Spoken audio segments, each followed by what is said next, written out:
The House will come to order.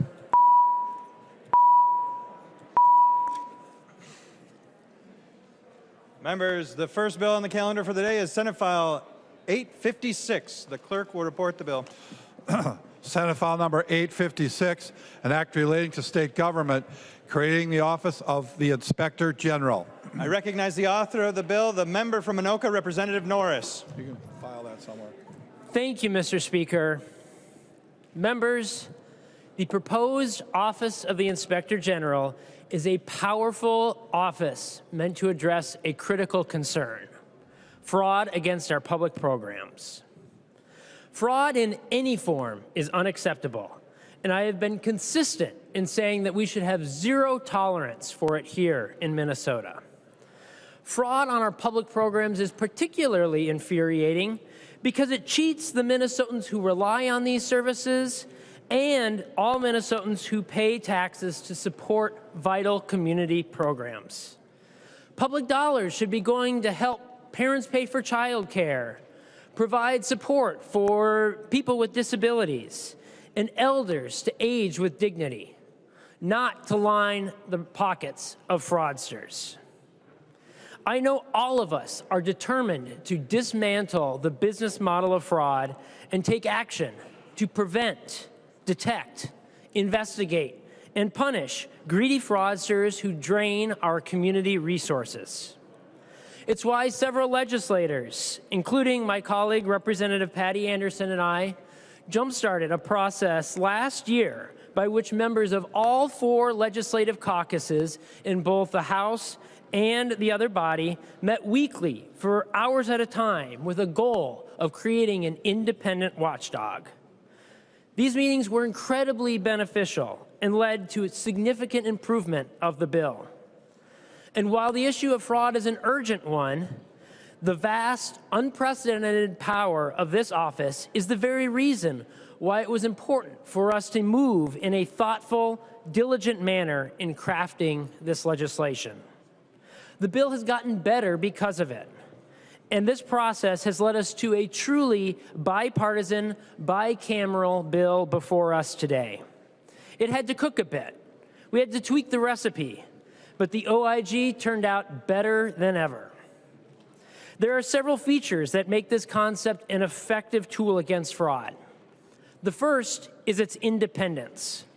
While constitutionally the governor must ultimately appoint the Inspector General, a bipartisan group of legislators, modeled after the Legislative Audit Commission, will vet potential candidates and forward recommendations, which would require support from both parties, to the governor. The Inspector General will be appointed to a 5-year term, intentionally designed not to coincide with the governor's term. The Inspector General must be confirmed by a 3/5 vote of the Senate. And once confirmed, the Inspector General can only be removed for cause after a public hearing and with the approval of the House and the Senate. The second reason this office is powerful and effective is because of its ability to prevent fraud in addition to investigating it. It will have the power to investigate any public or private entity that administers or receives public funds to ensure compliance with applicable laws. But we also know that it is far more cost-effective to prevent fraud from occurring in the first place, rather than simply investigating it after the fact. This year, the House added important provisions expanding the powers and duties of the OIG to include establishing program integrity standards and best practices for state agencies, and facilitating information sharing between state agencies to identify suspicious patterns in data or when potential fraud is being committed against one agency. A third hallmark of this office is its transparency. The OIG will be required to publish reports upon completion of an investigation, summarizing its findings, its recommendations, and the outcomes of its activities. And it will be required to submit a report to us, the legislature, annually summarizing its work. Members, the bill before you today is a better, stronger bill than when it left the other body.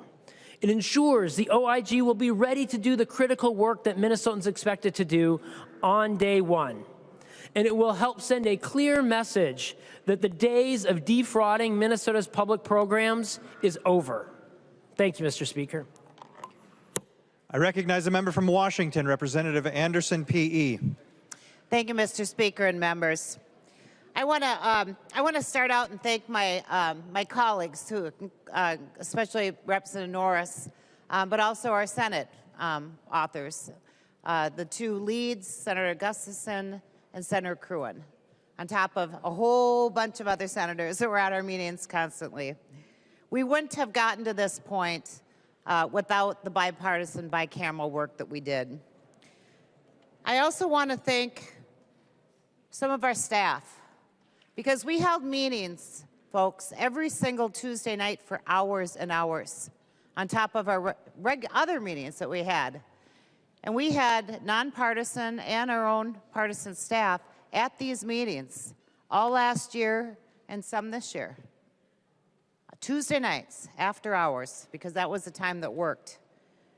So I want to call out a few folks. Colby Sullivan from House Research. He did lion's share of the work. He was amazing. Helen Roberts from House Fiscal. Huge help. And Emily Adrians. And a couple folks from the Legislative Budget Office who helped us. Christian Larson, Joel Enders. They were just fantastic in all of our meetings. And a couple of our staff here on this side of the aisle. Jacob Grunhauser, Justin Brill from State Gov. Huge help. And the main help that I had was Harry Kennedy. And Harry, I could not have gotten here. You know, we couldn't have done it without her. So there you go. Give them a round. They need it. Oh. And I know it's the same on the Democrat side. So it was a long process, folks.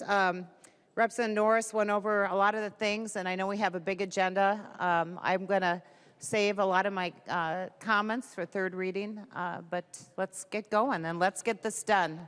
Minnesota needs an Inspector General office, and we are on the verge of creating that. Thank you.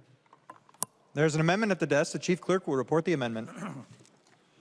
Norris moves to amend Senate File Number 856, the third unofficial engrossment. The amendment is coded A44. I recognize the author of the amendment, the member from Anoka, Representative Norris. Thank you, Mr. Speaker. Members, the A44 amendment cleans up some of the language that we put on in the Ways and Means Committee. It includes some technical assistance associated with embedding OIG employees within the Minnesota Department of Education. It creates some clearer lines between the civil and criminal investigative authorities of the OIG, and tightens up some of the law enforcement language to reflect modern statutory language from other state law enforcement agencies. And Mr. Speaker, I believe there's an amendment to the amendment. I recognize the member from Washington, Representative Anderson, P.E. Thank you, Mr. Speaker. Representative Norris.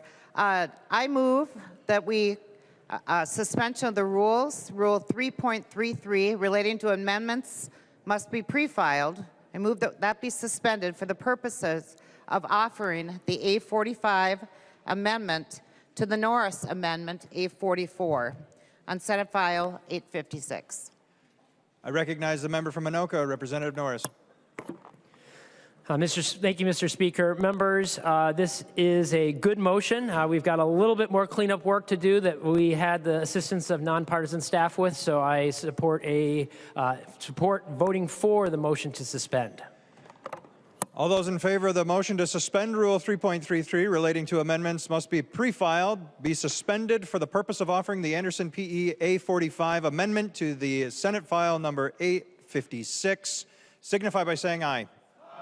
Any opposed say nay. The motion prevails. The rules are suspended.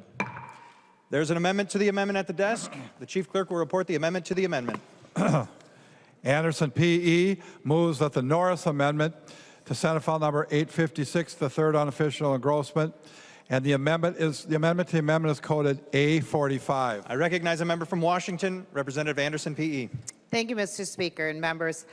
This amendment was something that was caught just a few hours ago. This was a drafting error. It wasn't language that either side had asked for, and it doesn't really do anything to change the bill whatsoever. But it was a drafting error, and we need to get it fixed. I recognize the member from Anoka, Representative Norris. Thank you, Mr. Speaker. Members, this is a friendly amendment. I appreciate Representative Anderson bringing it forward. I urge an aye vote. Any further discussion to the amendment to the amendment? Seeing none, all those in favor of adopting the amendment to the amendment, please signify by saying aye. Any opposed, say nay. The motion prevails. The amendment to the amendment is adopted. Now to the underlying amendment. I recognize the member from Washington, Representative Anderson, PE. Thank you, Mr. Speaker and members. We support this amendment. This was something worked on with many members of both caucuses to do some final things to make everybody happy, frankly. So I ask all of our side to vote yes. I recognize the author of the amendment, the member from Anoka, Representative Norris. Thank you, Mr. Speaker. Members, as I reiterated, this is a technical cleanup amendment. Encourage an aye vote. Any further discussion to the amendment? Seeing none, all those in favor of the amendment, please signify by saying aye.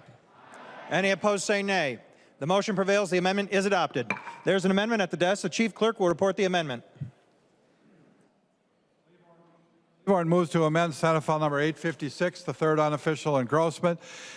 The amendment is coded A37. I recognize the author of the amendment, the member from Hennepin, Representative Cleveland. Thank you, Mr. Speaker, and I'm going to request a roll call on this vote, please. Seeing 15 hands, there will be a roll call. Representative Cleveland. Thank you very much. The amendment is quite simple. It adds to the duties of the Office of the Inspector General the establishment of appropriate prepayment review procedures for all agencies. As we have heard numerous times, prevention is worth more than a pound of cure. Members, I ask for your support in adding this important duty going forward. I recognize the member from Washington, Representative Anderson, PE. Thank you, Mr. Speaker and members. Part of the reason we got to this point, the main reason we got to this point, is because everything we did on this bill went through the working group. Everything. The House, both sides of the House, both sides of the Senate. This amendment is outside of that agreement that we had, and I urge our members to vote no.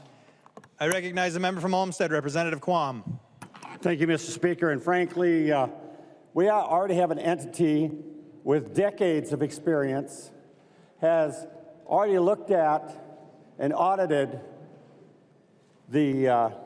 all the agencies, the major programs, has already made time after time recommendations, of which many have been ignored. And so frankly, the experience, the expertise is here, decades of background, understanding of the processes that have been used over time, what's been tried before and hasn't worked.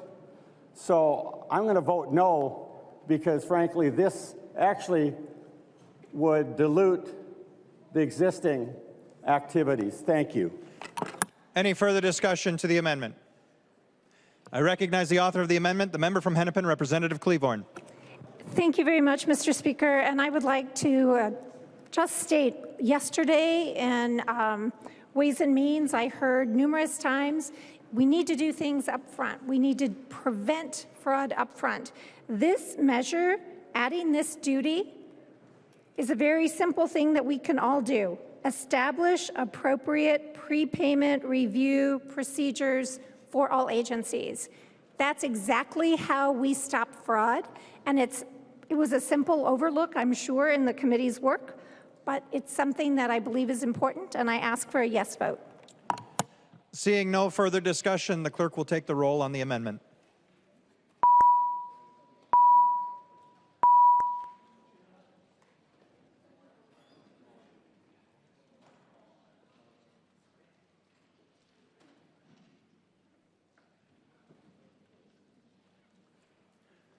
The Chief Clerk will call the names of the members voting remotely. Baker. Say it again, Dave. Baker, no. Baker votes no. McDonald. McDonald. Momani Hilsley.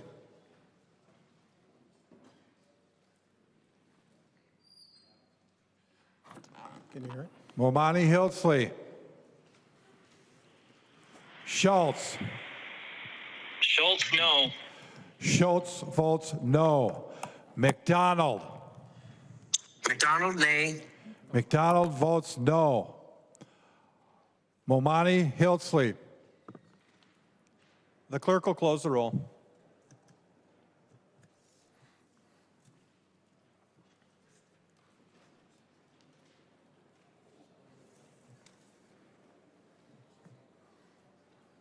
There being 65 yeas and 67 nays, the motion does not prevail. The amendment is not adopted.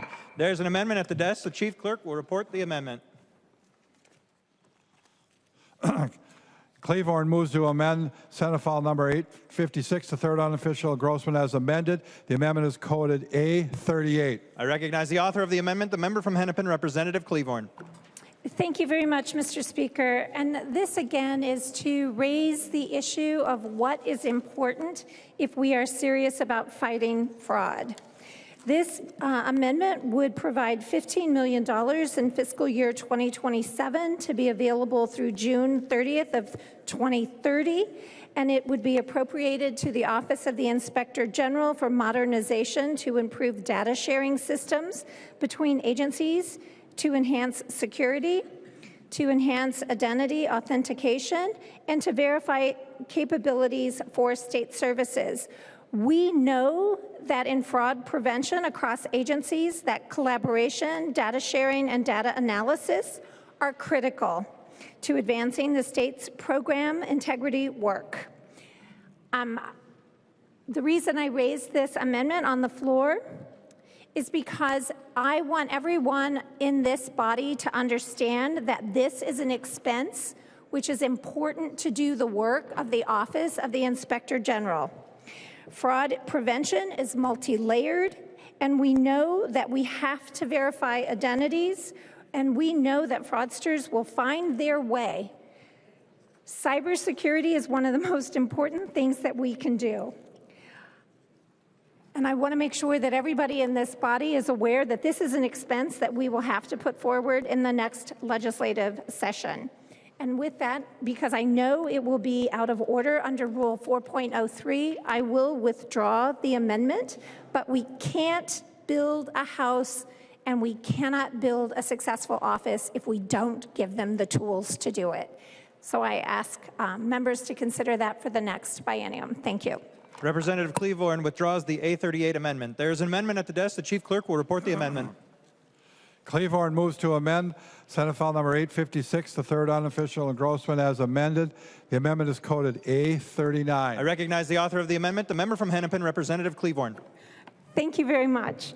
And this amendment is to correct something that I think might have been an oversight, but I don't know for sure. And I'm going to ask for a roll call on this one as well. Seeing 15 hands, there will be a roll call. Representative Cleavorn. In the bill itself, in the bill language, the word waste was removed because we don't really have a good definition of the word waste. And the importance of the Office of the Inspector General has been stated numerous times in this body. So I would like to offer the fact that if there is going to be a law enforcement agency added to this bill at some time, this work at some time, that we actually give it a name that represents the work that it's going to do. So instead of calling it the Anti-Fraud and Waste Bureau, we actually give it an honorable name. It's not a sanitation service, but we should call it the Anti-Fraud and Enforcement Unit. That's what we're asking them to do, to enforce the laws. So let's give it an honorable name, and I ask for your yes vote. I recognize the member from Washington, Representative Anderson, P.E. Thank you, Mr. Speaker and members. As I said on the earlier amendment, to preserve the integrity of the working group, the bicameral, bipartisan working group, I ask on all these amendments, I ask members to vote no. Thank you. Any further discussion to the amendment? I recognize the author of the amendment. Oh, I recognize the member from Ramsey, Representative Pinto. Thank you, Mr. Speaker. Representative Anderson, I understand your point about there being a working agreement, but could you give some substantive reason that someone would vote against this amendment? I mean, I noticed the word waste was in an earlier draft replaced with the word misuse. There's a definition of the word misuse. We're talking about a law enforcement agency. Some of us work regularly with law enforcement agencies. I understand an agency would fight fraud. I'm seeing some of the law enforcement officers on your side of the aisle. They fight fraud, they enforce laws. Bringing waste in there just seems a little strange to me. So can you give a substantive reason someone would vote against this other than it just hasn't come up in the working group discussions at this point? Are you asking her to yield? And I'm indeed asking her to yield. She will yield. Representative Anderson. Thank you, Representative Pinto. We have wasted huge sums of money in this last 10 years, especially in the last 4 or 5 years. We have wasted money on program dollars that should have gone to people in need, and instead they are going to thieves and they're going to fraudsters. We have a problem with waste. We have a problem with fraud. But again, these things were not in 2 years of meetings. This was not ever requested, and we are not going to break the integrity of the working group on the House floor. Thank you. Representative Pinto. Thank you, Mr. Speaker. And Representative Anderson, I appreciate what you're saying. We absolutely need to do all that we can about both fraud and waste. I would respectfully say that that having a law enforcement agency that is, by the definition of it, focused on fraud and enforcing our government laws, calling that an agency relating to waste is itself somewhat wasteful. This is an opportunity to address an idea that makes great sense to me. I certainly would urge members would support it. And I guess I so far have not heard a sound reason other than that there's a general agreement relating to this. And of course, many of us are not party to that agreement. I would like to have it be, if there's a law enforcement agency that we're going to be voting for today, that it have the title of a law enforcement agency and be understood as such, if only for the benefit of the peace officers working for that agency. Pretty strange to be thinking about them working for a waste agency. So it kind of seems to make sense. Thank you, Mr. Speaker. I recognize the member from Hennepin, Representative Freiberg. Thank you, Mr. Speaker. Just a quick observation in support of this amendment. The bill does name the office the Anti-Fraud and Waste Bureau. The word anti-fraud is a compound word separated by a hyphen, so anti is only connected to the word fraud. So there's sort of an implication here that it's the Anti-Fraud and Pro-Waste Bureau. So the name doesn't really, I think, send the message that the bill authors might want to. So I think the proposal by Chair Cleavorn makes a lot more sense, and I'd encourage members to support this amendment. I recognize a member from Anoka, Representative West. Thank you, Mr. Speaker. It is interesting to see Democrats defending waste, but whatever that's about. But to answer the question posed by Representative Pinto, the National Association of Inspector Generals has a principles and standards. It's called the Green Book. And in those principles and standards, it says their duties: prevention, detection, identification, exposure, and elimination of fraud, waste, corruption, illegal acts, and abuse. So the National Association includes waste in what they believe is the appropriate role of an inspector general. So it's very much within lines. So I would urge members to keep that in mind when voting on this. I recognize a member from Carver, Representative Nash. Thanks, Mr. Speaker. Would Chair Cleavorn yield to a question? She will yield. Representative Nash. Thank you, Mr. Speaker. Chair Cleavorn, I know that you attended, I think, a lot of the working group meetings. Did you ever during that time make this suggestion? Because I talked to Representative Anderson, and it didn't occur to her that you had ever made that suggestion. So could you tell us if you ever did that? Representative Cleavorn. Thank you, Mr. Speaker. And it was my suggestion that we remove the word waste from the bill in the very beginning. Representative Nash. Thank you, Mr. Speaker. Did you make it recently, Chair Cleavorn, if she would continue to yield? She will continue to yield. Representative Cleavorn. I only had to make it once early, and it was removed. Representative Nash. Would Representative Anderson yield to a question? She will yield. Representative Nash. Yeah, thank you, Mr. Speaker. Representative Anderson, I know that you have been at every single one of them, and I know that you even attended one, I think as you were moving between one flight to the next as we were coming back from our break, making sure that you put your full attention to this. Do you recall such a recommendation? Representative Anderson. Thank you, Chair Nash and Speaker. The Bureau, I don't remember when this was titled, but this was the original Senate language, and I'm not going to change the Senate language. I think there was discussions around the word waste within the bill, but not within the title. But I think but this is silly. If the legislature next year wants to change the name of this Bureau, which will not occur anyway until January of 28. If a new working group wants to do that, as technically they can. So, but in the meantime, we're not going to change this language. Thank you. Representative Nash. Thank you, Mr. Speaker. And here's what I've learned of 12 years of interacting with the Senate. Sometimes if you make sudden moves, you spook them. And we don't want to change things late in the game so that when we transmit this bill over to them, we cause them to scatter in fear of new things. So I think it's best that we vote no on the amendment. I recognize a member from Anoka, Representative Niska. Thank you, Mr. Speaker and members. And I just want to emphasize that last point. We are in the last week and a half of session. This bill needs to pass off of our House floor. It needs to pass the Senate, and it needs to go to the governor. And there have been a lot of appearance, at least, of shenanigans, slowing down this bill, trying to create opportunities for somehow the train to fall off the tracks. And that's why Representative Anderson is speaking about the importance of this working group, because the working group is the group that is ensuring that the train stays on the tracks. So again, I'm not going to impugn anyone's motives on the other side of the aisle for offering these amendments, but we need to be very careful that we don't do anything that derails the train from going off the tracks and in any way jeopardizes the ability of this bill that we pass here today to immediately, as quickly as possible, pass the other body, go to the governor, and get signed into law. We need to do it.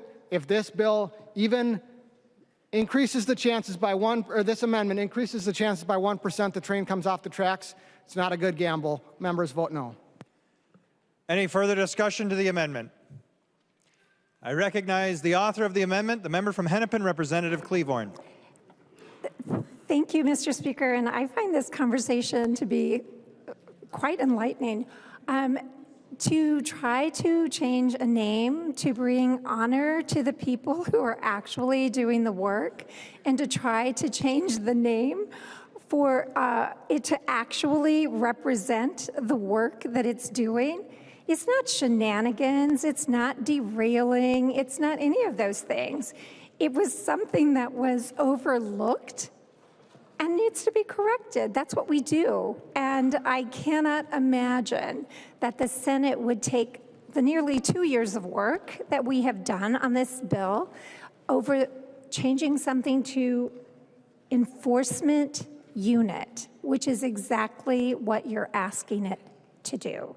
So members, we've heard lots of reasons why we shouldn't, but the reason we should is because I would like the officers who participate in this program, when they are asked what they do, they can say they work in the enforcement unit. Thank you, members. Please vote yes.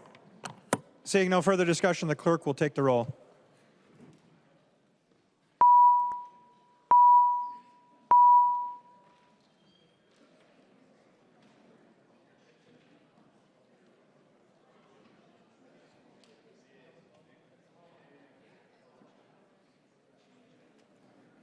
The clerk will call the names of the members voting remotely. Baker. Baker votes no. Say it again, please. Baker votes no. Baker. Baker votes no. Baker votes no. McDonald. McDonald, no. McDonald votes no. Momani Hildsley. Momani Hildsley. Schultz. Schultz, no. Schultz votes no. Momani Hilsley. Or yes, go. Momani Hilsley, yes. Momani Hilsley votes aye. The clerk will close the roll.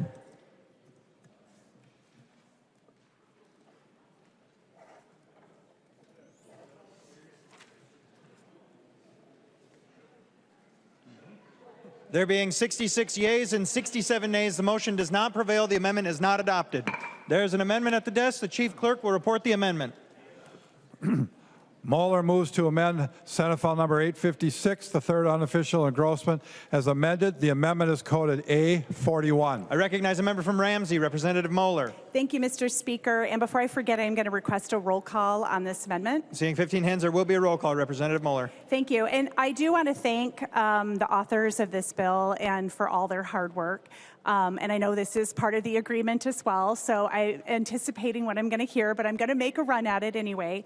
So the A41 eliminates the future creation of the law enforcement agency that we just talked about.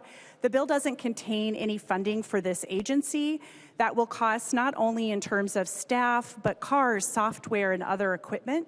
It will be duplicative of what the Bureau of Criminal Apprehension's financial crimes and fraud section does already. And honestly, maybe for that reason, we should keep the name waste in the title. And I did get some numbers here from the BCA. So according to their most recent numbers, in the first 4 months of this year, the Financial Crimes and Fraud section has reviewed 413 referrals related to state program fraud. Of those, they have opened and is actively investigating 132 cases.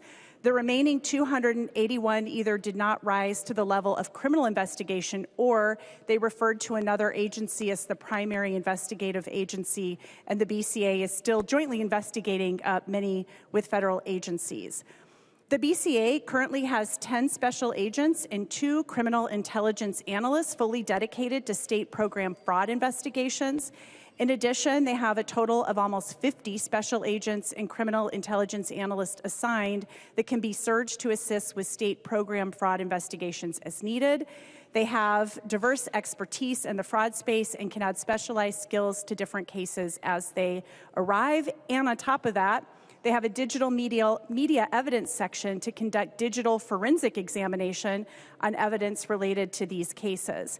And just to be clear, none of the numbers that I mentioned include any of the insurance fraud cases. Since the Commerce Fraud Bureau transitioned into the BCA in early 2025, dedicated agents and analysts to insurance fraud have reviewed 3,518 cases referred from the insurance industry, and that work is happening simultaneously to the state program fraud that I mentioned.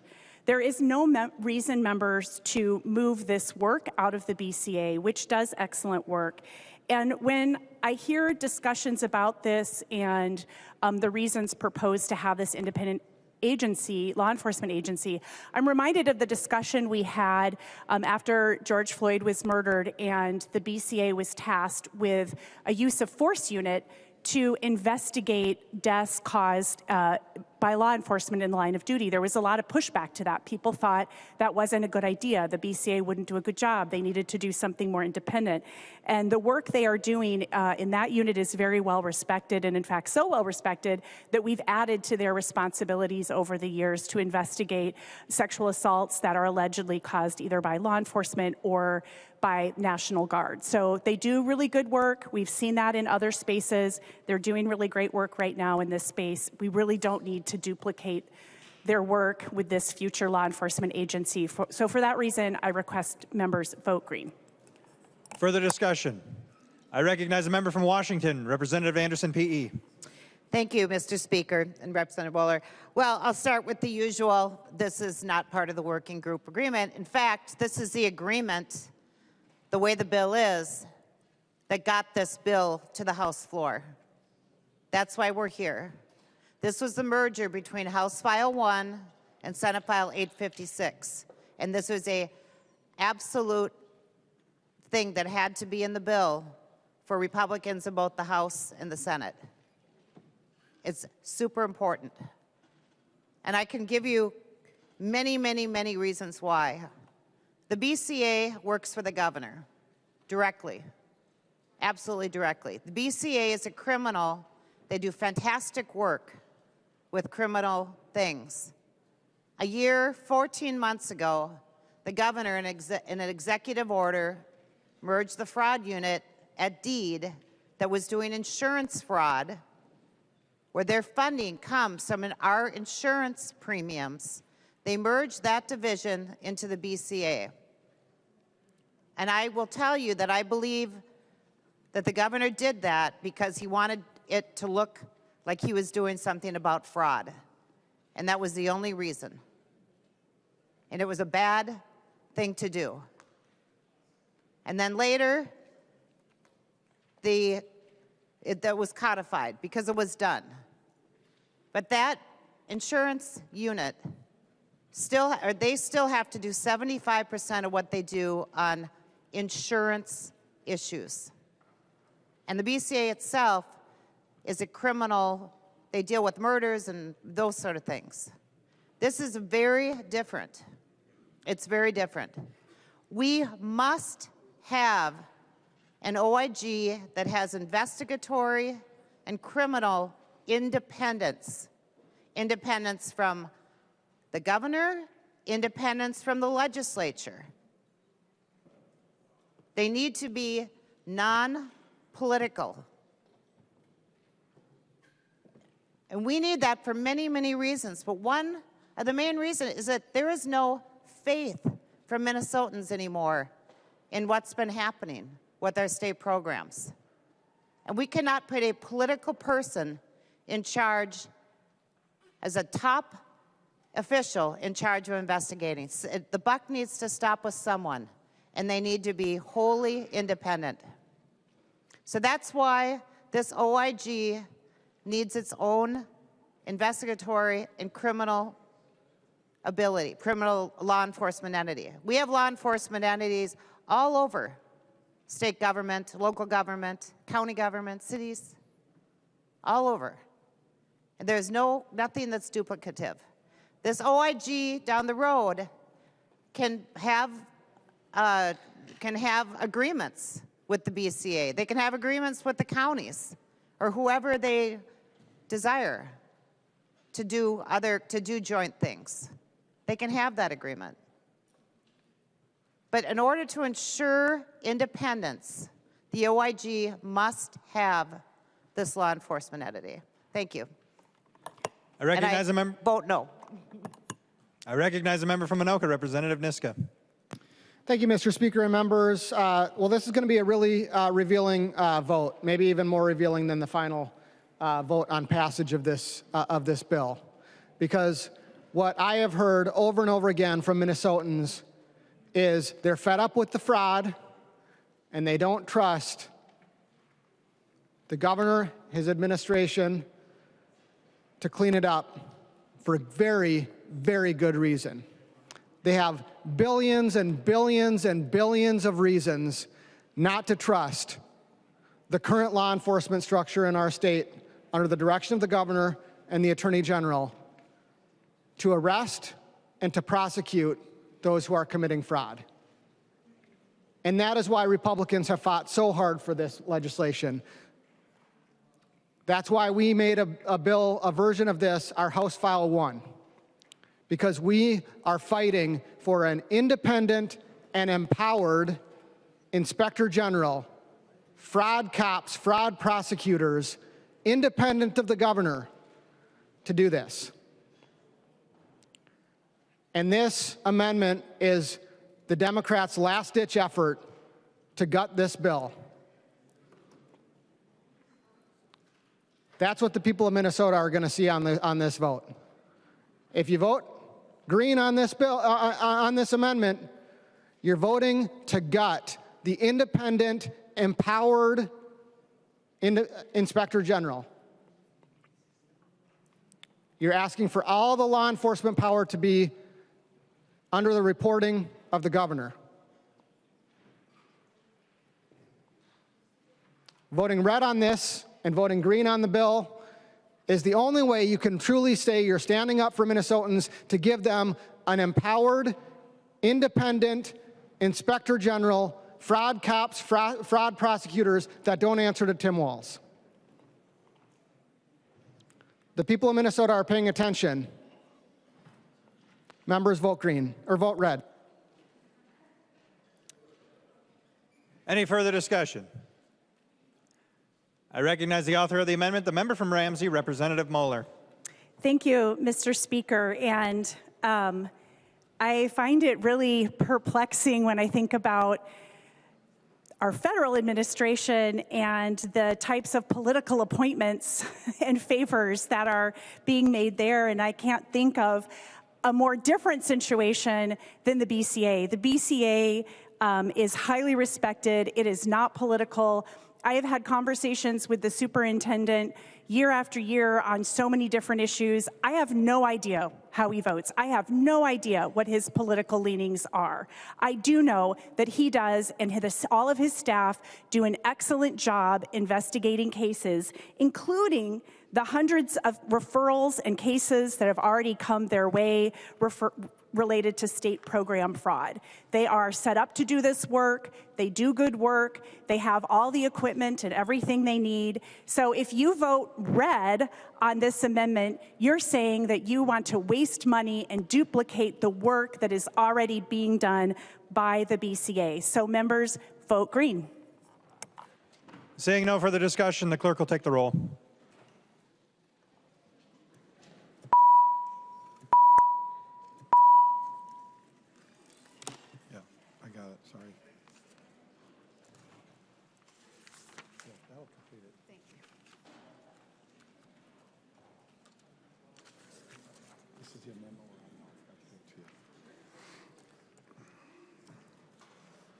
The clerk will call the names of the members voting remotely. Baker.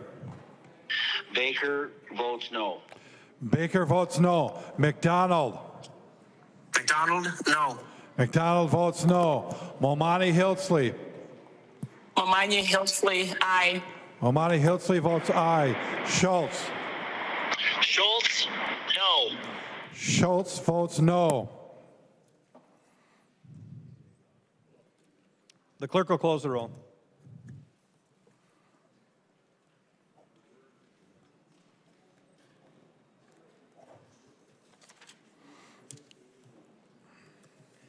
There being 65 yeas and 67 nays, the motion does not prevail. The amendment is not adopted.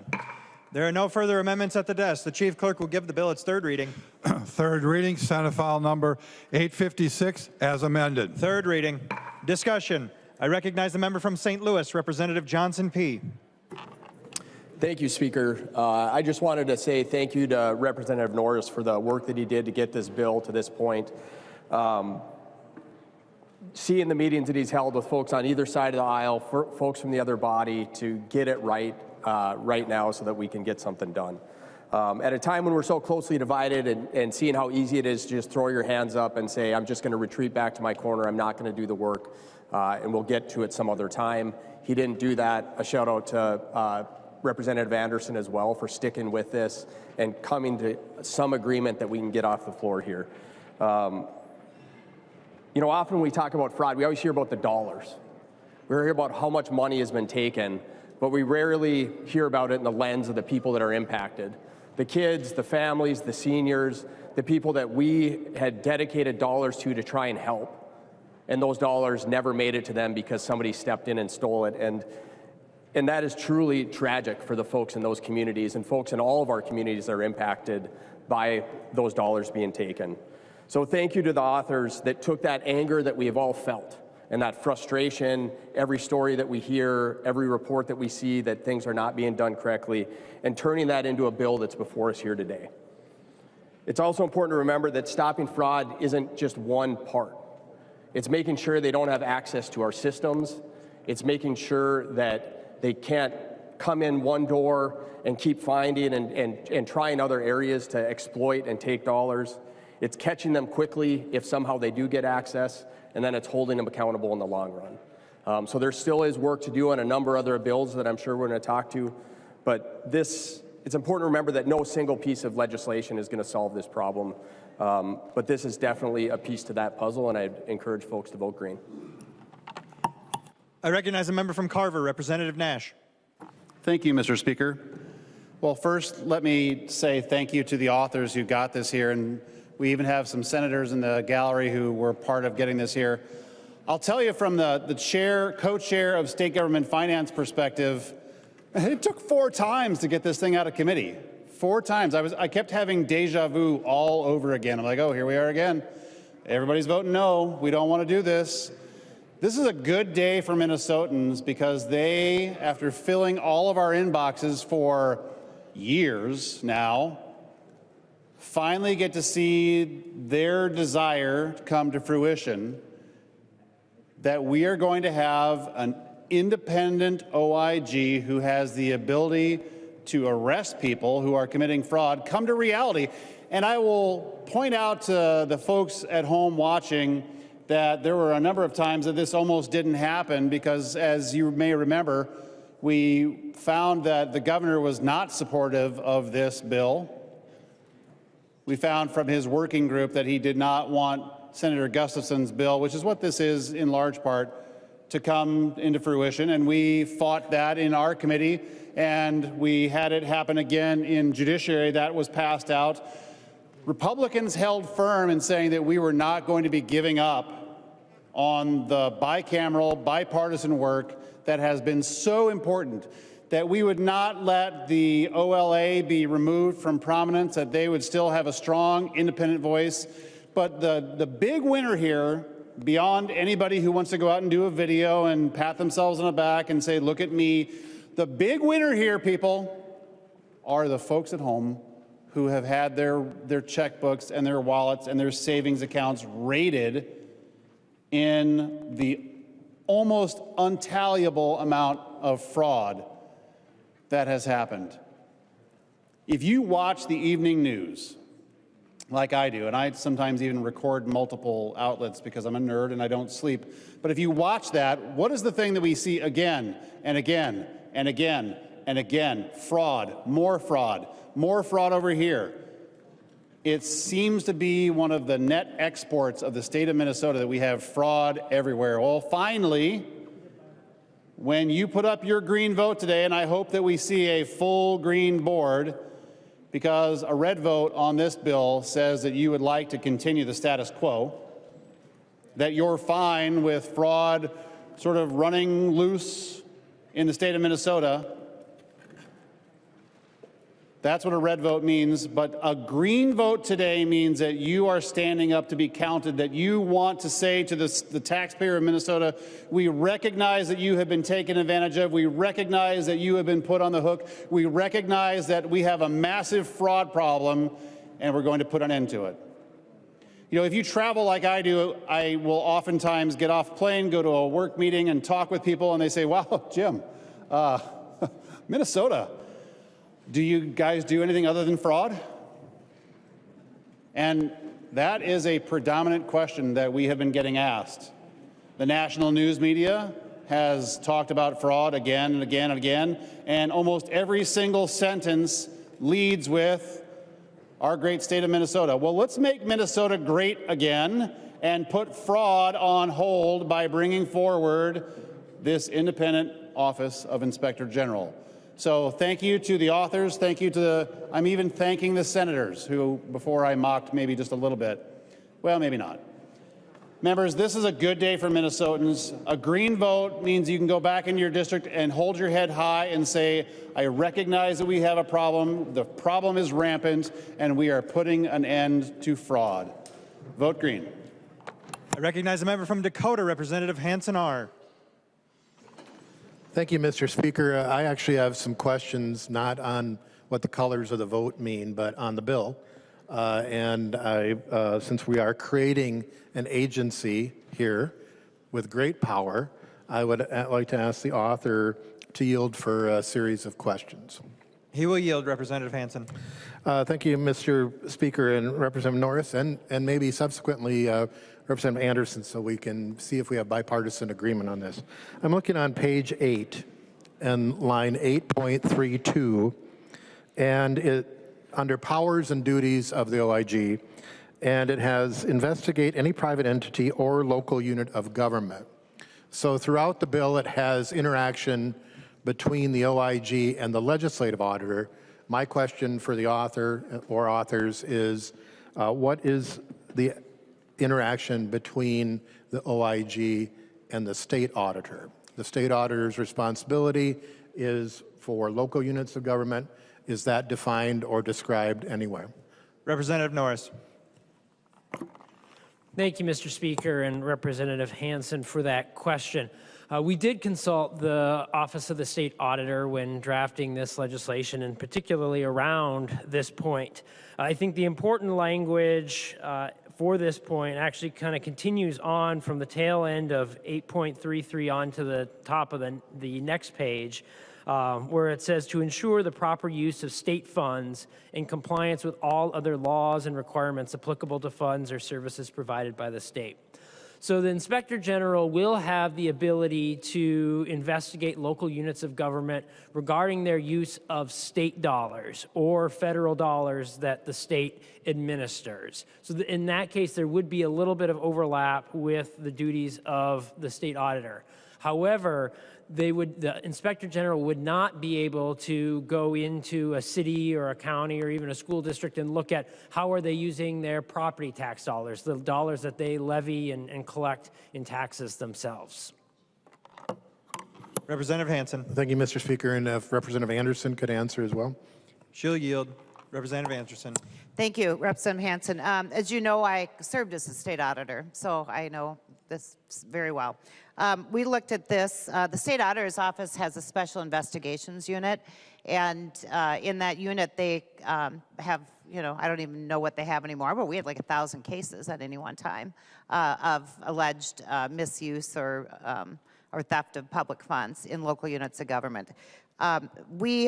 As Representative Norris said, we did talk to the current state auditor, Julie Blaha, about this. We want to make sure that this, first of all, the OIG is going to have plenty to do investigating state programs, okay, and recipients of state funds, as we know. There's more than enough work to do.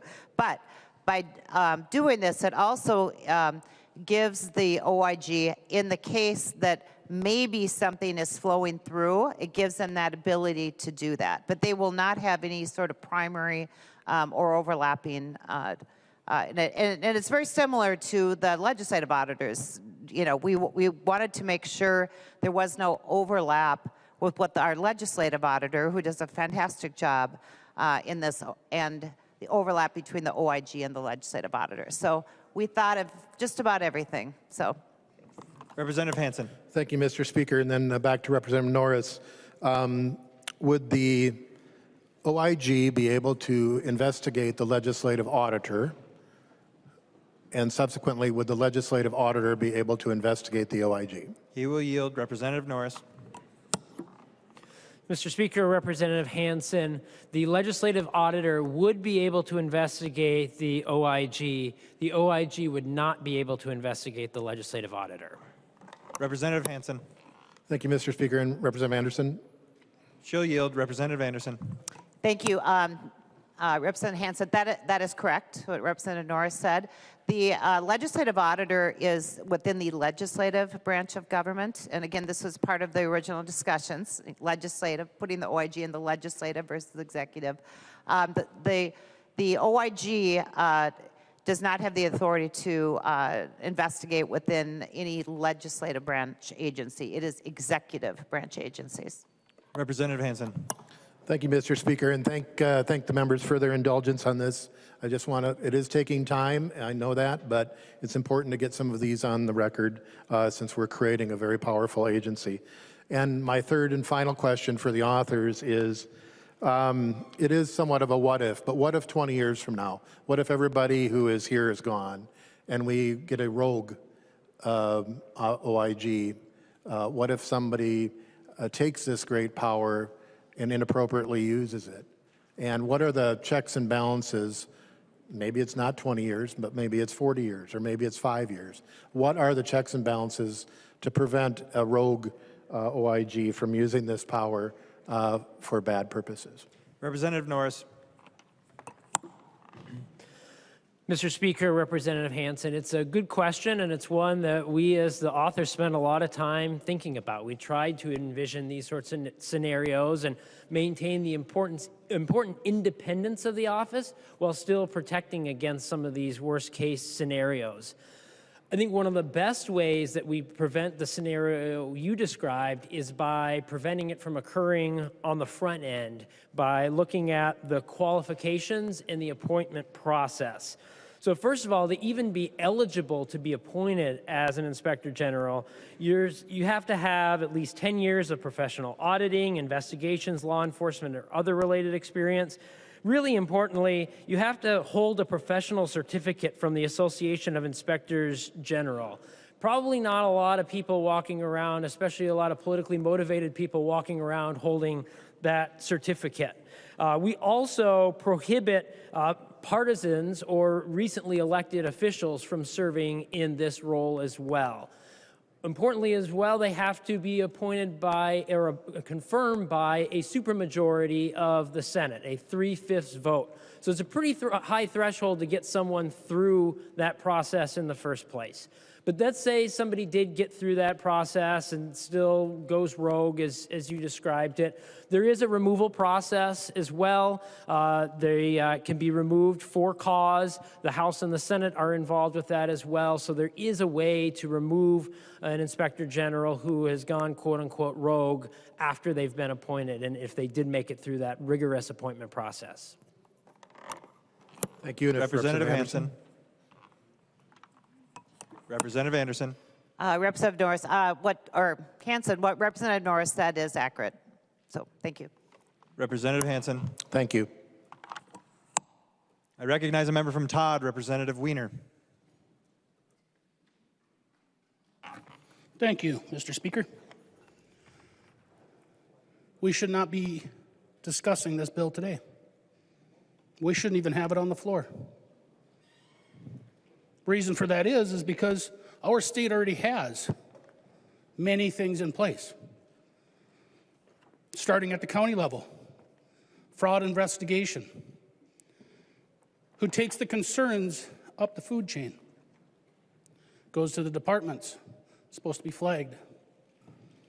Agencies have internal audits and investigators who are supposed to be watching our taxpayer dollars. Minnesota Attorney General's office has a Medicaid fraud control department already. And we have the Office of Legislative Auditor, which in my opinion has done a very good job of pointing out fraud and problems in these different programs. But we ended up with $9 billion worth of fraud. With all of those things in place, we ended up with $9 billion worth of fraud, estimated by the attorney, Joe Thompson. So why? Why did we end up here? Because we had self-reporting and trust in our system that it couldn't be frauded, and it was downplayed on many different levels. We had massive increases in program size. And when programs expand so quickly, so rapidly, with such numbers, fraud is much easier. There was no check and balance. We saw legal, bureaucratic hesitation when programs were sending out money and red flags were raised, and then end up in court and saw money continuing to go out to fraudsters. And from the very top, Comrade Walls said that he was solely responsible, the buck stops with him.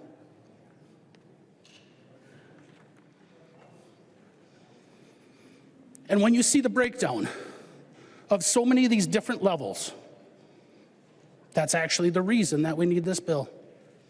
That's actually the reason we have to have something in place that is not tied to the politics, not tied to a certain group that's in charge. It has to be independent. It has to be accountable because we are responsible to the taxpayers in this state. I love my view from back here in the chamber, and I get to read the words up there. Frugality. We have long since forgotten and not abided by that word in this chamber or in this government for a long time. This office, independent office of Inspector General, is absolutely crucial in order to restore public trust in this government again. I've heard from so many constituents that are saying, why should I pay my taxes if you guys are just going to waste it? Different words were used. I had a property owner that said, you're going to tax me out of my property, Mike. Well, not you, Mike, but the government's going to tax me out of my property, and then you're going to just give it to fraudsters. Something has to change. And normally, you know me, I hate spending more government. I hate more bureaucracy. But this is one of those situations. We have 9 billion reasons, probably more, that we need accountability. I didn't get involved in politics to just say yes to go along with the system. I want to see accountability. We teach it to our kids, and yet in government we don't even apply it. This bill, thank you, Rep. Anderson, for working so hard on this, because I want to go back to my district and say, I voted for that bill because I understand the hard work that every one of our citizens puts into their daily lives to get a paycheck or to farm or whatever they do for a living and then have it squandered by government. We need this check and balance. So thank you for the opportunity. It will be a success, and hopefully it won't happen soon enough. I'll just put it that way. Thank you, Representative. I recognize the member from St. Louis, Representative Zalesnikar. Thank you, Mr. Speaker and members, and thank you to Representative Patty Anderson for her determination, her commitment, her driven spirit to ensure a bipartisan work group could continue between the Senate and the House, because Minnesotans were saying everywhere across the state, something has to be done. Something has to be done. When $9 billion of their hard-earned taxpayer dollars have been stolen, as they're working 2 to 3 jobs, something did have to be done. And now we can say we did something. It's a Minnesota miracle today for the people back home in 87 counties to know that we aren't taking advantage of Minnesota Nice anymore. We are Minnesota Nice, but Minnesota Nice comes with responsibility and it comes with accountability. And today, we're going to join several other states that have recognized this, have the ability to arrest. I don't know how many times I've heard that. When is somebody going to put somebody in jail, arrest somebody, handcuffs? When is that going to happen? At the state level. Several of the warrants that have happened, there have been federal warrants. But we have state issues, and $9 billion is not just chunk change under your couch. It's absolutely critical. So thank you for being diligent as you retire out, and thank you to the other side of the aisle for being diligent. We have to get this done, and Minnesota's watching, and I would say congratulations on a Minnesota miracle that matters to the people back home. I recognize the member from Douglas, Representative Franson. Well, members, today is 2026, and we are passing an OIG bill that I authored in 2019. House File 4 something, 445. And that was brought to you because we had some child care assistance fraud going on. Perhaps $100 million flying out of suitcases from the airport, going overseas. That was a big headline. And as I went through memory lane, my quote here says, or this article says, State Representative Mary Franson issued the following statement regarding the CCAP fraud report issued by the Nonpartisan Office of the Legislative Auditor. The report finds widespread fraud in the CCAP program and a lack of internal controls at the Department of Human Services, making fraud protections more fraud prosecutions, because the protection is happening within our government actually right now, fraud prosecutions more difficult. This report confirms there is fraud within the CCAP programs, and DHS is doing almost nothing to stop it. According to DHS records, one couple took in $3 million in CCAP funds in only 10 months. The OLA found that having the Office of the Inspector General housed within DHS creates a significant conflict where the OIG is operating within the same department that administers the program it investigates. No other industry would help you find the watchdog housed within the entity it is meant to investigate. We need an independent office to investigate these programs rather than one that reports to the agency it is tasked with overseeing. That was, what, 7 years ago? 7 years ago. And how many billions of dollars of fraud have we lost since 2019? And the reason this bill did not get passed was because of politics. It was politics. Supposedly it was racist to do. And now we are billions and billions and billions and billions and billions of dollars lost to the taxpayers of Minnesota. And what are they getting in return? They're getting higher costs. They get to pay more for everything here in this state because of the fraudsters that keep stealing and pillaging our tax dollars. So pat yourselves on the back for passing this bill. Tell your constituents back at home. But the real failure is the fact that we did not get this done 7 years ago. Thank you. I recognize a member from Ramsey, Representative Pinto. Thank you, Mr. Speaker.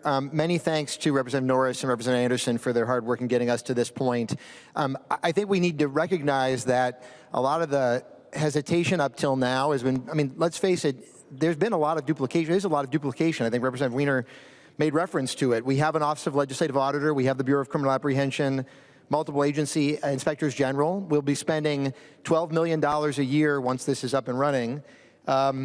I share the concern of folks expressed on my side of the aisle that even as the bill moves forward, we've got a bureau which will duplicate work by the BCA, so sort of adding bureaucracy on top of bureaucracy. And with that said, this has been incredible work and negotiation and partnership to get us to this point to address those concerns. And I think we can see that this is a consensus, everyone agreeing that theft from our public programs is completely unacceptable. It targets taxpayers. It targets the vulnerable people who depend on those programs. Full stop. We've struggled with how to address it and to figure out policies to advance. And fortunately, in 2025 and then now in 2026, there are a series of provisions moving through with particular attention on this one. I am so grateful that, and I think it was an earlier speaker who identified, it was, this is Senator Gustafson's bill as sort of the framework here, but then we have Representative Norris working with Representative Anderson to bring us to this point, and resulting, what we have as a result is perhaps the strongest, most effective independent watchdog in the country, certainly that prospect of that. Again, I have significant concerns about this additional police force. That's something we need to continue to look at, and I'm very glad that there's going to be opportunities to do so. With that aside, though, this has been incredible work to get us to this point. And to recognize, I'll say, we will continue to have Inspector General work within the DHS and Children and Families, Children, Youth and Families, and Department of Education. I'm concerned about duplication there. That will continue. And then to have that same independent oversight in other agencies as well. Thank you so much to those of you who've done such hard work on this. And let's move forward and continue to address this concern. I'll urge members to vote in favor. Thank you, Mr. Speaker. I recognize a member from Hennepin, Representative Robbins. Thank you, Mr. Speaker. I rise in support of this bill. This is a great day for Minnesota. I really want to appreciate the hard work of Representative Anderson and Representative Norris and our colleagues on the other side of the aisle. This is amazing work for 2 years on how to get something through the legislature. And it's an impressive body of work. It is exactly what we need. As Chair Franson said, she has been talking about this since 2019. We have OLA reports from March and April of 2019, first really digging in on the CCAP fraud. And because that wasn't addressed, that a lot of the people involved in the child care fraud, that morphed into the Feeding Our Future fraud, which then morphed into housing stabilization, integrated community support, sober homes, autism centers, all the vectors of fraud we're seeing now. So without an independent agency embedded in the executive branch, we are not going to be able to stop that from the legislature. So I'm so grateful for the hard work of everyone involved in this, and I can't wait to vote green. Thank you. I recognize a member from Lyon, Representative Swedzinski. Thank you, Mr. Speaker, and thank you, members. You know, we're thanking a lot of the authors of this bill as well, but, you know, when we think about the brave individuals that are in the state agencies that over the decades that this has occurred, who voices were left unheard.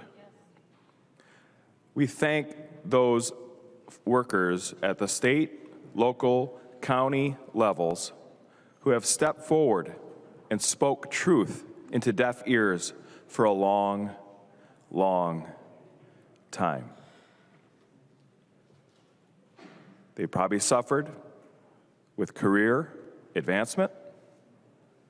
They've probably suffered maybe with their jobs and opportunity. I want to thank Representative Robbins and her hard work and dedication and all the members who served on the Fraud Committee. The exposure of fraud, the voice that we've given people to understand when they see bad things happening in government by coworkers is so important. Friends, we as members, this is a culmination of a lot of work, a lot of courage. It's not easy. You know, I commend folks from both sides of the aisle by passing this bill today is an understanding that leadership in the governorship, in the Attorney General's office have failed. It's courageous for each and every green vote that comes up on that board today. Thank you to the authors. Members, this is just the first step. Will this get rid of all fraud? We still need courageous voices to come forward. I would just encourage if any of the folks that are working for the state government right now, or county workers, or folks that are working in the group homes, or daycares, or learning centers, to step forward.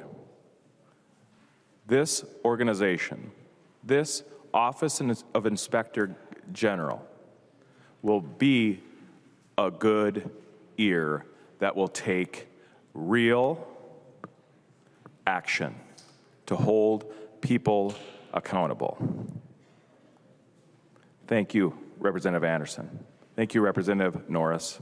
Thank you, Representative Robbins, for your work and dedication in this field. And Representative Rarick for going to Washington, D.C., and Hudson for doing the same and representing the values that we do care. You are heard. You are appreciated. Thank you. I recognize a member from Hennepin, Representative Cleavorn. Thank you, Mr. Chair, or Mr. Speaker. I want to take a moment to thank a few people, and then I would like to just talk about the bill itself. And I'm going to start with you, Representative Anderson. I know you've considered me a nemesis, but whenever you have somebody who's willing to be the nice person, and you have someone who's willing to be the difficult person, I'm proud of that role. Because this bill But for the fact that I said I would be the bad person on this bill, we would have taken up a bill that wasn't quite ready, fully vetted in both bodies. And we have done that work, and we've done it together. You know I have been as involved in this bill as you have. Just, I took the bad guy role. So, I want to thank Representative Norris and Senator Gustafson, if she's still in the gallery, for your work and your commitment. Oh, now she's on the floor. I just mentioned your name. For your commitment to make sure that our state resources are used appropriately, and to you, Representative Anderson, to make sure that our state resources are used appropriately and they benefit those they're intended to benefit. I did hear today on the floor that we all acknowledge that no amount of fraud is acceptable. And our constituents have the right to be angry that fraud exists in our state. But what I've come to learn over the 2 years of working on this bill is that fraud is much like water. We fill one hole and it tries to find another. And so we have to be constantly vigilant.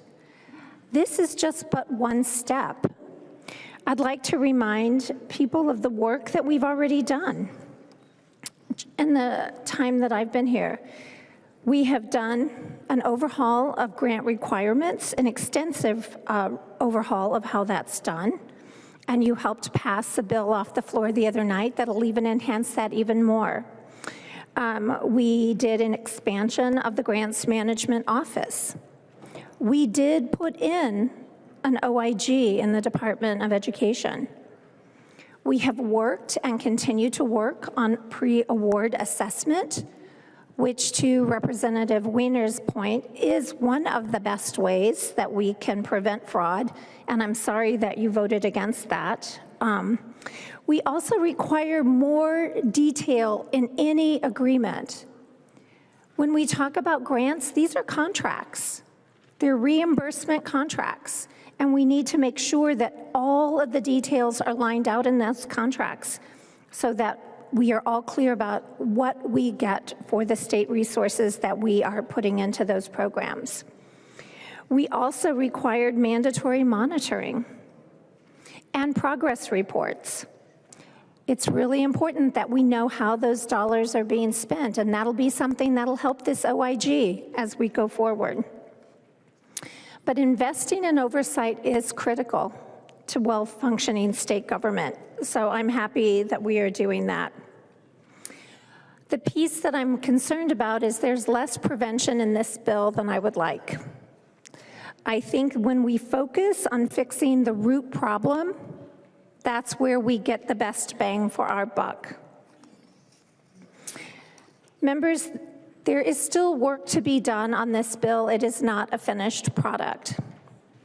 But with the work that has been done and with the cooperation of the House and the Senate, I think we are in a much better place than we were had we taken up the suspension of the rules at the end of last year. I thank you all for sticking with this process so that we have a bill that leaving this floor that is much better than the one that came to the floor. And again, Representative Anderson, I thank you for your work.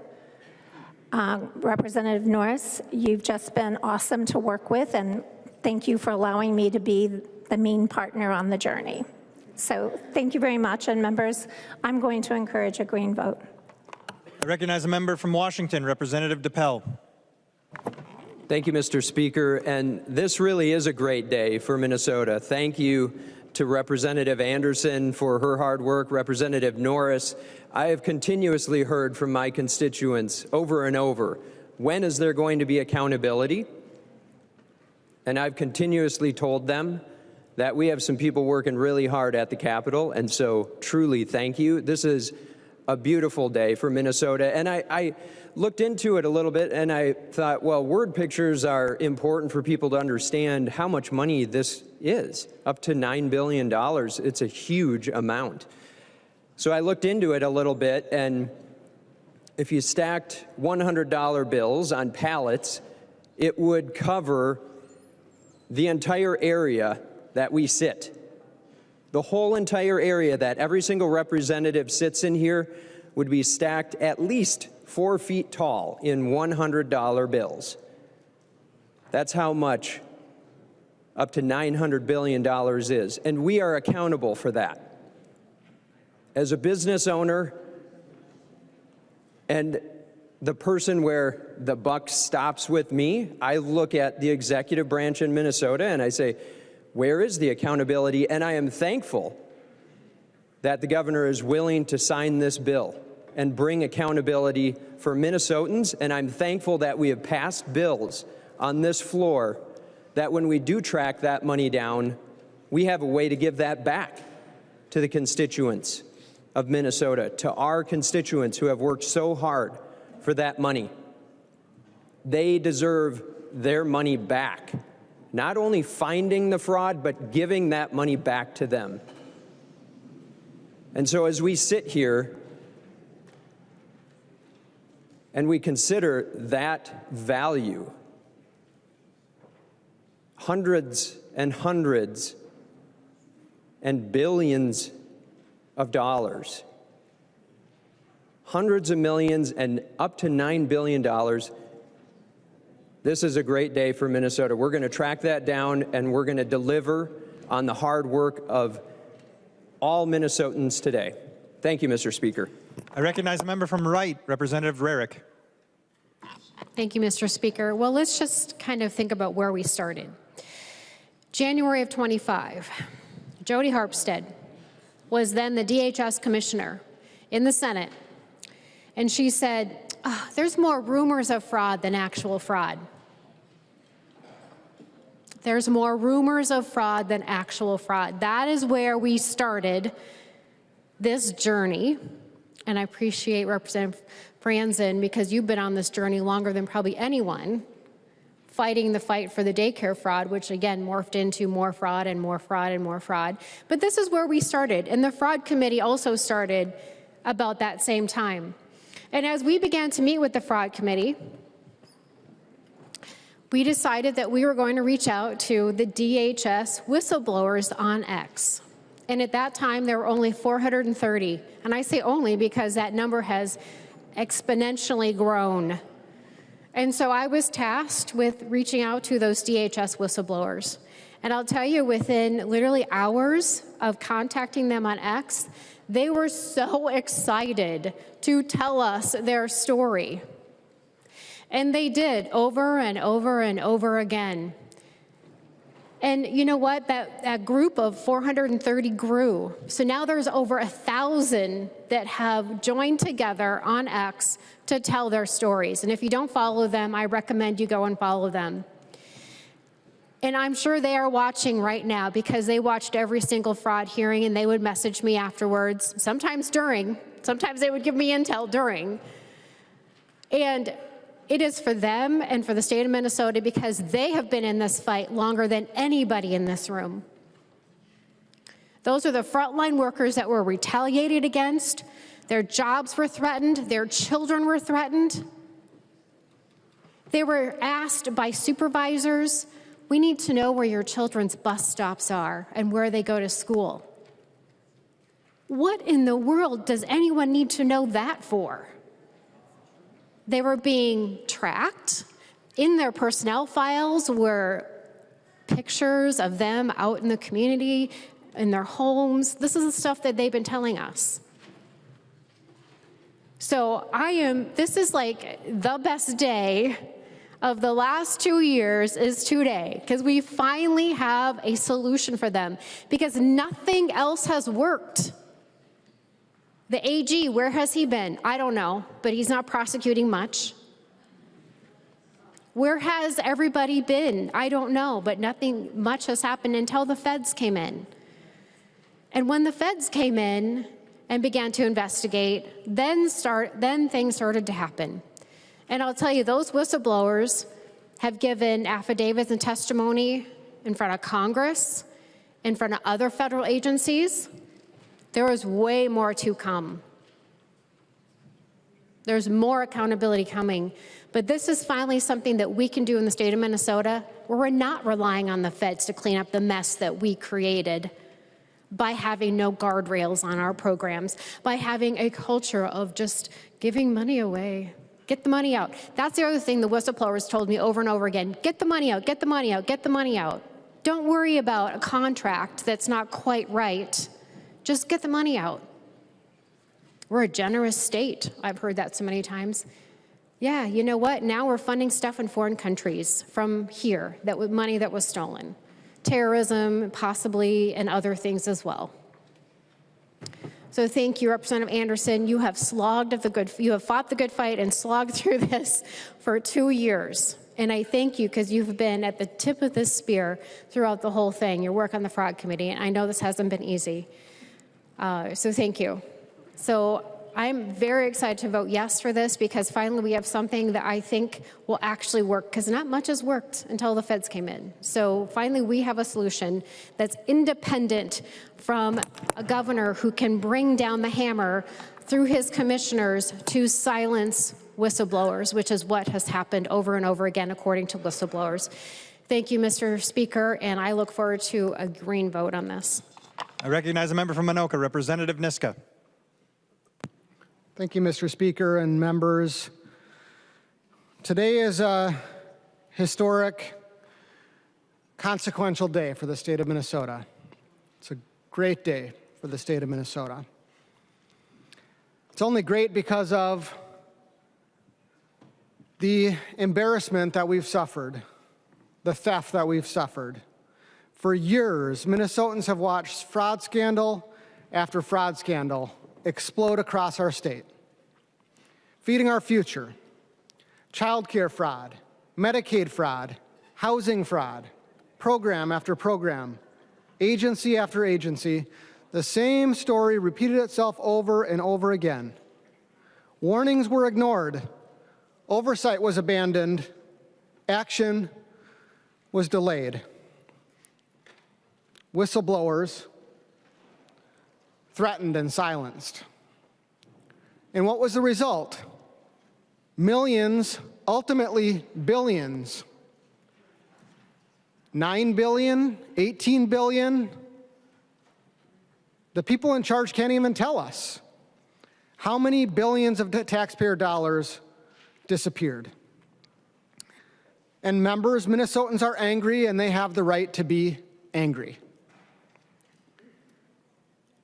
The people of Minnesota have been stolen from. Every time they turn on the news, open the newspaper, another fraud scandal, another FBI raid, another federal investigation, another warning that Minnesota would lose federal funding because the people in charge at our state government failed to properly oversee taxpayer dollars. We became such an easy mark for fraudsters that we were spoken about in refugee camps in Africa and in the criminal rings in other states. People moved to Minnesota from Pennsylvania, from other continents to take advantage of our taxpayers. We've been the suckers. It's embarrassing, it's infuriating, while fraudsters are building million-dollar homes, driving luxury cars, and living lavish lifestyles using money that was supposed to help vulnerable Minnesotans, and yes, sending some of it back overseas to terrorist rings. All of this happened while hardworking Minnesota families were scratching and clawing to make ends meet. So for years, Minnesotans have been asking a very simple question: who's actually watching our money? And for years, after 2 decades of complete Democrat control of the executive branch, there was no good answer. That's why for more than a decade, House Republicans have been warning that state programs are vulnerable to fraud and abuse, and some of us here have borne the scars from asking those questions, the name calling from asking those questions. We've introduced hundreds of bills to protect taxpayer dollars. We've demanded oversight hearings, pushed for accountability, sounded the alarm again and again, and those warnings were met with eye rolls, laughter, mockery, and like I said, sometimes even disgusting name-calling from Democrat leaders. Governor Walz and legislative Democrats had every opportunity to take this seriously years ago, but they didn't. And that's well documented. Until finally, Minnesota's fraud crisis became so severe, so constant, so nationally embarrassing that it became politically impossible for the Walz administration and Democrats to ignore any longer. But even then, this bill's path to the House floor was not easy. For the last 2 years, Governor Walz and House Democrats have tried over and over again to slow down this bill and to water it down. Just today, we saw one last-ditch effort to strip out the OIG's independent law enforcement authority. But House Republicans have persisted. House Republicans have held the line because Minnesotans are tired of excuses, tired of delay, and tired of watching government protect itself instead of protecting taxpayers. And today is the result of that fight. Minnesotans are finally establishing a truly independent Office of Inspector General with real authority to investigate fraud, waste, and abuse across state government. This bill is not perfect, and it does cost some money. It's going to cost some money because police cost money. But we need fraud police. And just to put into perspective the cost of this bill, if it costs $12 million and the fraud is $9 billion, solving $9 billion of fraud, preventing $9 billion of fraud pays for 750 years of this office. 750 years. So it costs money. But that's a cost well worth it to the hardworking taxpayers of Minnesota who've been stolen from for years and years and years. The culture of complacency that allowed this crisis to spiral out of control is deeply rooted inside Minnesota's state agencies. It's the result of nearly 2 decades of complete Democrat control of the executive branch. And that kind of culture is not going to change overnight, and it's not going to change for free. But this bill is a major, historically important step toward changing it. It creates real accountability where previously there has been none. It creates independent oversight with real authority, and it sends a message to every state agency and every would-be criminal in our state. The era of looking the other way on fraud is over. Members, we have a chance to make a major victory for taxpayers today, a major victory for accountability today. Members, please vote green. I recognize the member from Washington, Representative Anderson, PE. Thank you, Madam Speaker. So I come from a different, era in state government. I came back, I was elected 4 years ago, but before that, it was over a decade since I had served here. I served as Minnesota State Auditor, and I served as a commissioner in the Plenty administration. I also served in local government before that. And at that time, government was clean. It was clean. And the things that we have seen happen would have never been tolerated, whether it was a Democrat or a Republican administration. Absolutely not tolerated. So it's shocking to me to come back here 4 years ago and to see what had happened to our state. I sit on the Audit Commission with many of you, the Legislative Audit Commission. And we would see audit after audit of things, and I couldn't believe it. You go, well, is this really happening? Because it's just absurd.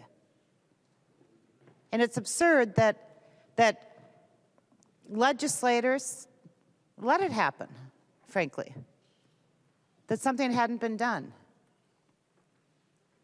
And then we had commissioners in during those audit hearings. This is during the trifecta, this is before.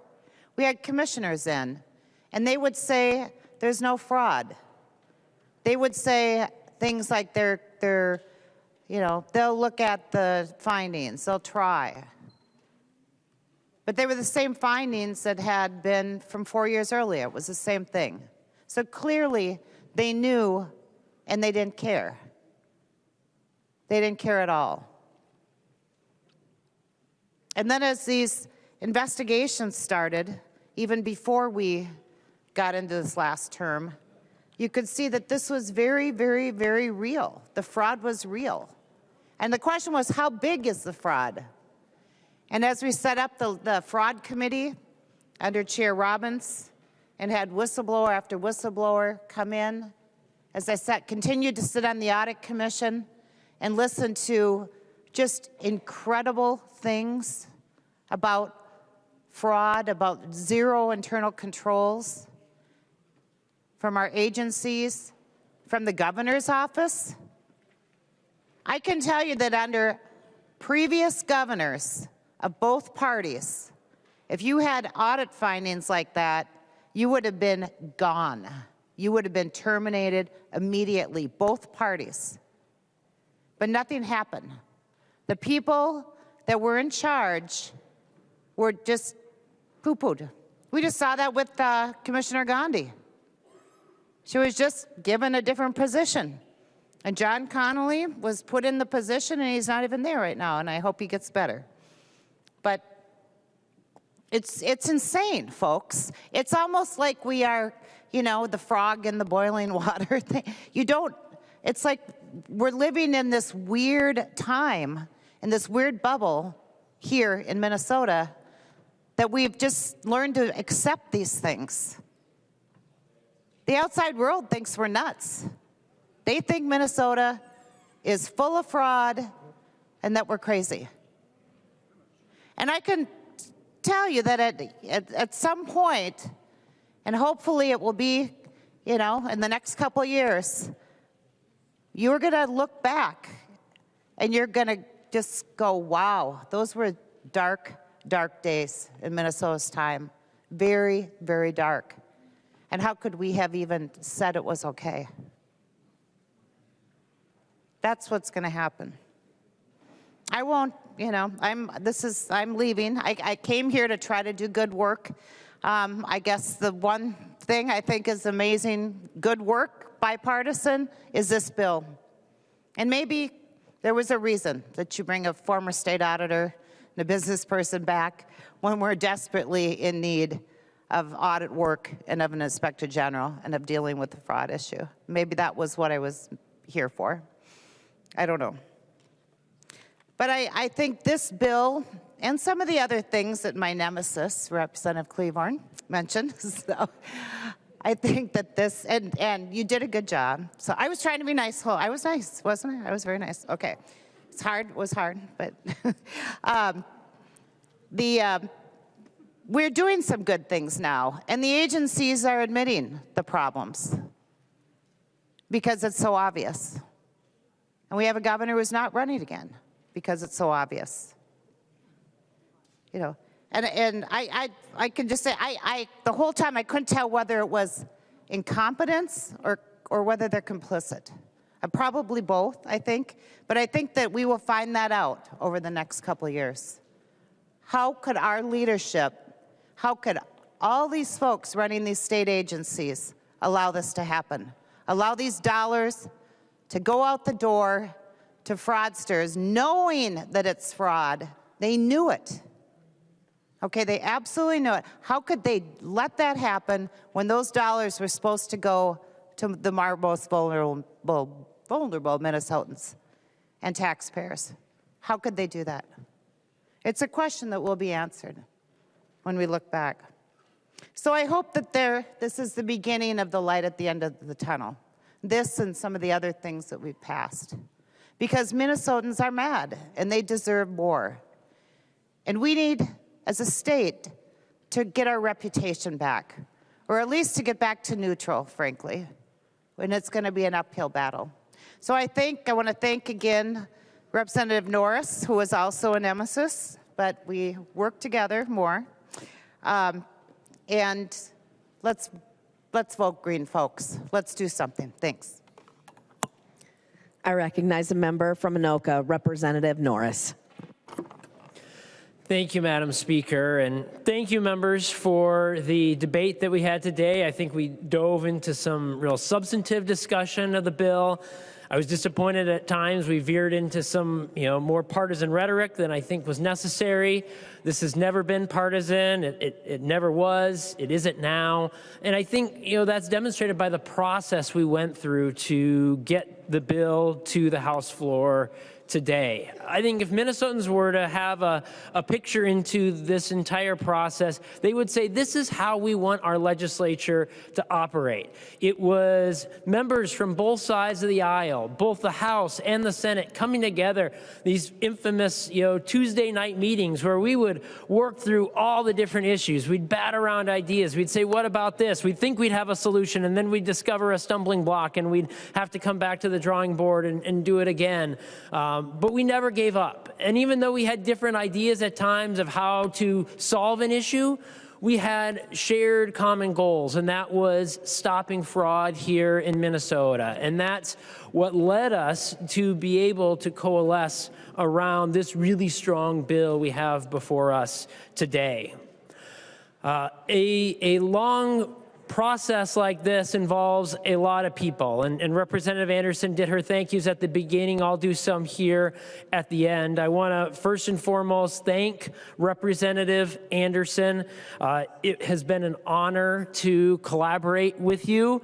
We like I said, and we've had some disagreements along the way about exactly how to solve some of the problems, but I never doubted that we could get to a solution.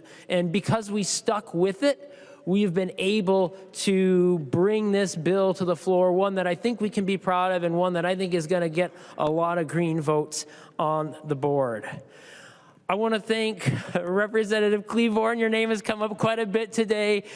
You have been a tremendous thought partner throughout this process.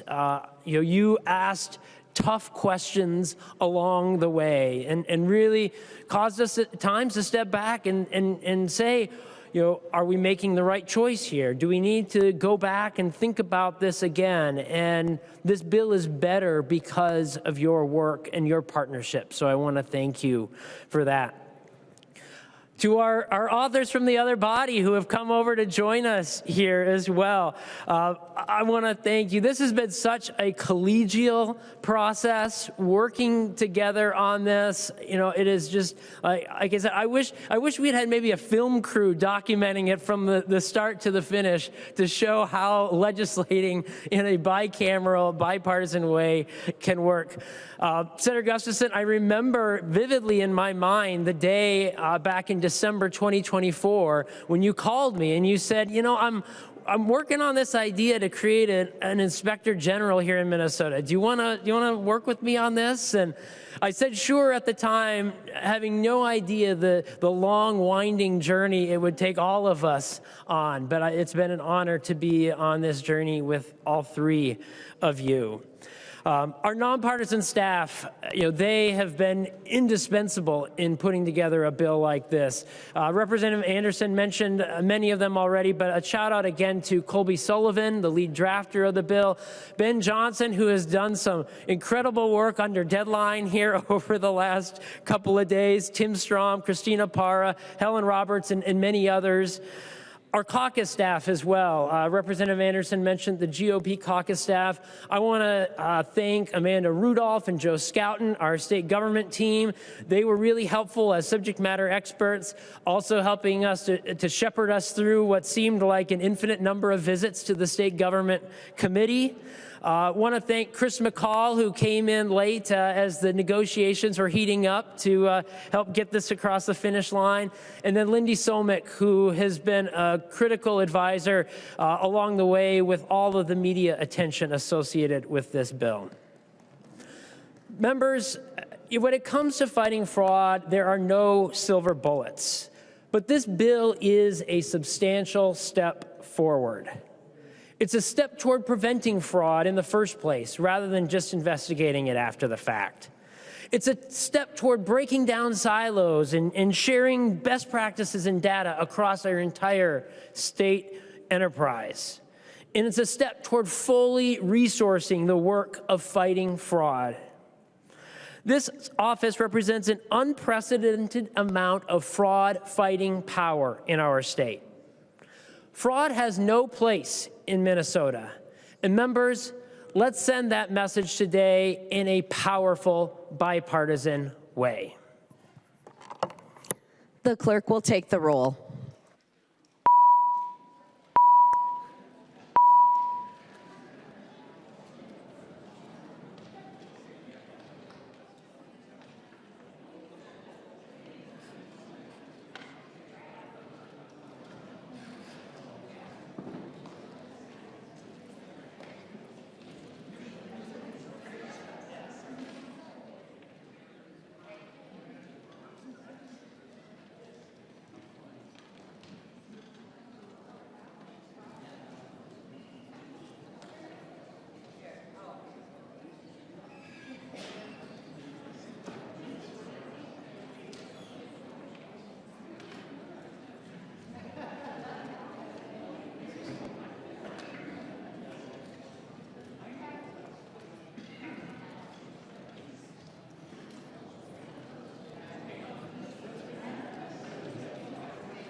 The clerk will call the members of the names of the members participating remotely. Baker. Baker votes aye. Baker votes aye. McDonald. McDonald, aye. McDonald votes aye. Monty Hilsley. Momanya Hiltzley, aye. Monty Hilsley votes aye. Schultz. Schultz, aye. Schultz votes aye.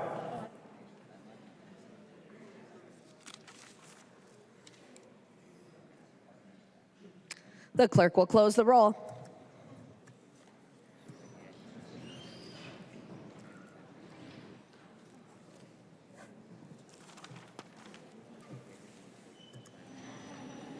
There being 127 ayes and 5 nays, the bill is passed as amended and its title is agreed to.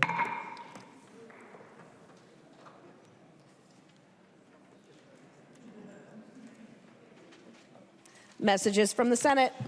Message from the Senate. Madam Speaker, I hereby announce the passage by the Senate of the following House file, herewith returned as amended by the Senate, in which amendments the concurrence of the House is respectfully requested. House file number 1141, an act relating to housing. Howard moves that the House refuse to concur in the Senate amendments to House File number 1141, that the Speaker appoint a conference committee of 4 members of the House, and that the House requests that a like committee be appointed by the Senate to confer on the disagreeing votes of the 2 houses. I recognize a member from Hennepin, Representative Howard. Thank you, Madam Speaker. That is my motion. We're having a lot of good conversations, a lot of alignment with the Senate, but we still need a conference committee to work out our differences. Any further discussion? All those in favor of the motion say aye. Those opposed, nay. The motion prevails.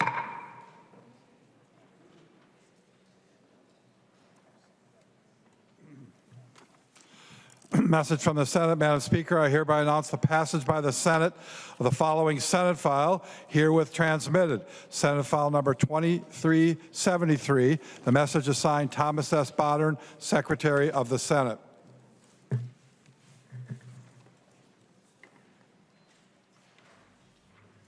First reading of Senate bills. First reading of Senate file number 2373. An act relating to labor and industry, exempting minor league baseball players from minimum wage and overtime requirements. Pinto moves that Senate File number 2373 and House File number 2441, now on the General Register, be referred to the Chief Clerk for comparison.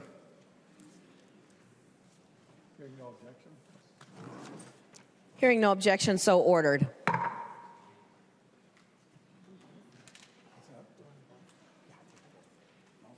Announcement by the Speaker.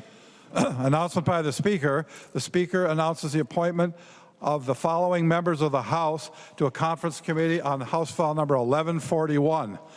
Igo, Nash, Howard, and Kozlowski.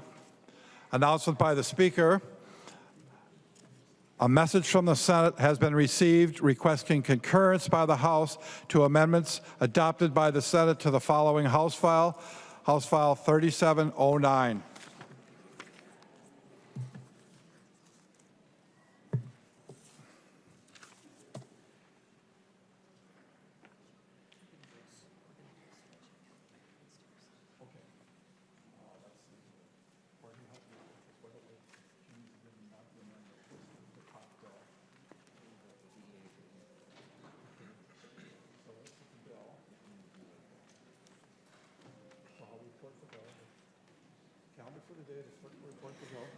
The next bill on the calendar for today is Senate File 4612. The clerk will report the bill. Senate File number 4612, an act relating to state government, modifying provisions relating to the Department of Health, Human Services, and Children, Youth, and Families.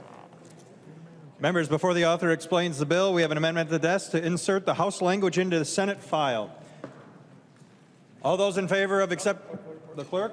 That's right. The clerk will report the amendment.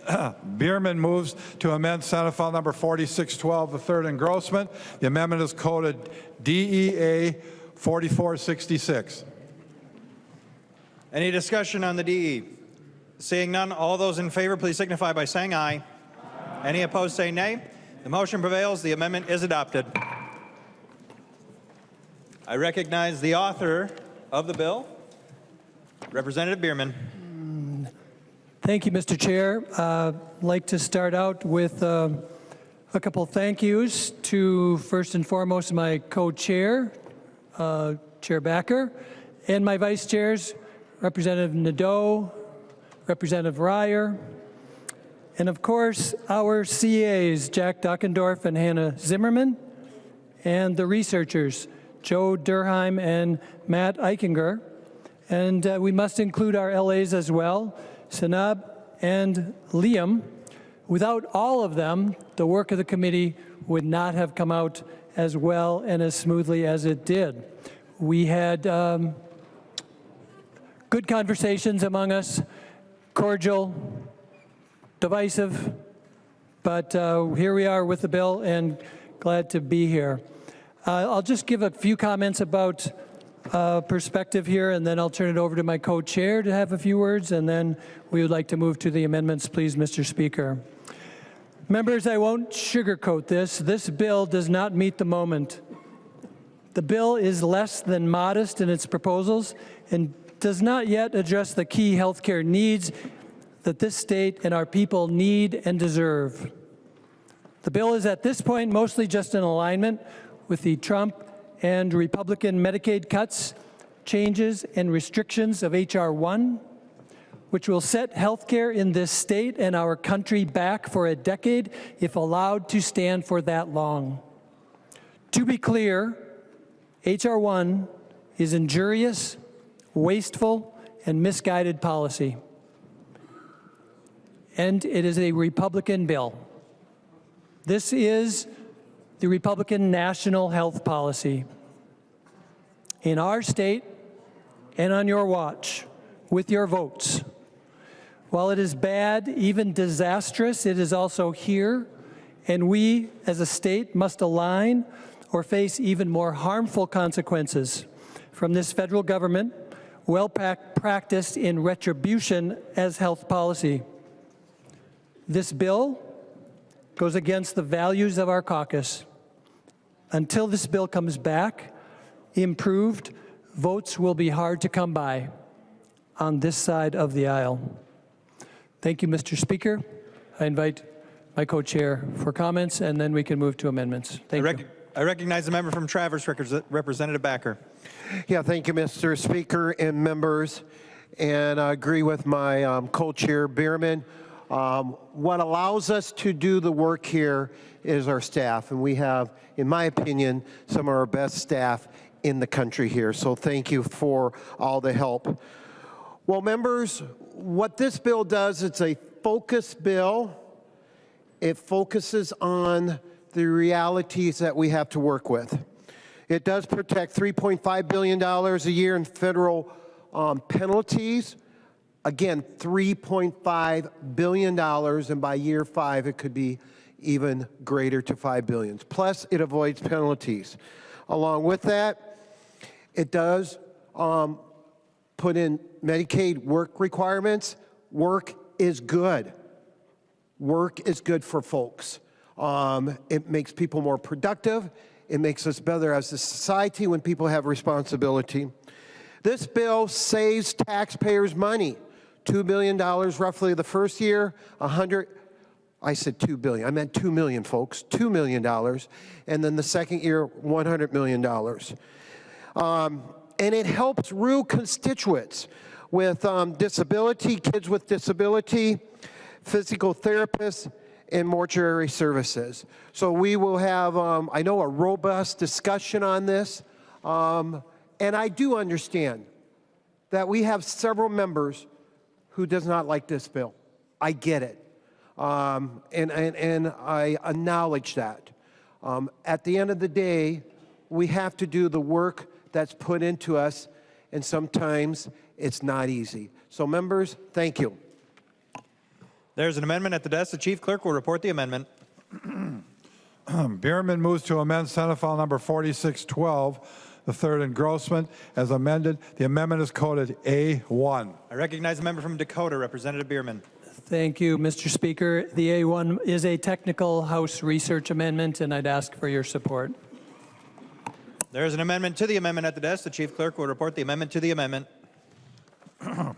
Scott moves to amend the Bierman amendment to Senate File Number 4612, the third engrossment, as amended.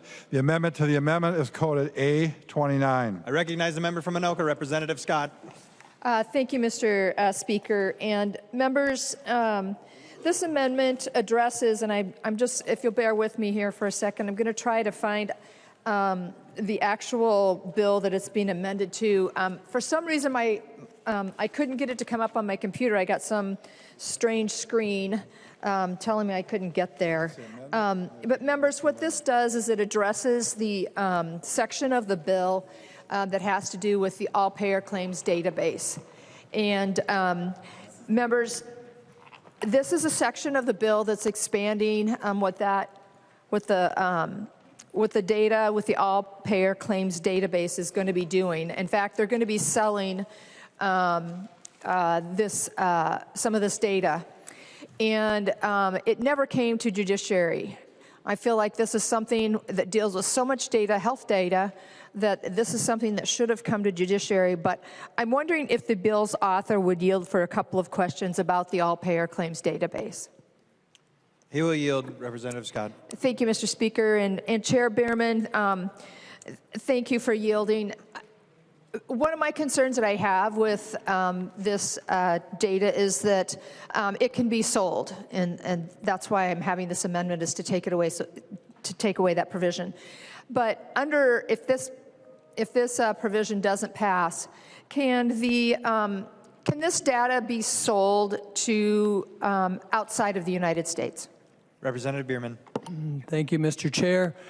Representative Scott, I think it might be helpful for the body to hear from Representative Elkins, who's the author and knows this information inside and out. And if, with your permission, I would ask Representative Elkins to yield and take questions on this data bill.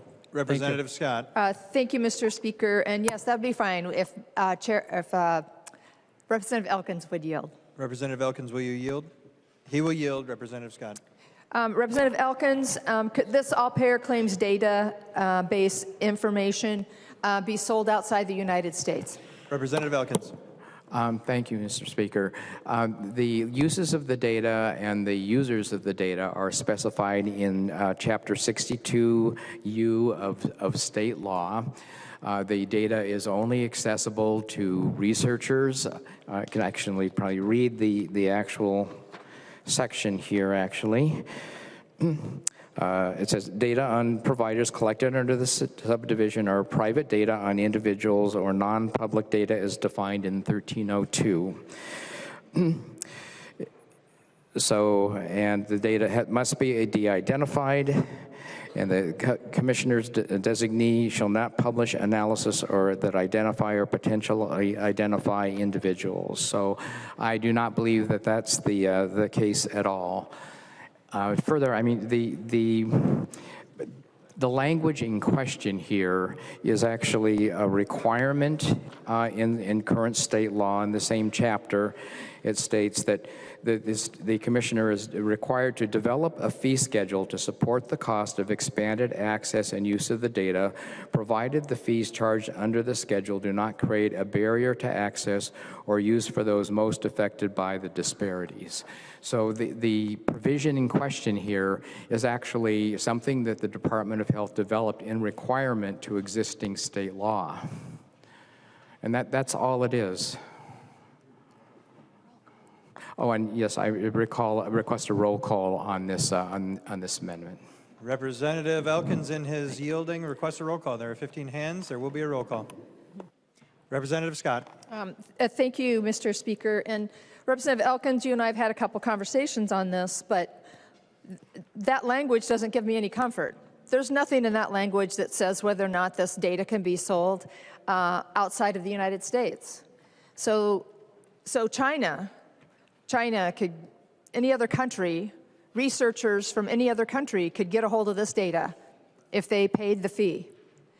And members, there are other issues with this, and I know what the underlying language is. It was passed a couple of years ago during the Democrat trifecta, greatly expanding the use of this data, and I understand that it's valuable data in this healthcare world, but of course, one of my concerns always is that it can be re-identified, and there are some sections of this that allow zip codes of, okay, this is the medical claims of everybody in this room goes into this database, okay?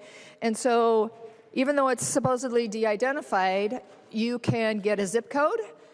You know from looking at the claim what that person's illness is. And there are several other things that could really cause that information, especially say it's from someone that lives in a small town, to be re-identified.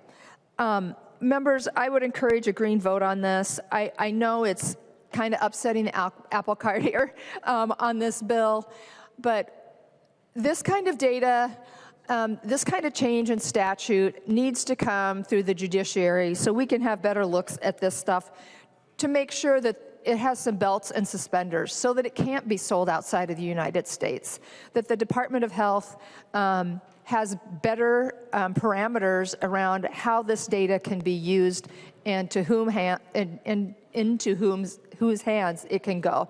So I encourage a green vote. Thank you. I recognize a member from Hennepin, Representative Elkins. Thank you, Mr. Speaker. Yes, I think under Chapter 13, the Data Practices Act, I don't think you can sell data that's classified as private and non-public to overseas at all. But in any case, as Chair Scott mentions, she and I have been having ongoing conversations about this issue, and we will continue to. I'm sure this bill is going to be back and forth before it comes to passage, and she and I and the Department of Health will continue to discuss this issue. Thank you. Recognize a member from Traverse, Representative Backer. Yeah, members, I would ask for a green vote. It does make the data more secure, and that's what Chair Scott's biggest concern is, so I would ask for a green vote. Thank you, members. Any further discussion of the amendment? I recognize a member from Olmsted, Representative Liebling. Yeah, thank you, Mr. Speaker and members. Well, just to be clear, I would ask members to vote no on this amendment to the amendment. And I did not think that this measure needed to come to judiciary. It's really not changing the use of data. And the data is, just to be very clear, the data is not being sold. It is not being sold. And the alternative to having the fee structure is to have it paid for by taxpayers. So this is a user pays kind of thing. It is not selling data, and my understanding is it's allowing the Department of Health to very carefully determine which requests for data and which research projects are legitimate uses of the data. So this is not open season on data, and it's all de-identified. Thank you. So please vote no. I recognize a member from Dakota, Representative Bierman. Members, I recommend a no vote as well. Thank you. Any further discussion? I recognize the author of the amendment to the amendment, the member from Anoka, Representative Scott. Thank you, Mr. Speaker. Appreciate a green vote. There being no further discussion on the amendment to the amendment, the clerk will take the roll.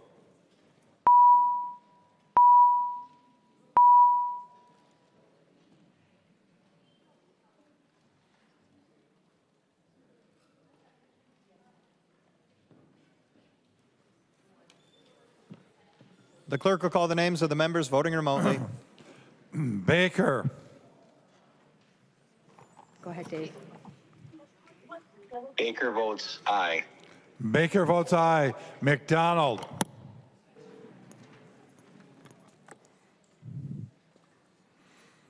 McDonald. Momani Hildsley. Momani Hildsley, no. Momani Hildsley votes no. Schultz. Schultz, aye. Schultz votes aye. McDonald.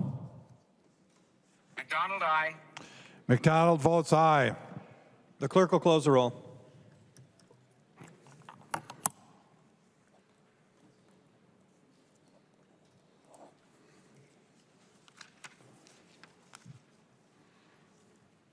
There being 67 yeas and 67 nays, the motion does not prevail. The amendment to the amendment is not adopted.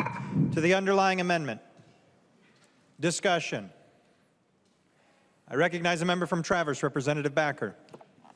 Members, on this one here, I would ask for a green vote. Thank you.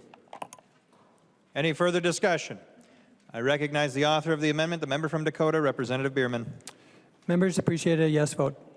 Seeing no further discussion, all those in favor, please signify by saying aye. Aye. Any opposed, say nay. The motion prevails. The amendment is adopted. There is an amendment at the desk. The chief clerk will report the amendment. Hewitt moves to amend Senate File Number 4612, the third engrossment as amended, and the amendment is coded A3. I recognize the member from Dakota, Representative Hewitt. Thank you, Mr. Speaker. And members, I have to apologize. This is to fix a bill that I did last year. I don't want to get into graphics on it, as most of you have talked to me about this already, but basically it has to do with mortuary science and our new form of disposition, natural organic reduction. We had some flaws in the wait time. Through much work on this, we decided that we would extend the wait time, but only with the family being involved with that. NORA is growing throughout the country. We're seeing it grow more in rural areas. The farmers naturally want to return to their own land, so this is a really great option for them. But it's also important we try to keep this affordable. So this would be good for the whole state. Thank you, Mr. Speaker. Further discussion. I recognize the member from Traverse, Representative Backer. Vote green.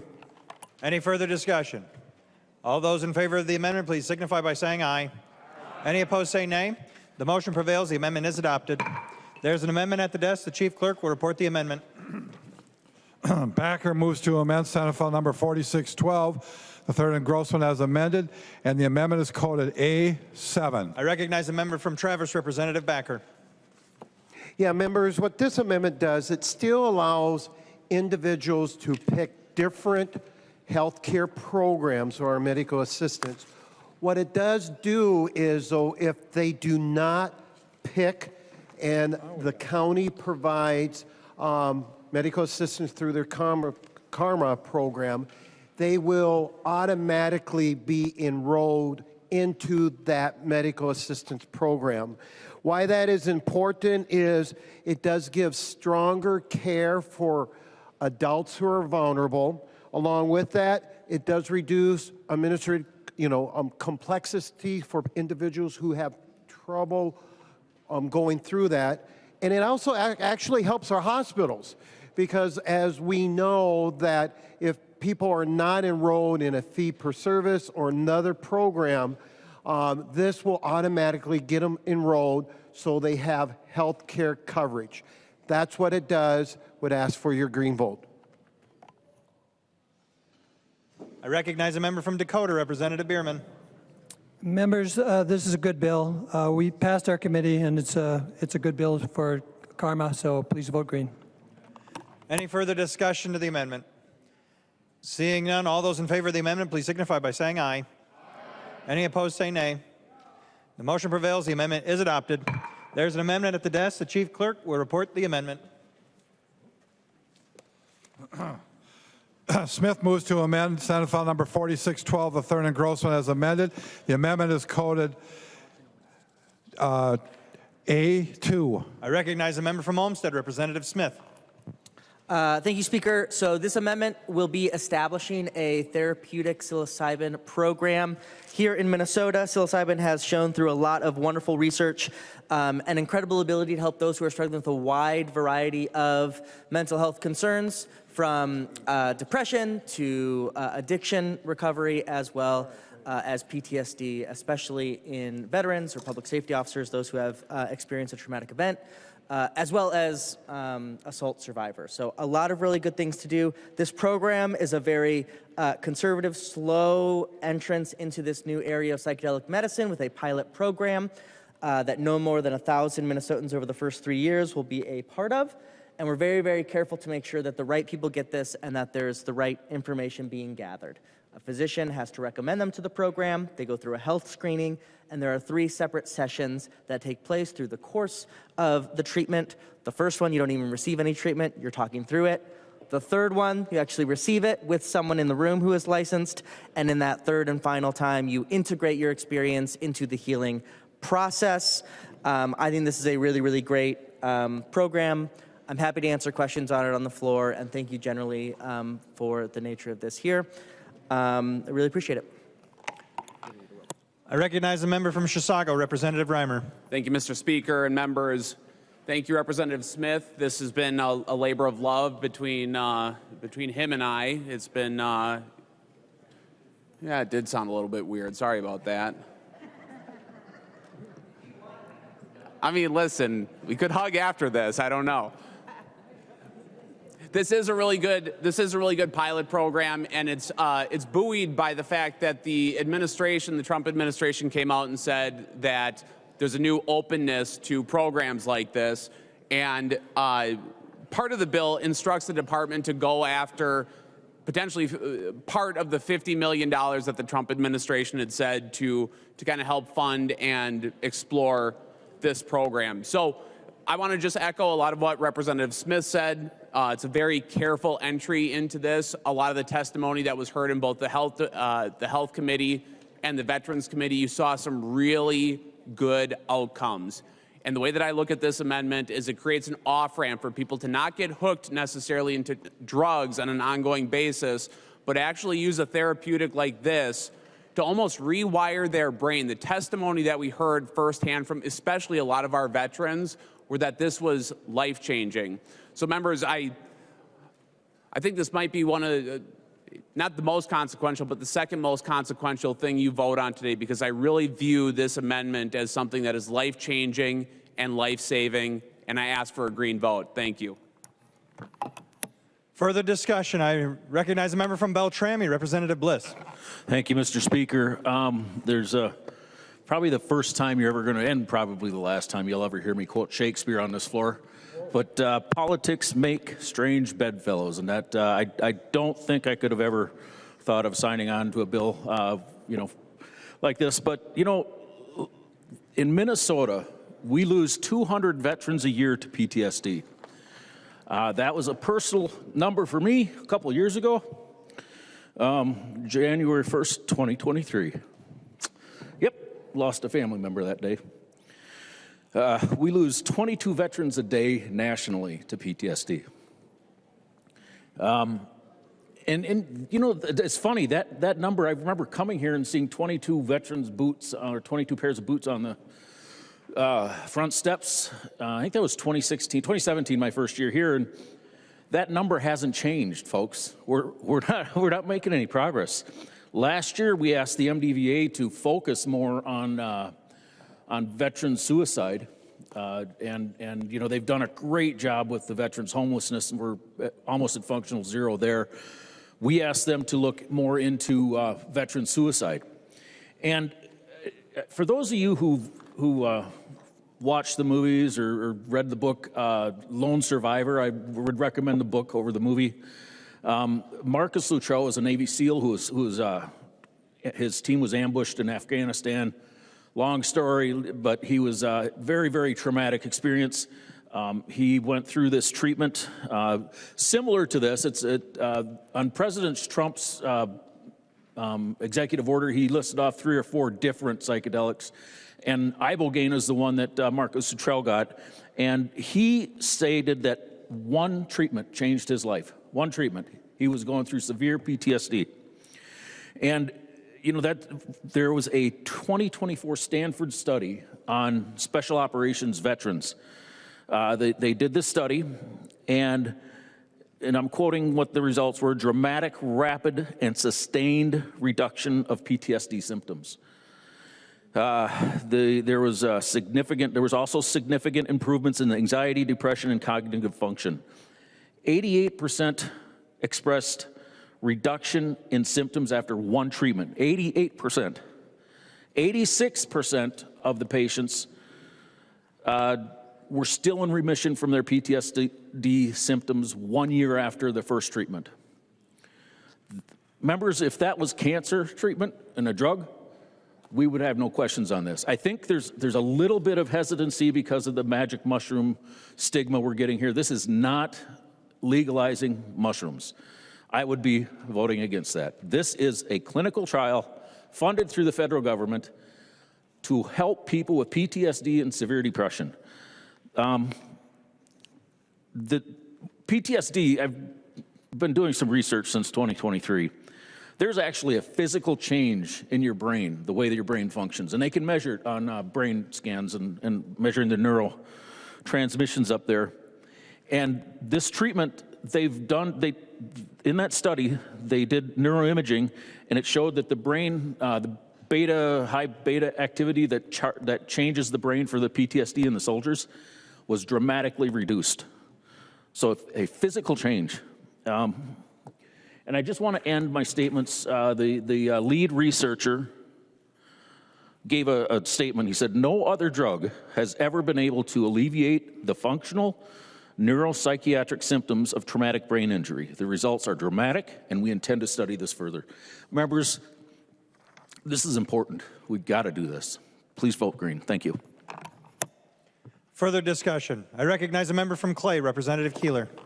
Thank you. I want to say thank you to Representative Smith for bringing this. I sat in the Health Committee when you brought this bill, and the testifiers that we had as the daughter and the granddaughter of a veteran, this is really solving a really big issue. I think it's important that we think outside of the box. I also just want to say I've been talking about this bill a lot in greater Minnesota and in rural Minnesota. And there's this stigma that sometimes we don't know what we can say or not say, or if people are going to like love it or hate it. And the truth is like everywhere I went and talked about it, people are really, really excited that we're doing this. People see this as a way to kind of move around some of the pre-authorizations that we have found utilizing other medications. And you're right, it's not like we're not adding mushrooms to a recreation. This is actual healthcare. This is mental health support, and this will save lives. And so I just wanted to say I'm really excited. I said that on the record before. I know Australia and Canada are really doing amazing things, and I think we can be a leader to do this. So thank you for the work you've done. Thank you for doing this in a really bipartisan way. I think we're doing some amazing work for our veterans. Opida. I recognize a member from Anoka, Representative West. Thank you, Mr. Speaker, and thank you, Representative Smith, for bringing this amendment. It is a very good amendment, and most of the important bits have already been said, particularly what Representative Bliss brought up about the efficacy of PTSD treatment in relation to psychedelics. One thing I want to address is some might say, well, this seems really fast. You know, maybe we should not adopt it in this way, we should slow it down. One of the biggest reasons to do this today is the $50 billion available from the federal government. Many states are in no way ready to utilize that money. So by being early, we can have a program that will help many people with severe conditions, and we'll have it paid for by the federal government. That money is going to be spent. It might as well be spent benefiting Minnesotans. So I'd urge members to support this amendment, and I think it sends a very good message if you talk to a lot of veterans or really anybody who has had this experience in this space on how it's helped them. It's a unique intervention that fundamentally improves brain function and can address things unlike anything we've seen. And the evidence just keeps coming in. And like Representative Bliss said, we're seeing numbers, efficacy numbers, that are just unreal. It's incredible what's been advanced in just a few years. So thank you, Representative Smith, thank you, Representative Reimer, and Representative Bliss for moving this forward down the field. I think all members should feel very comfortable with a green vote on this bill, this amendment. So with that, Mr. Speaker, I would request a roll call.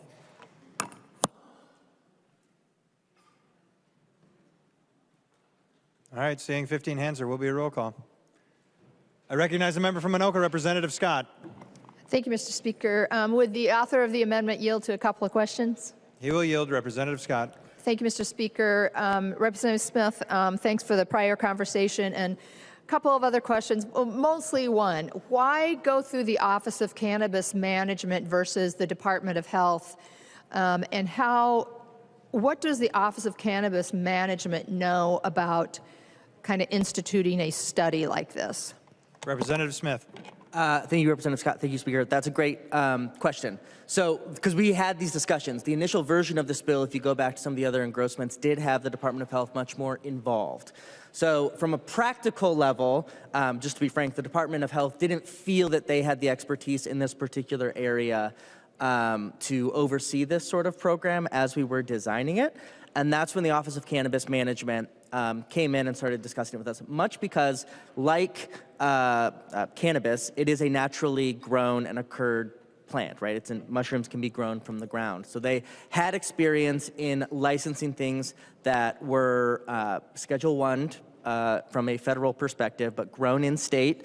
So we stay away from the interstate commerce clause, licensing those facilities, and then also licensing those who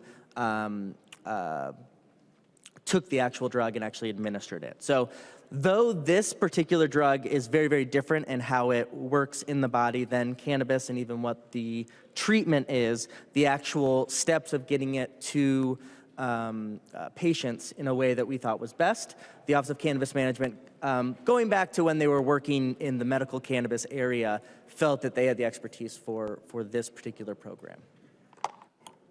Representative Scott. Thank you, Mr. Speaker, and thank you for that answer. And so, so just walk us through. I think I understand that this is overseen by a physician or a psychologist, psychiatrist. I know there are several steps to it, but I know that that person that undergoes this treatment is not in a room alone somewhere. Can you tell us what that might look like a little bit for the record? Thank you. He will continue to yield. Representative Smith. Thank you, Speaker, and thank you for that question. So we'll just go from the beginning. Someone feels that they're suffering from PTSD, and they hear us talking about it on the floor, and so when this goes into effect, they will go to their physician and mention this, or potentially a physician could recommend this to a patient they think has a qualifying medical condition, which will be defined in the rulemaking process. If this is something that the physician thinks is helpful to the patient and the patient wants to undergo, they will go through a health screening process to make sure there's no underlying health conditions that might conflict based on studies with the treatment itself. So just as an example, a history of psychosis would be something that most likely through the rulemaking process, we wouldn't want someone on this particular treatment. Once they pass that screener, They will then be referred to a licensed facility.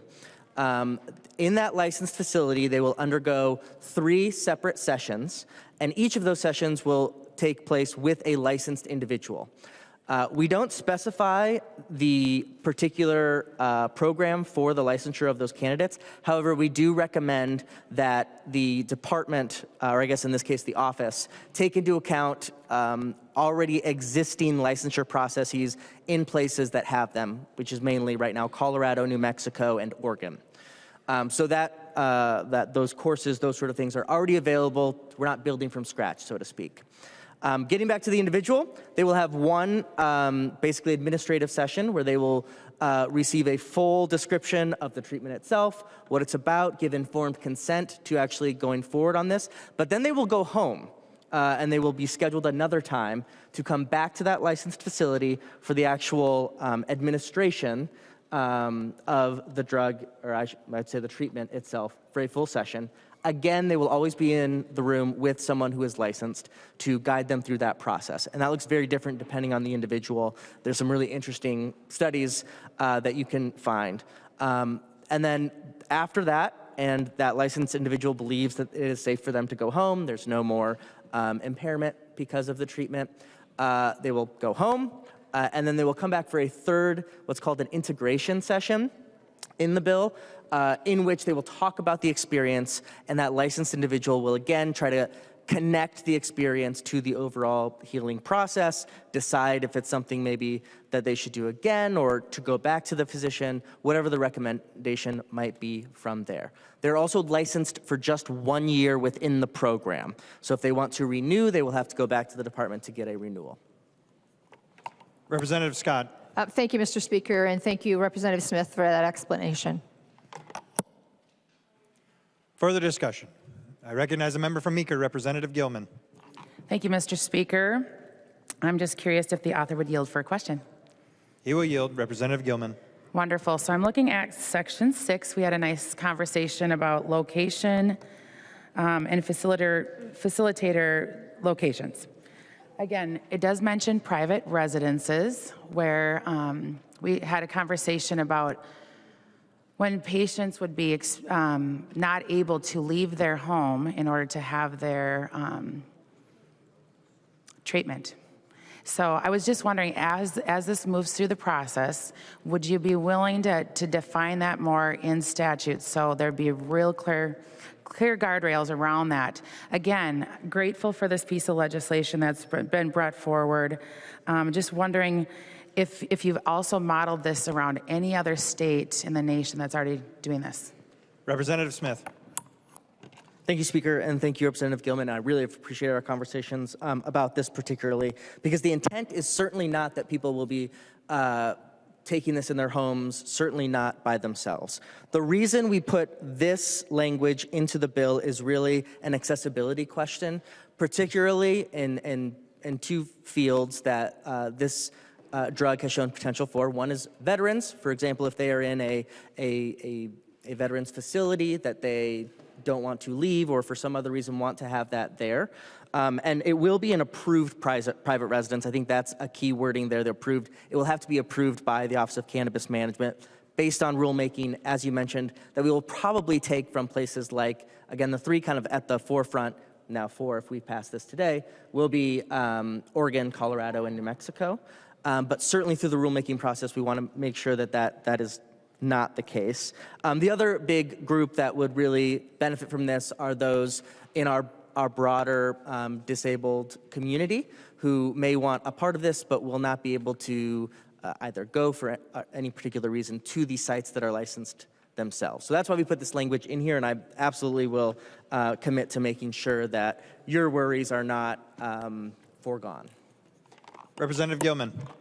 Thank you so much, Speaker, and thank you for your words on this. And again, I just want to personally thank Joe Rogan on the Minnesota House floor, that he had President Trump's ear and was willing to bring stories, again, of folks that have suffered and those that have died from PTSD and other traumatic brain injuries. This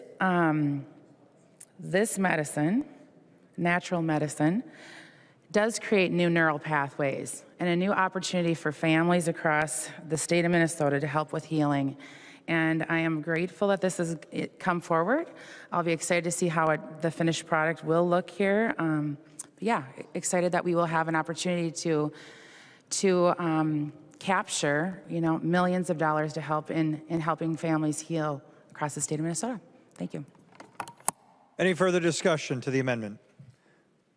I recognize the member from Dakota, Representative Bierman. I just wanted to weigh in as well. I've heard a lot about this. We had the committee hearing, of course, so it's gone through a committee. Appreciate all the good conversation members have had. I've met a few people who have tried this, and the word they use is transformational. So I think there's a lot of promise in it, and encourage a yes vote. I recognize the author of the amendment, the member from Olmsted, Representative Smith. Thank you, Speaker. I do have a thank you section. I didn't have Joe Rogan on there, but might as well say thank you to Joe Rogan as well.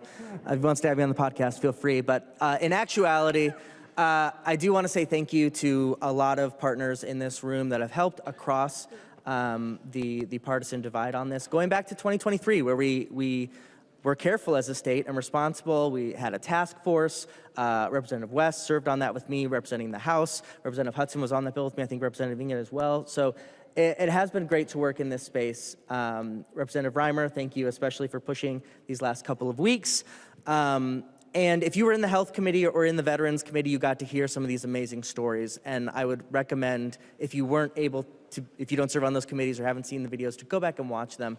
We are doing something really incredible today. There are 1,000 Minnesotans right now who feel lost, who feel like potentially that their life is over, that they can't function. And probably not all 1,000 will find this drug helpful, but a lot of them will.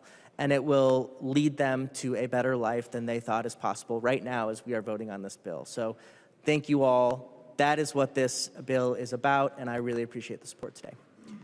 Seeing no further discussion, the clerk will take the roll.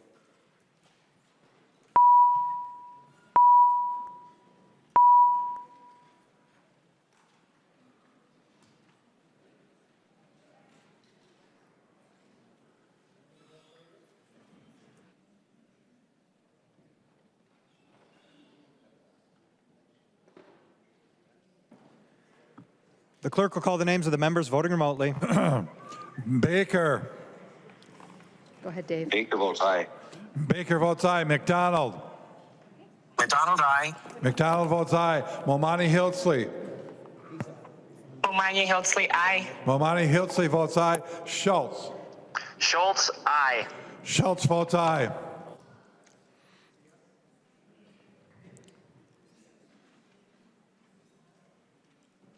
The clerk will close the roll.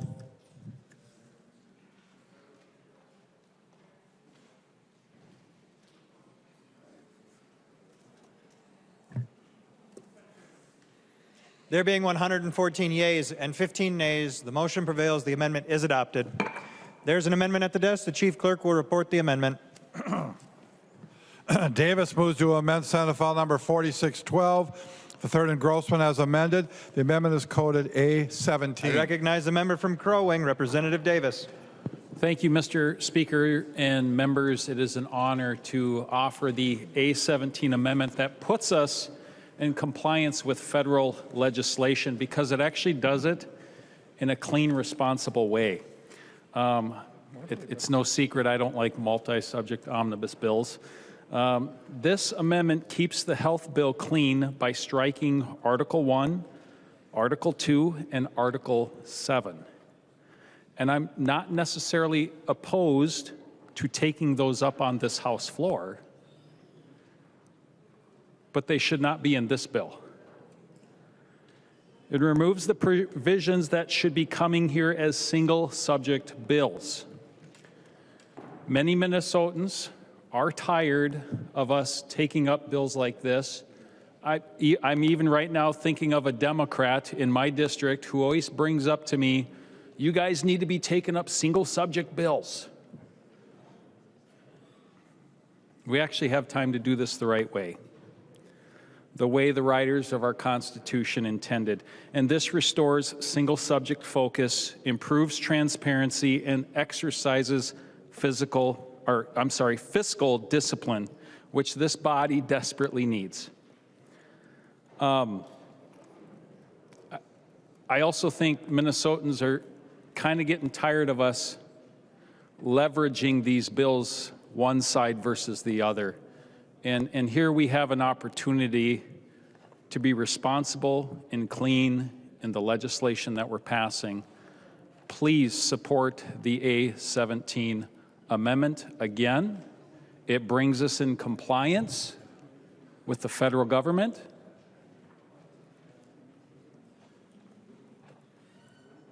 And it also keeps in here the implementation of it at the state level. I ask for your support, members. Thank you. I recognize a member from Dakota, Representative Bierman. Thank you, Representative Davis, for the A17 amendment. Members, I would ask for a no vote on this. We have vetted all of these bills through committee. I appreciate the sentiment about having subject bills and hearing more of them. I think we've done a little bit of that in the last 2 years, last 3 years actually. So I'm glad to see that. It's something we are paying attention to. I think we can all admit when we have some single subject bills, we put them on the floor and we're doing more of that. It's hard with the volume of bills and the short time frame that we have up here to hear every single bill in that order. And so today I would recommend we vote vote no on this amendment and keep the bill intact. And ask for a roll call. Seeing 15 hands, there will be a roll call. I recognize a member from Olmsted, Representative Liebling. Thank you, Mr. Speaker. And I rise to, of course, oppose the amendment and ask for a red vote. But I just want to supplement a little bit what Chair Bierman just spoke about. You know, what is a single subject? This is not a clear thing. What is a single subject? This led, when this state was founded, we didn't have word processing. Everything had to be written out by hand, and it was a different world. So I think we have to, and of course our government was more simple, and for some of you that might be a great thing. You might like to go back to that, I don't know, but we have more complex problems. We have more complex things we have to do. And this idea that every bill can come separately just isn't feasible. It's just not practical. We're not built for that. And so I would argue that this is a single subject bill, that when a bill comes from the Health Committee, it is a single subject. Now, if you take committees from, if you take bills from a bunch of committees and stick them together, you can argue that isn't. But this, I don't think there's really much of an argument. So I appreciate the opportunity to discuss this, but you know, any bill that's been on this floor, somebody could take it and say, oh wait, that's really two subjects. You could parse it out. There's just no definition in any that really prevails in all instances of what is a single subject. But from custom and usage in this body, and I think from common sense, a bill coming out of the Health Committee with things relating to health in it is a single subject bill. Thank you.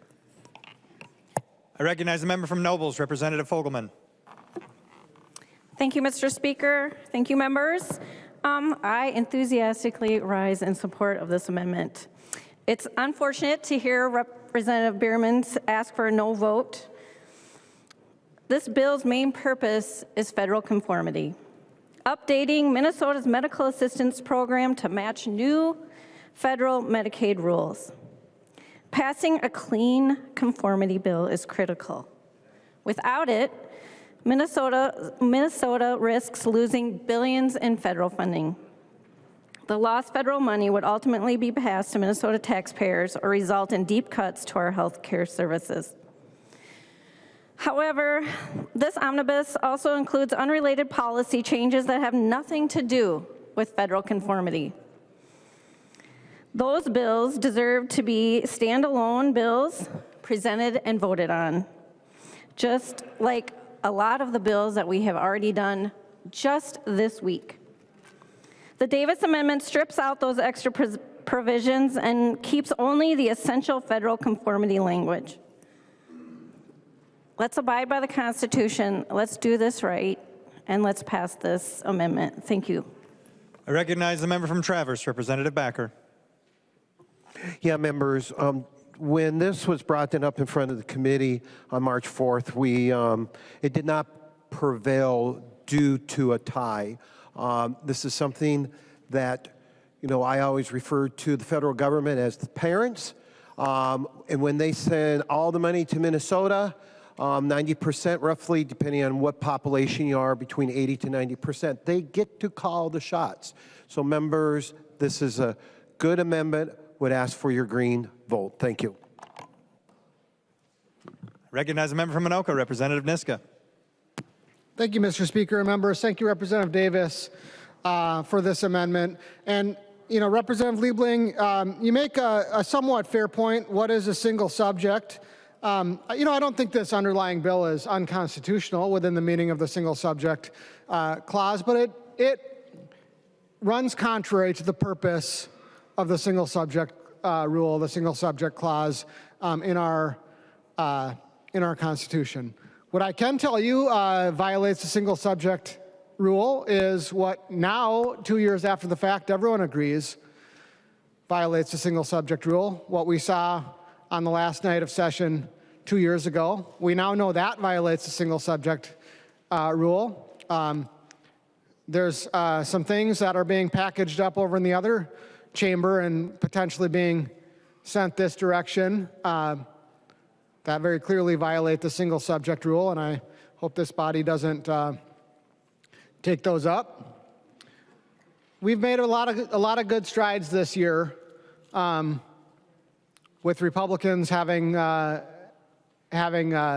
bigger role in this chamber than in the Democrat trifecta to make sure that we are doing the work in a transparent and open way, reaching the goals that our framers were trying to accomplish with the single subject rule. We don't need to tie one thing that one person supports with one thing someone else supports so voters don't know what we're voting for and what we're voting against. If we don't want Minnesota to lose billions of dollars in federal funding, then we should just all take up and support the provisions that would be left after this amendment. So this is a good amendment. I think I would support many of the other provisions if they were brought to the floor as single subject bills too, or more skinny bills, so that members of the public can see exactly what we're voting on and what we're not voting on. But this is a good amendment.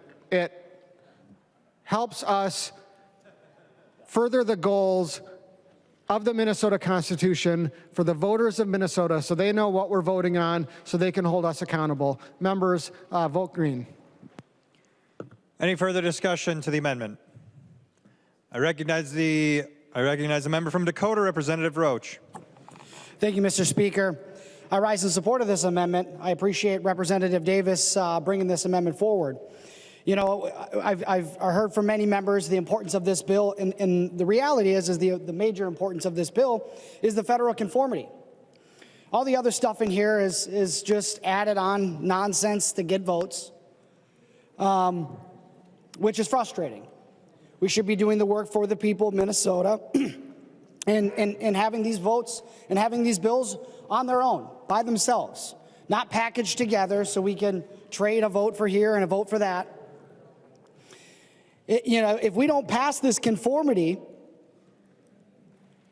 Minnesota taxpayers are going to be on the hook. We're going to add $3.5 to $5 billion on the budget. And we got Democrats on the other side of the aisle that are in spite Donald Trump so much that they're willing to do that. That they're willing to put that on the backs of Minnesotans, and therefore they got to have their pork in the bill too. And I wish Minnesotans would see it for what it is. We need to stop this multiple bill. I'm gonna call it an omnibus bill. It's an omnibus bill. It's got many, many provisions in it. And we got to stop this practice. Part of the reason why we have such political division, in my opinion, is because of the omnibus bills. Let's work together on single bills, make amendments, and start representing the people of Minnesota and compromise. This, to me, isn't real compromise. It's 70 pages camouflage is compromised, so Minnesotans don't suffer the consequences of $3.5 to $5 billion more on their backs if we don't conform. So I appreciate the amendment, and I'm going to support the amendment. Any further discussion to the amendment? I recognize the author of the amendment, the member from Crow Wing, Representative Davis. Well, thank you, members. Thank you, Mr. Speaker. Representative Liebling, Representative Bierman, I appreciate your perspective. And Representative Liebling, you are correct. It's kind of up for interpretation. And that's my argument. Like, that's the problem I have with this, because my interpretation is we can't keep doing business as usual, and we need to operate differently in this chamber. And I think that now that we've got a tie in the House, we've seen improvements with this. We have. We've seen single subject bills come to this floor many times for votes. And so we're doing a better job now. And then we send it over to the Senate, and Senate Democrats stick them all back in a big bill and bring them back over here. We need to operate differently, and this would be a good start. So please support the A-17. Let's show Minnesota that we can pass good bills and still do things differently. And I ask for your green vote. Thank you. Seeing no further discussion, the clerk will take the roll.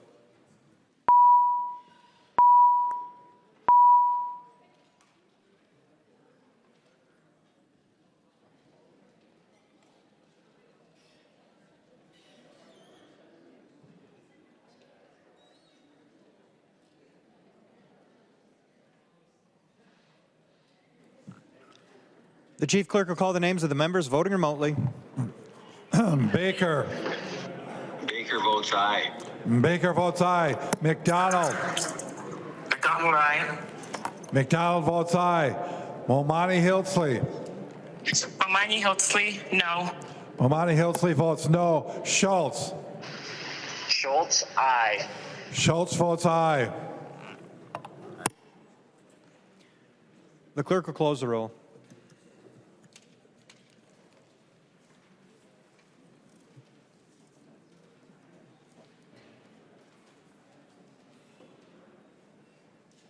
There being 66 yeas and 67 nays, the motion does not prevail. The amendment is not adopted. There's an amendment at the desk. The chief clerk will report the amendment.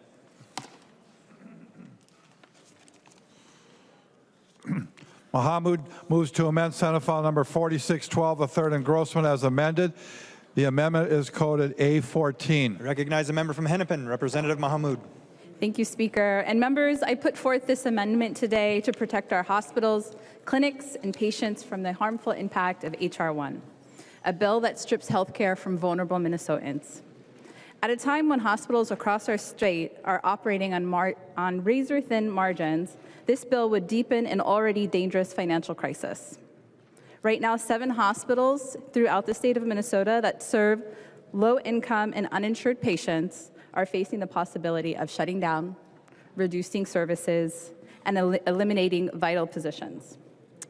The HR alignment portion of this bill would further destabilize our healthcare system by reducing retroactive Medicaid coverage from 3 months down to 2 months or 1 month, depending on eligibility. What does this mean in real life? It means an uninsured Minnesotan who suffers a catastrophic injuries from a car accident would wake up not only fighting physically for their life, but also racing against a clock to get paperwork done.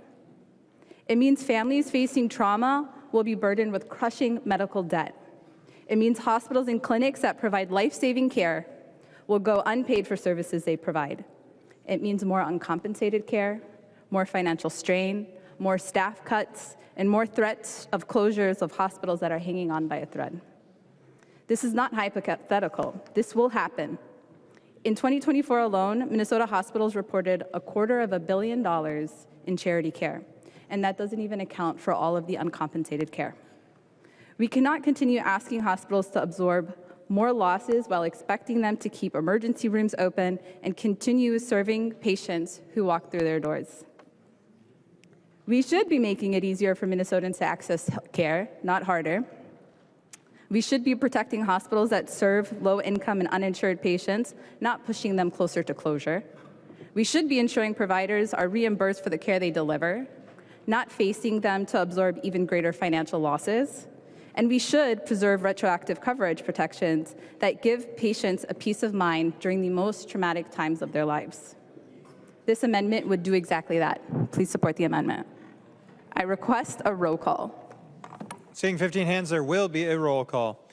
Discussion to the amendment. I recognize the member from Traverse, Representative Backer. Thank you, members, and thank you for the amendment.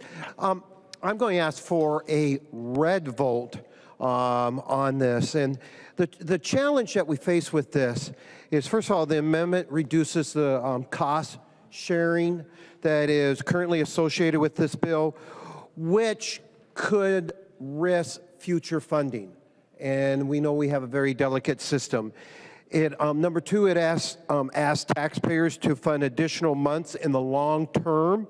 And that's because anything beyond our half month that we currently have in this bill would be 100% covered by the state.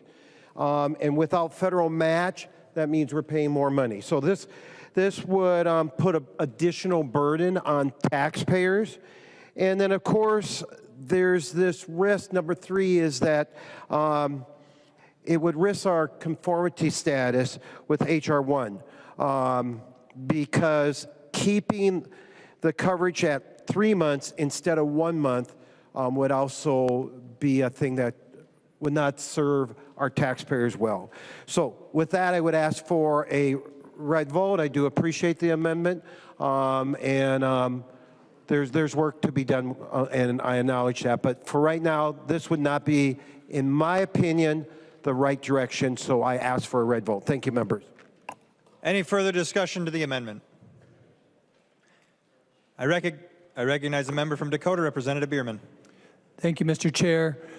I think the crux of the matter here is what happens to patients who are put into the hospitals among the 140,000 who have lost their insurance or deemed ineligible because of work requirements, which we're going to talk about in a little bit.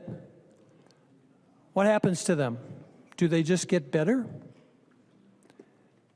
They seek medical care in the emergency rooms in all of your hospitals. And I would ask you to speak to your hospitals about this issue. I've been talking to hospitals constantly about this and H.R. 1 and the impacts. Impacts which we haven't even felt the full brunt because H.R. 1 gets worse and worse in the years going forward.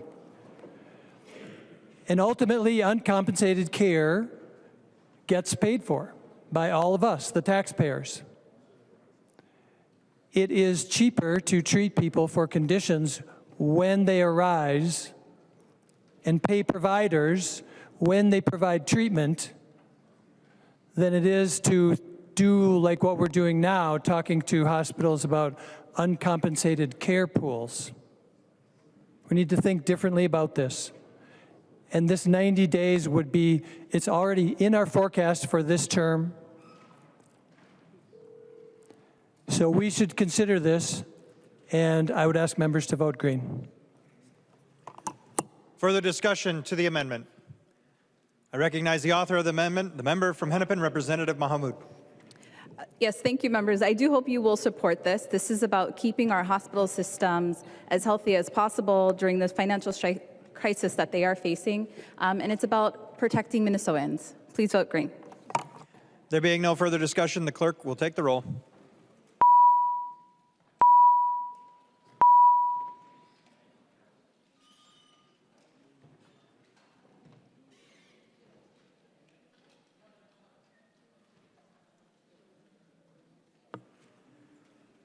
The clerk will call the names of the members voting remotely.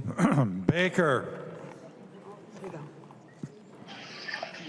Baker votes no. Baker votes no. McDonald. Vote no. McDonald. McDonald, no. McDonald votes no. Momani Hilsley. No. Momani Hiltsley, aye. Momani Hiltsley votes aye. Schultz. Schultz, no. Schultz votes no. The clerk will close the roll.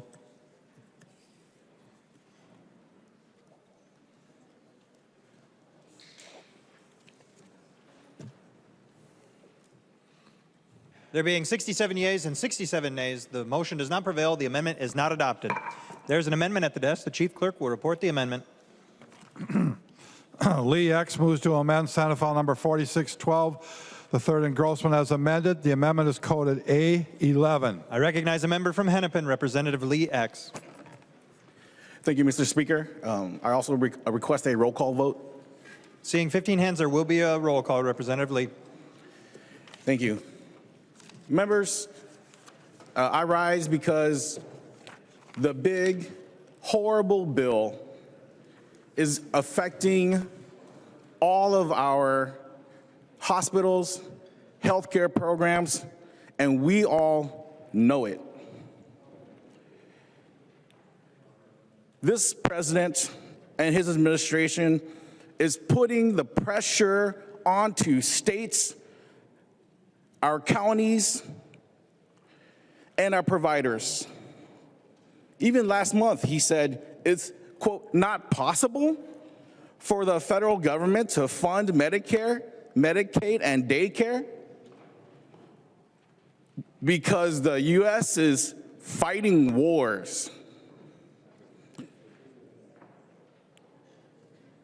He wants American priorities to be military action over social programs, and his 2027 budget reflects that.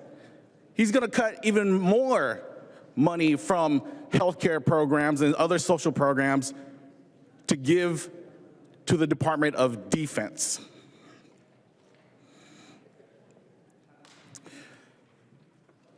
With that,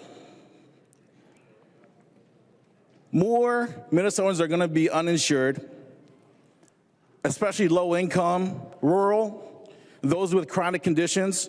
There's going to be higher premiums, more out-of-pocket costs, more fees, and pressure on marketplace enrollees,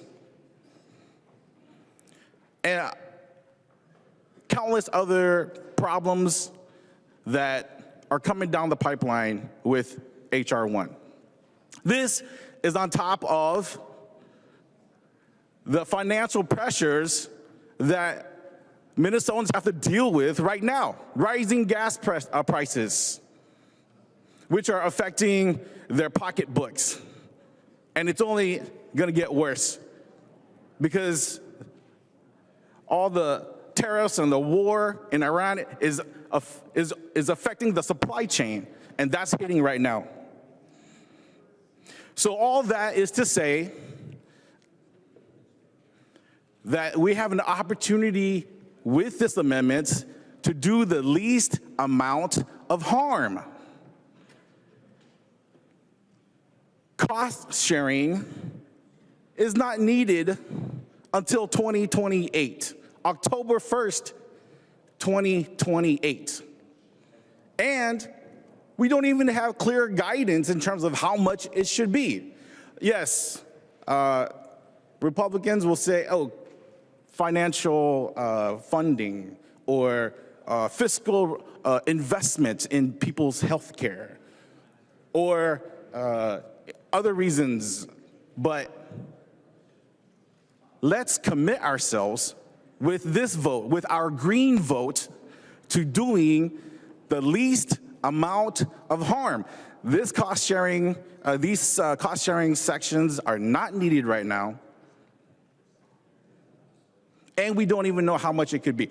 Maybe it might be zero with all of the budget talks that are coming over the next couple years and other funding opportunities from the federal government. So it really is that simple. We don't need it right now. Let's get rid of it. And I urge a green vote. Thank you. Further discussion to the amendment. I recognize a member from Traverse, Representative Backer. Under the provision of H.R. 1, to do the cost sharing and to conform with it, we have to start in 2028. So we're just doing it now, putting in, and it's not just, we're putting in place because we're conforming to H.R. 1. It makes sense to do it now. We got to do it anyway. So I would ask for a red vote on this, a no vote. Thank you, members. I recognize the member from Dakota, Representative Bierman. Members, I would recommend a green vote. Cost sharing does not improve health outcomes. Cost sharing is something that has been studied, and we know that people forego coverage, conditions get worse, then they end up in the ER, and again, hits our hospitals and bed availability, and the chronic conditions get worse. So if you're looking for better public health, saving money in the long run, and helping our hospitals, this is a good amendment. So vote green. Any further discussion to the amendment? I recognize the author of the amendment, the member from Hennepin, Representative Lee X. Vote green, please. Thank you. Seeing no further discussion, the clerk will take the roll.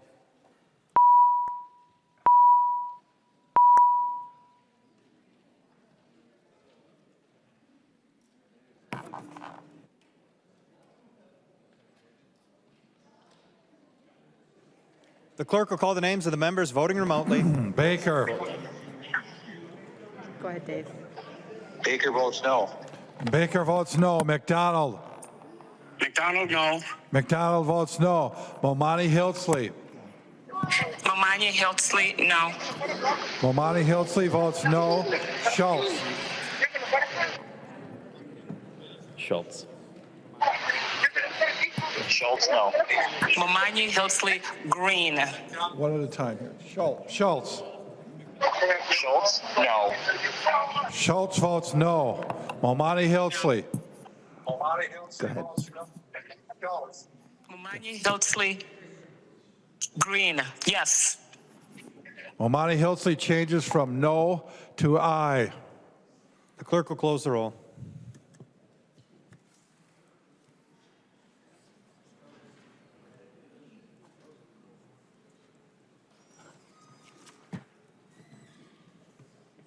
There being 67 yeas and 67 nays, the motion does not prevail. The amendment is not adopted. There is an amendment at the desk. The chief clerk will report the amendment. Liebling moves to amend Senate File 4612, the third engrossment as amended. The amendment is coded A10. I recognize the member from Olmsted, Representative Liebling. Thank you, Mr. Speaker and members. Well, we need to really be clear about what the underlying bill is doing, what this conformity or whatever you want to call it is doing. I heard Chair Backer say before, the feds are the parents. They get to call the shots. I've heard that a few times from Chair Backer. You know what? There is something called state sovereignty. Ever heard of it? The feds are not our parents. I'm so sorry, they're not. We are a sovereign entity. Now, do the feds do things that we consider we have to comply with? Yes, because they do supply a lot of the money, and this is the way our system has become over the years, that there's a lot more federal preemption and all of that. And what we're dealing with today is a bill before us to fall into compliance with requirements from Republicans in Congress, and let's be very clear, what we're dealing with today, cutting our Medicaid program, hurting our hospitals, is all Republicans. This is a Republican-owned policy, and I know some of you love it.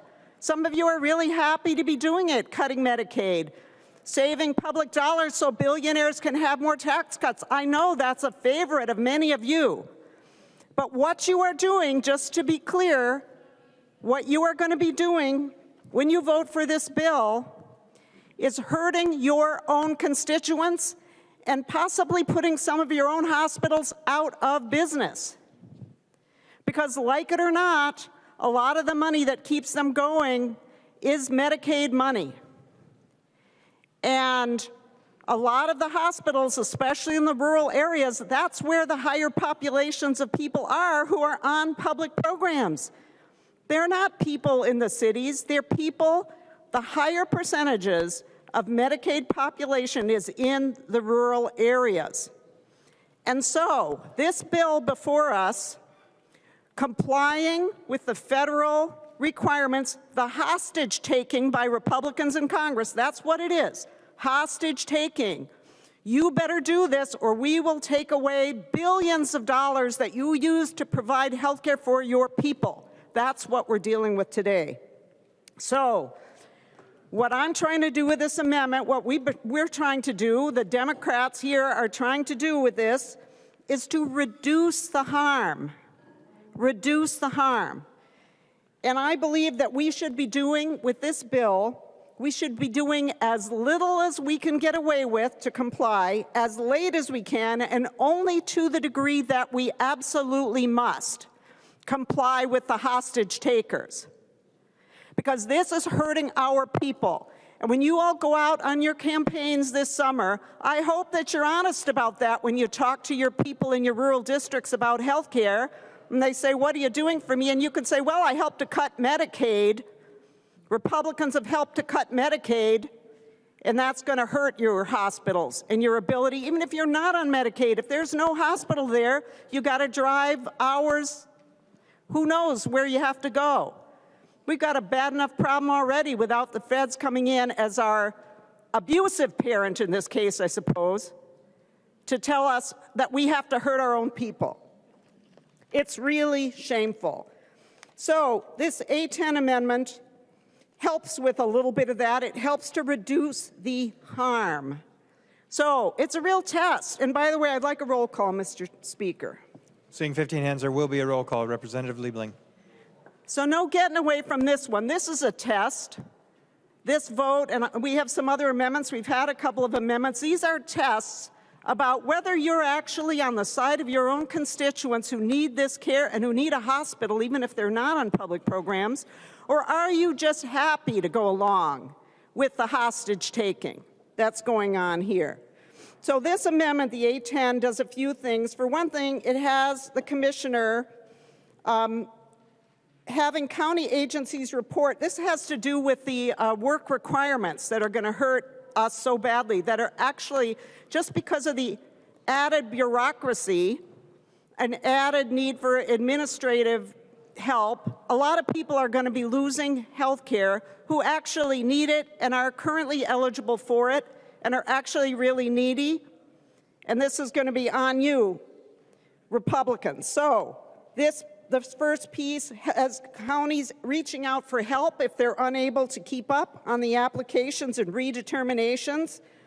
And then there's some changes here that attempt to let fewer people be kicked off Medicaid, that attempt to have, for example, somebody who's medically frail not have to meet the work requirement, somebody who's experiencing a short-term hardship not have to meet the work requirement, somebody who's a victim of domestic abuse not having to meet the requirement, somebody who has a child 21 years of age or younger with a disabling mental disorder not having to meet the work requirement, etc. And it goes on, and it has some other things about exemptions for folks, and these are all things that we can do and still be in compliance with the hostage takers. So I think this is a really important amendment, this one and the ones that you've already voted for or against in many cases here. But this is your opportunity to show that you care about these frail people in your district, that you're not just gleefully going to be kicking people off of their health care and having them show up at your hospital for uncompensated care. Because as has been mentioned here by some of my colleagues, people do still get sick if they don't have health insurance. And when they get sick, I don't think Minnesota's a place where we're going to let people just be sick and die in the street. I'm certainly not going to be for that. I will never vote for that, and I hope you won't either. So I hope you'll vote green on the A10 amendment. Thank you, Mr. Speaker. Discussion to the amendment. I recognize the member from Traverse, Representative Backer. Yes, members. You know, we have a federalism form of government. And really, if we look at what H.R. 1 does, is H.R. 1, we have a national government, but then we also have our states. And what this bill does, like we've seen so many other times with block grants and other type of programs, and I'm not saying this is similar to a block grant, but it really allows the states to do their own testing. At the end of the day, the federal government says you have to do A, B, C, or you don't get dollars, okay? And that's what I meant by parent. That's what I meant by that. I was a little bit taken out of content, but that's fine. That's okay. I've heard that before. But what I'm sharing is the state calls the shots because they send them the money. It's no different than having teenagers and parents. If you don't follow the parent's will, you don't get your allowance. So that's what I meant by that. I want to clarify that. And I don't disagree with the chair in regards with we want to help the people that are vulnerable. What we heard before on the bill before us that we passed the OIG is about fraud. The challenges of self-reporting that you're working doesn't make sense to my constituents, to a lot of Minnesotans. Of that. We've had abuse of fraud. I can empathize that some of the individuals will have difficulty with this conforming, though we have such bad fraud in our state that opens it up by saying, whoa, hey, yeah, I'm working, but they're not working. We have to keep accountability. It is good for individuals to work. That is not a four-letter bad word. Work is good. Taking responsibility is good. And that is what we are doing. And there are guardrails. We'll get into it in the third reading and stuff like that, that it's not just work. There's other things that people can do to qualify for it. So that honor system hasn't worked here in Minnesota since, as Representative Franson talked about with child care for the last 7 years. I'm concerned that it will not continue because the past can give you a picture of the future. So I'm asking members to vote red, vote no. Any further discussion? I recognize the member from Dakota, Representative Bierman. Thank you, Chair Liebling, for the amendment. Got a few things to say on this one. Work requirements for Medicaid eligibility is a tried and failed policy. 93% of participants in Medicaid already work, meet the requirements, and about half of the remainder actually qualify for coverage, and the cost of the program redetermination every 6 months that states have to do, that counties have to do, all that effort, all the supposed realized savings and alleged savings revert to more uncompensated care for hospitals through emergency departments. And what are we going to accomplish? The Republican-led bill here in Minnesota, seeming the centerpiece of the national Republican health care policy, you know, Chair Backer commented about the savings in this bill. The costs of this bill, it's estimated $200 million in lost federal funding for Minnesota each year. Each year, due to fewer people having coverage, along with an estimated $165 million increase in administrative costs for the state, counties, and tribal entities. That's hitting all of us. In rural areas will be particularly affected. They will have more significant cuts to healthcare access, increased health insurance costs for farmers, reduced food assistance, and local administrative burden. This will affect your property taxes, your health insurance costs, your health care costs and the distance you need to go to find health care services from already strained providers that are being constricted.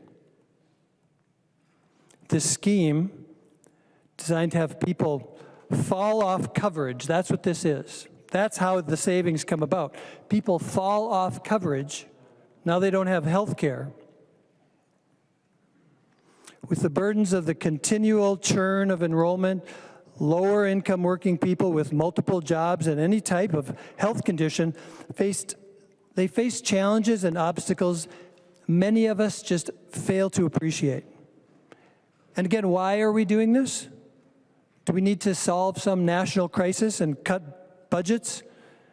Do we need to put the money elsewhere?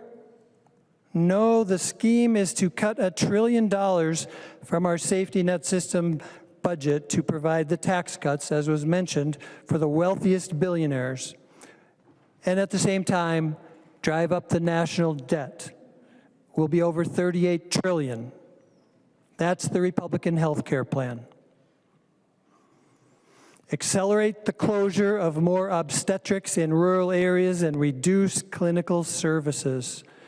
Member hospitals are going to close, and most likely the rural ones will go first. I just saw a Forbes article. It talks about the big, beautiful bill and the eliminating of supplemental payments that small communities are going to feel more and more. Home provider networks are one of the things that hospitals currently, some have stopped already, but had been doing. They will not be able to continue. Between the workforce shortage and the travel distance clients make, providing home care in rural areas exceedingly difficult to begin with. But I got some of this information from the National Rural Health Association. And they quote, small outstate communities tend to rely more on funding from programs like Medicaid that face deep cuts under H.R. 1. In towns like Wadena, federal and state dollars coming into these communities help keep hospitals open, people employed, care delivered. Let's see what happens when 1/5 of that funding is gone.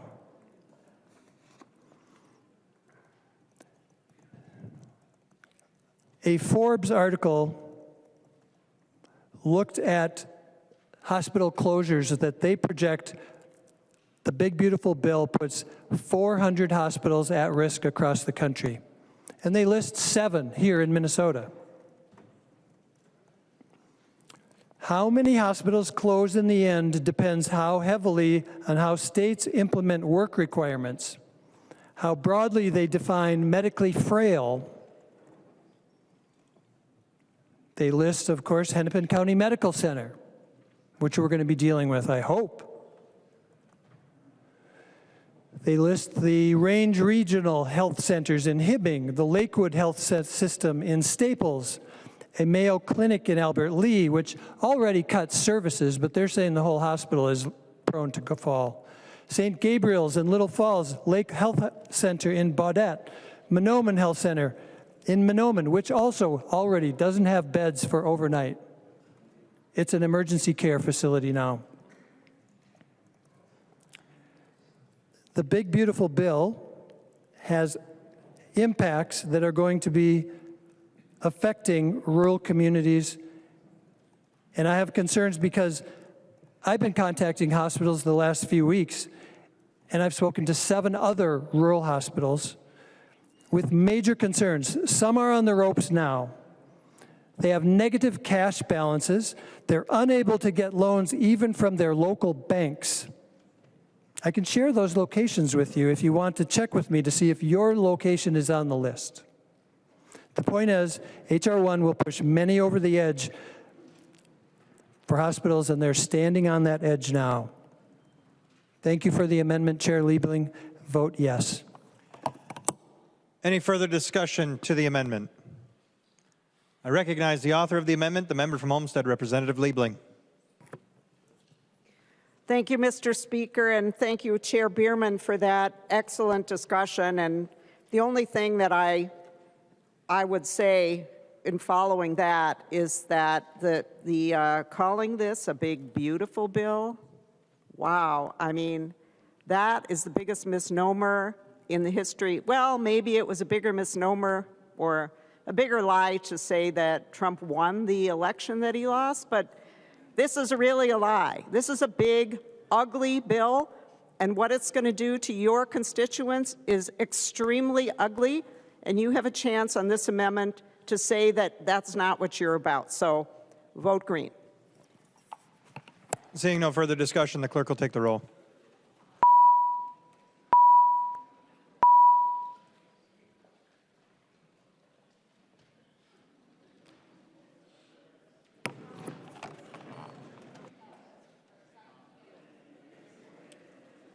The clerk will call the names of the members voting remotely.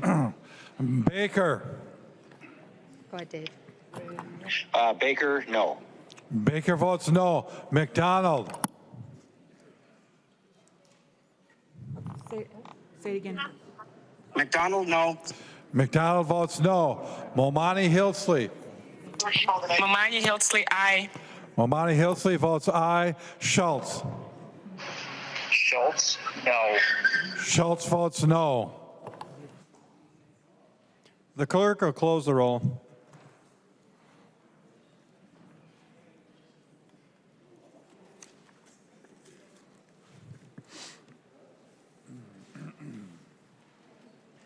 There being 67 yeas and 67 nays, the motion does not prevail. The amendment is not adopted. There's an amendment at the desk. The chief clerk will report the amendment.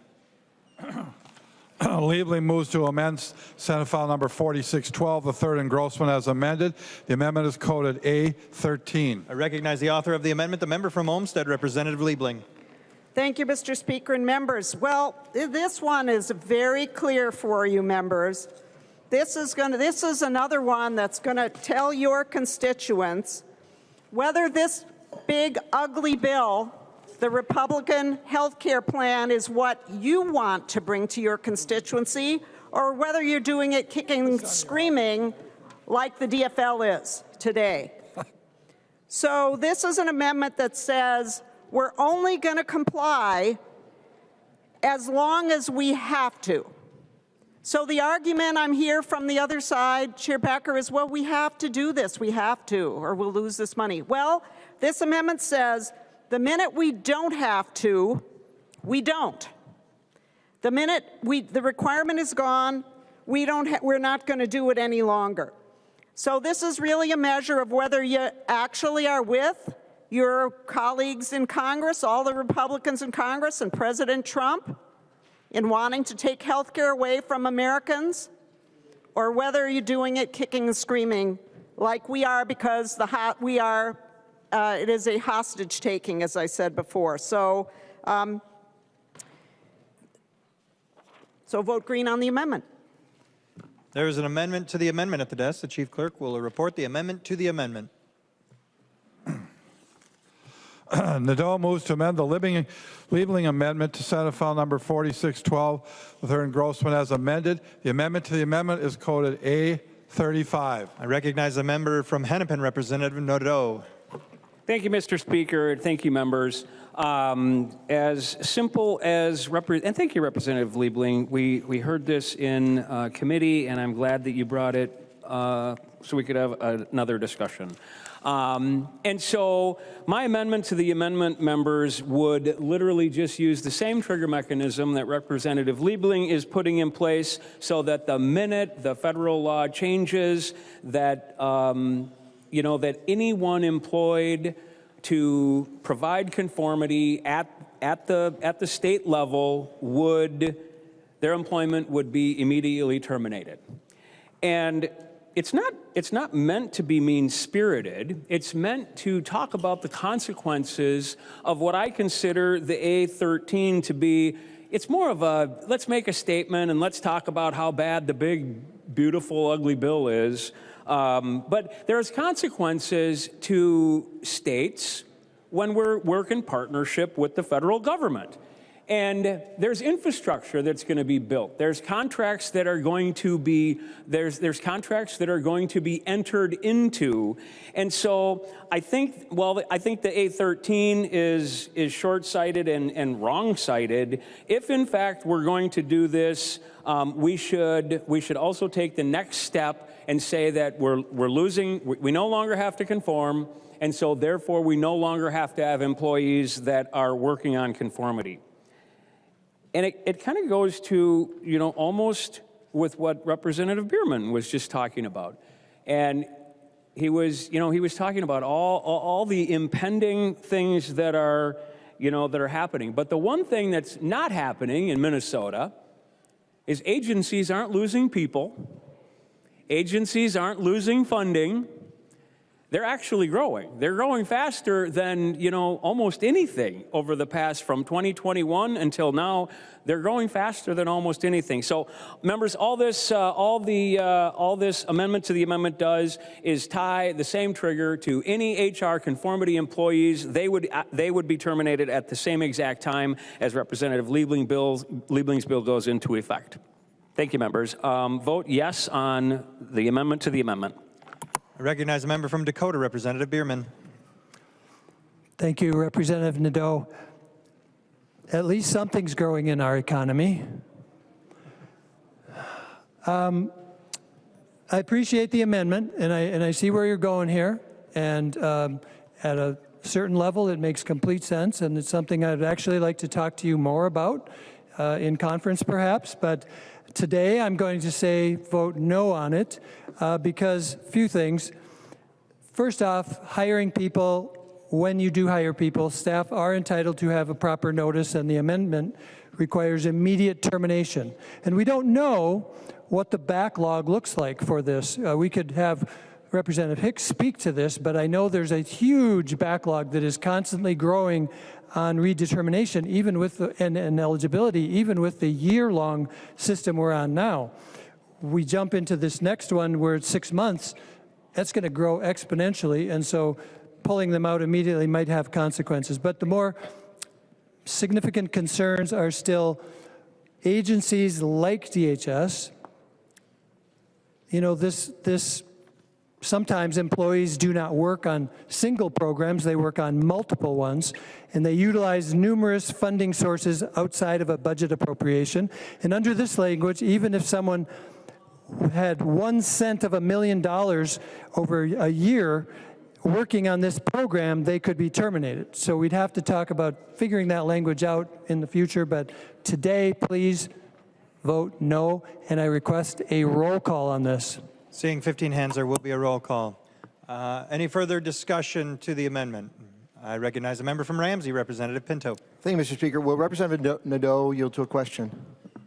He will yield, Representative Pinto. Representative Nadeau, I've noticed that many of the actions taken by the Trump administration have been blocked by courts. That sometimes happens for a short period of time. They get reinstated. They get put back in. We've seen a lot with tariffs, for example. How would things work under your bill if a provision is not in effect for some period of time, and otherwise your amendment kicks in? So the state employee, the employment is supported with appropriations in the act, et cetera. How would that work for if in fact, because the way I read this is the provision would not be in effect at that point? Representative Nadeau. And thank you, Mr. Speaker and Representative Pinto. I think you'd have to look at the underlying triggers in the underlying amendment. And that's so if you look on line 1.18, Commissioner would immediately suspend implementation.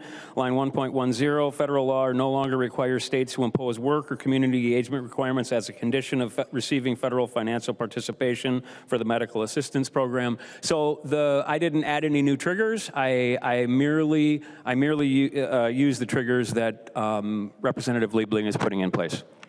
Representative Pinto. Thank you, Mr. Speaker. I may need Representative Nadeau to yield again if he's willing. He will yield. Representative Pinto. Thank you.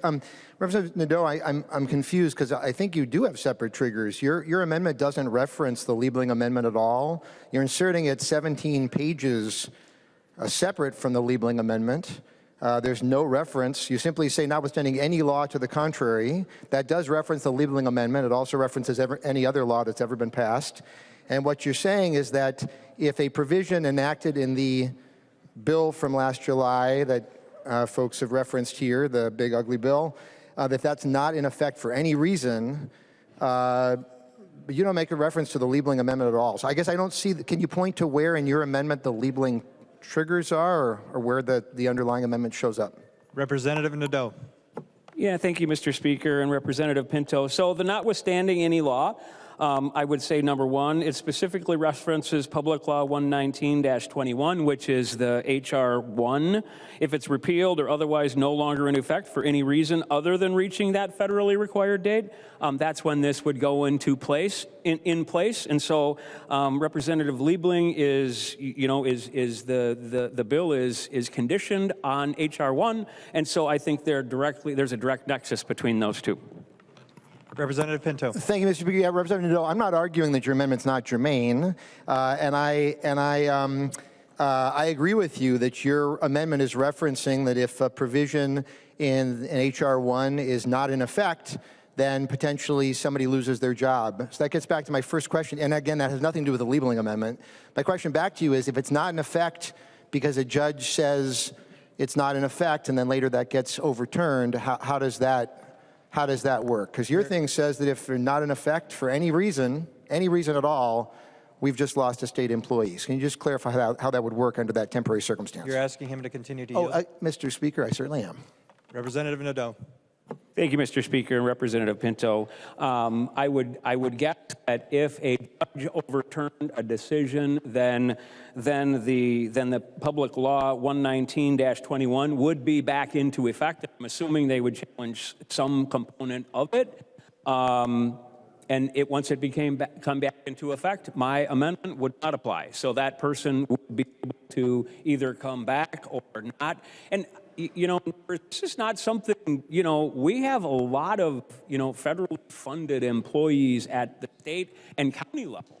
So this is not something new. If I were you, I would argue on the collective bargaining part of this rather than where we're going, because I think that would create a different scenario. However, this is not a new thing. We have federally funded employees in a lot of agencies and in some counties, university.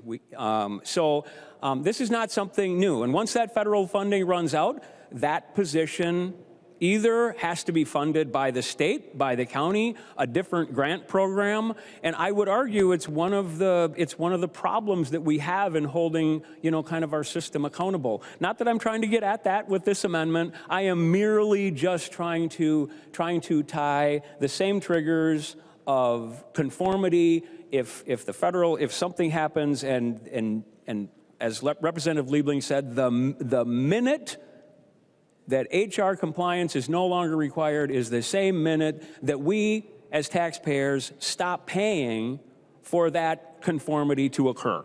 That's it. Representative Pinto. Thank you, Mr. Speaker. Representative Nadeau, well, thank you for bringing up, I'm embarrassed not to have thought of the collective bargaining implications, because that's an excellent point. As I'm understanding what you're saying here, provision gets ruled to be not in effect, somebody loses their job. As you pointed out, then provision comes back in, we bring our state employee back in, back and forth and back. I guess that you do say notwithstanding any law to the contrary, so would be, at that point, I guess, attempting to violate collective bargaining rights. Sounds like a complicated legal pickle that you'll get us all into at that point. I'll note, it seems in significant contrast with the labeling amendment, which is talking about a particular requirement under H.R. 1. You're simply saying that if any provision of H.R. 1 is no longer in effect, then potentially somebody loses their job. And interestingly, you're not talking about it being supported, the employment being supported by appropriations in H.R. 1. You're talking about being supported by appropriations in the state bill, in the state law. So I guess given how common it has been with the Trump administration for actions to be found to violate various rights and various laws, I think the scenario I'm describing is quite likely, and I don't think we want to have our state be subject to that additional chaos on top of all the other chaos that we've been subject to. So I would urge a no vote on this. Thank you, Mr. Speaker. I recognize a member from Hennepin, Representative Lee X. Thank you, Mr. Speaker. Frankly, to be honest, I am just absolutely appalled. I am appalled at this amendment. Representative Nadeau, you know, we are Senate district mates and we've done some work. Again, I appreciate you bringing me into some of the discussions across this session. But, you know, what I just talked about earlier and what, you know, our side has been talking about is doing the least amount of harm, reducing the financial and a traumatic impact of H.R. 1. And with this amendment from Representative Liebling, you counter with an amendment that will go right at people's livelihoods. Yes, that happens. In fact, that happened last year when the federal government clawed back health funds that supported state funding, threw us into a time of chaos. Who's going to get fired? Who's going to get put on pause, right? Yes, when the federal government wants their money back, oh yeah, they'll take it back at the risk and at the detriment to people's livelihoods and community organizations' programs that affect our constituents across the state. We, MDH in particular, went through months of, oh, you're let go. Oh, wait. Oh, you can come back now. Oh, but we have this amount of funding. So you can only come back for this amount of time. Oh, well, y'all over here are let go now. Oh, wait. No. Oh, y'all can come back. Oh, but we're going to phase this in. That's, you know, to Representative Pinto's point, right? So I rise to say, I'm just, you know, appalled. I can't believe this amendment, would be brought to just immediately fire, or let me find the, terminate. Yeah, immediately, DHS must immediately terminate employment of DHS employees whose employment is supported with appropriations, federal money. It's just very harsh, you know, and it does not do the least amount of harm. It adds harm. Thank you. I recognize a member from Olmsted, Representative Liebling. Thank you, Mr. Speaker, and thank you, members, for a great discussion here. And lots been said, and I'm not going to repeat it. I just want to say to the maker of the amendment to the amendment that there could have been a way to do this. Clearly, the amendment is, you said yourself, it's not mean-spirited. I don't know why you brought that up. But yeah, if we under the big ugly bill, we're going to be cutting people off health care and growing the bureaucracy a lot.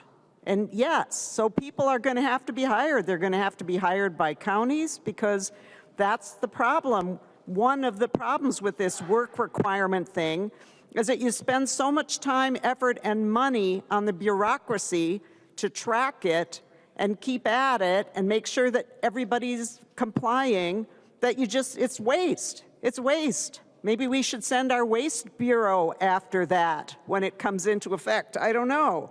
So yeah, we're growing agencies under the big ugly bill for sure. There would have been a way to get at this, to reduce that if we are fortunate enough to be able to get away from the hostage takers and not have to continue complying with this big ugly problem.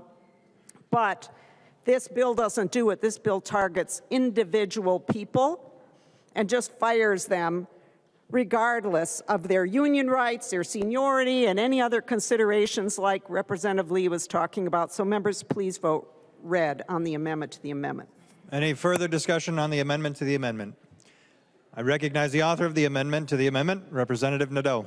Thank you, Mr. Speaker, and thanks for the discussion, members. And I think I started out saying I didn't want it to be, I wasn't intending it to be mean-spirited because I didn't want people to be appalled. You know, I mean, that's not what it's not what I'm trying to do. So, members, again, the amendment is pretty simple.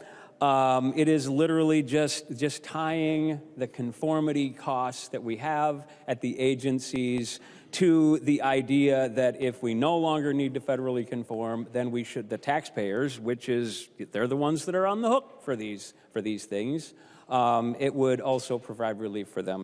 Members, once again, please vote green. Seeing no further discussion, the clerk will take the roll on the amendment to the amendment.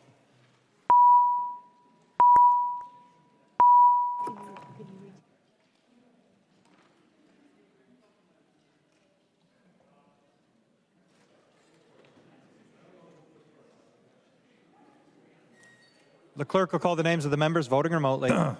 Baker.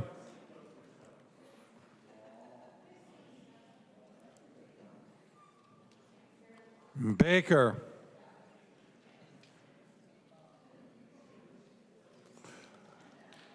McDonald. McDonald. Momani Hiltsley. Momani Hiltsley, no. Momani Hiltsley votes no. Schultz. Nathan. Vote green. Schultz. Schultz. Schultz. Aye. Schultz votes aye. Baker. Go ahead, Dave. Baker votes aye. Baker votes aye. McDonald. Okay, go. Aye. McDonald, aye. McDonald votes aye. The clerk will close the roll.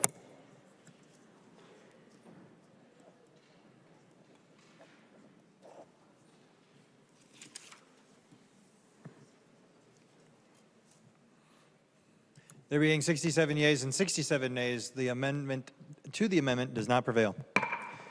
To the underlying amendment. No roll call on this yet, right? I recognize the member from Wright, Representative Hudson. Thank you, Mr. Speaker, and thank you, my colleagues on the other side of the aisle, for spending our time and discussion over the Nadeau amendment to the amendment, making the case against the Liebling amendment. Because every problem that you had with the Nadeau amendment applies to the Liebling amendment.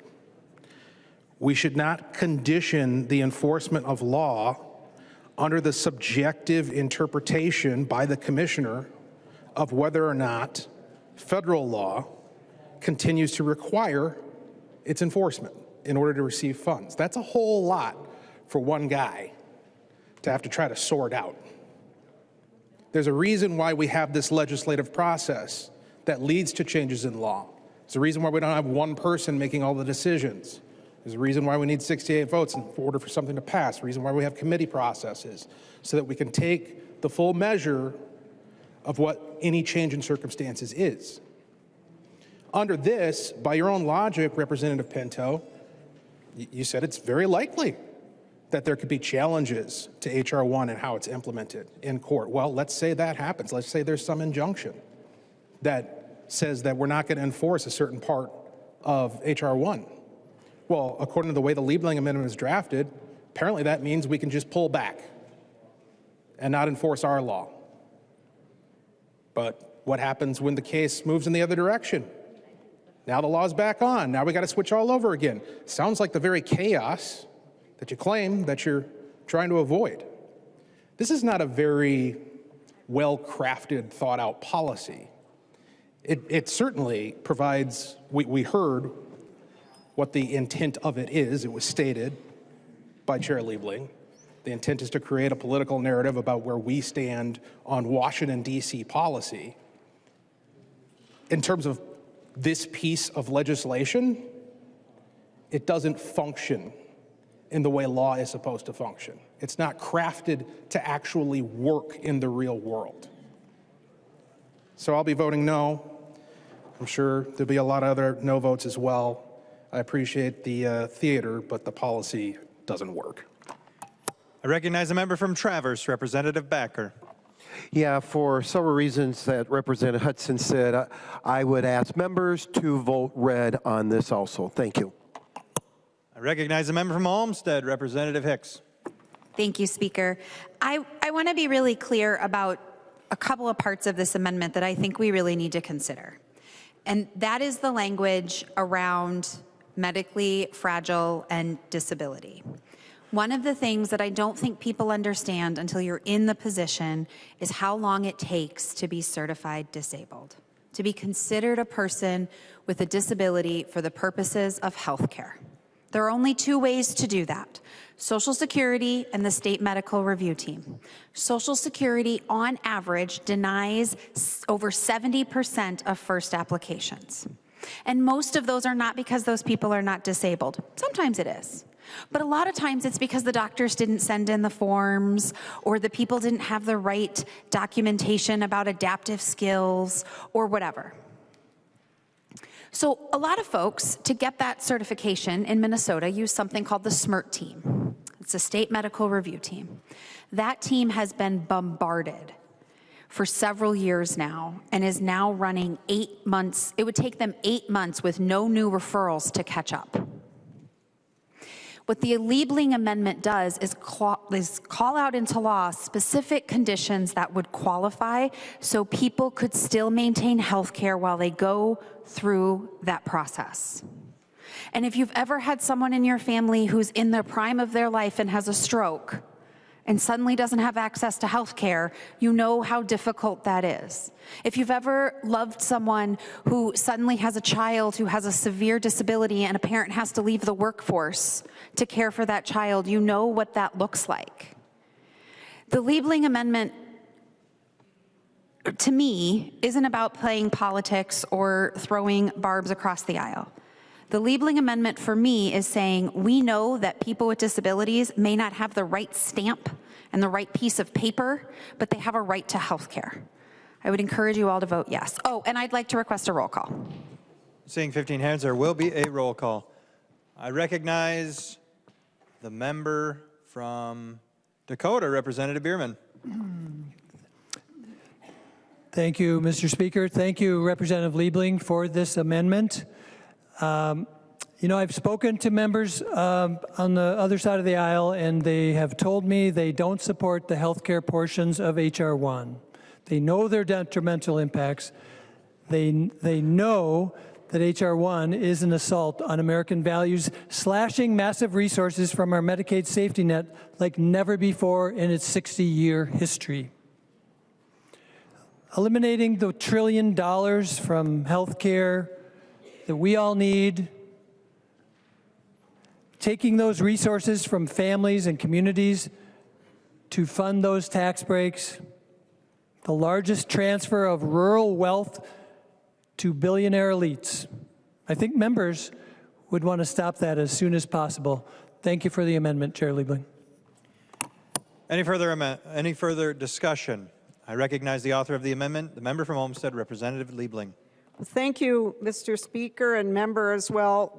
If you don't want to vote for something, you can always find a reason, always. And this is very clear, and it's going to be extremely clear to your constituents.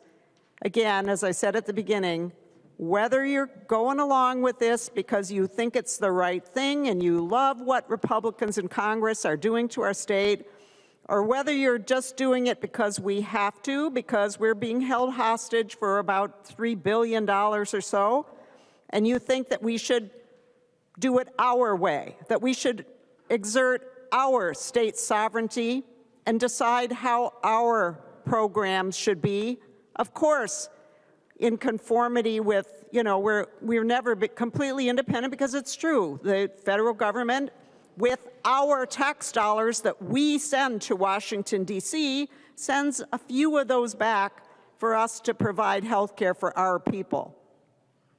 So it's a very clear vote.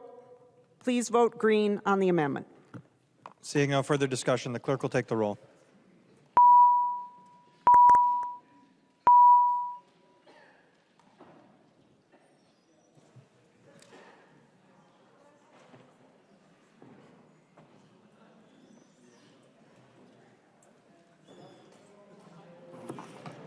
The clerk will call the names of the members voting remotely.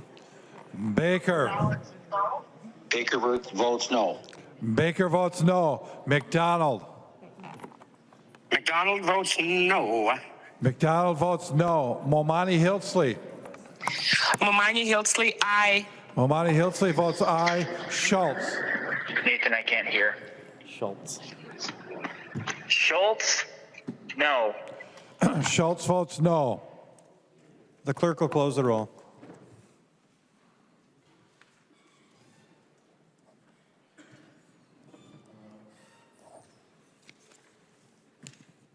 There being 67 yeas and 67 nays, the motion does not prevail. The amendment is not adopted.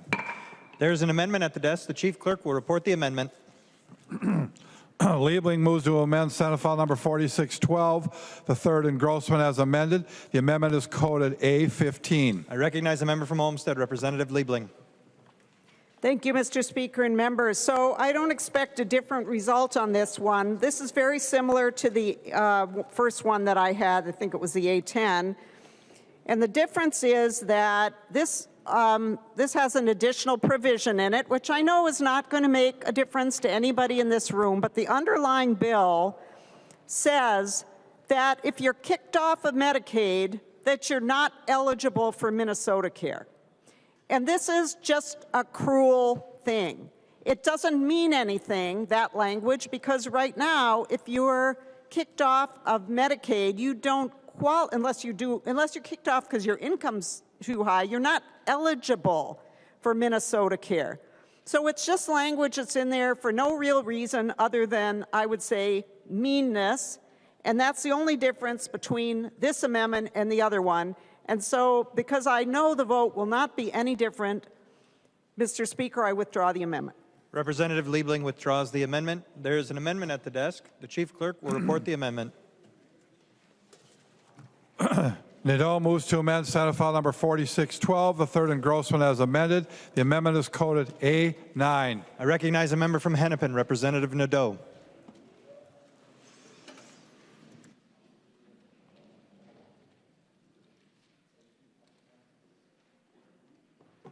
Thank you, Mr. Speaker, and thank you, members. The A9 amendment is an anti-fraud amendment, and it is about managed care. This amendment does three things. It requires DHS to communicate with all MCOs, all managed care organizations, when there's a credible allegation of fraud, when it's suspected, and it's reported to DHS. So that's number one. Number two, it preserves a managed care organization's ability to credential and contract with providers and Medicaid assistance.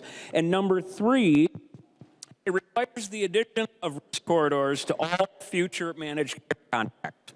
Now, I'm going to go into these a little bit because I think it's important to understand what I'm trying to do. You know, managed care organizations, as much as some of us like them, others don't like them that much, they are, a very important component right now in our healthcare system. And last year, they covered about $18 billion in healthcare claims. $18 billion. That's a lot. That's an important part if you're going to, try to look at how do we reduce fraud? Where can we see? It's at the claims area where we should at least be trying. And so Section 1 of this bill, it requires DHS to communicate. So when a managed care organization, identifies an area where there's possibility of fraud, right now they notify DHS. All this does is require DHS to basically inform the other managed care organizations, because as you know, just because you have coverage in one plan with one provider doesn't mean that people don't go to other places. The second part is the network component. And this is credentialing and contracts. And so MCOs, they perform these tasks to verify their credentials of providers. They perform background checks. They ensure the provider has a track record of providing high quality care. I mean, that's what we all want to make sure of. It's one of the things that we've noticed in the last year or so as some of the challenges we've seen in Minnesota with fraud is that we haven't been as robust as maybe we could be when it's looking at credentials of some of the providers that are stepping up to provide services for, some of our residents. And the third section in this bill, members, these are risk corridors.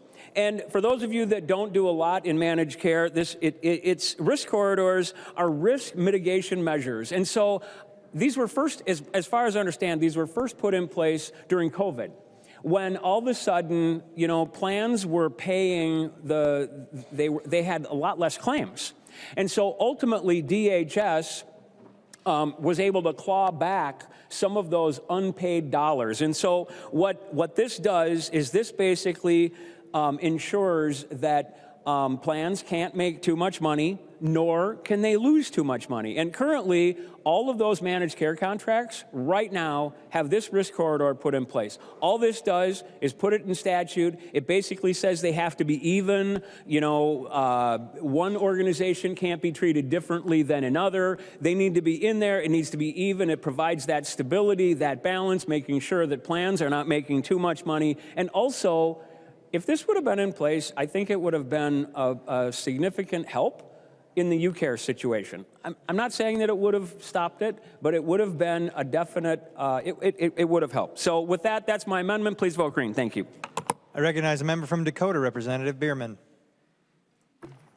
Thank you, Representative Nadeau, for the amendment, and a lot of issues in there that we do need to be delving into more. This language was actually a portion of a bill we heard in committee, and was rejected in committee and needs more work. We should be taking a closer look at the ability or inability of MCOs to detect fraud and whether they are sharing that information. We know they're not sharing it with each other, but they need to be sharing it with the legislature as well. We need sight lines into that. And the MCOs are a bit of a black box, as we learned in committee.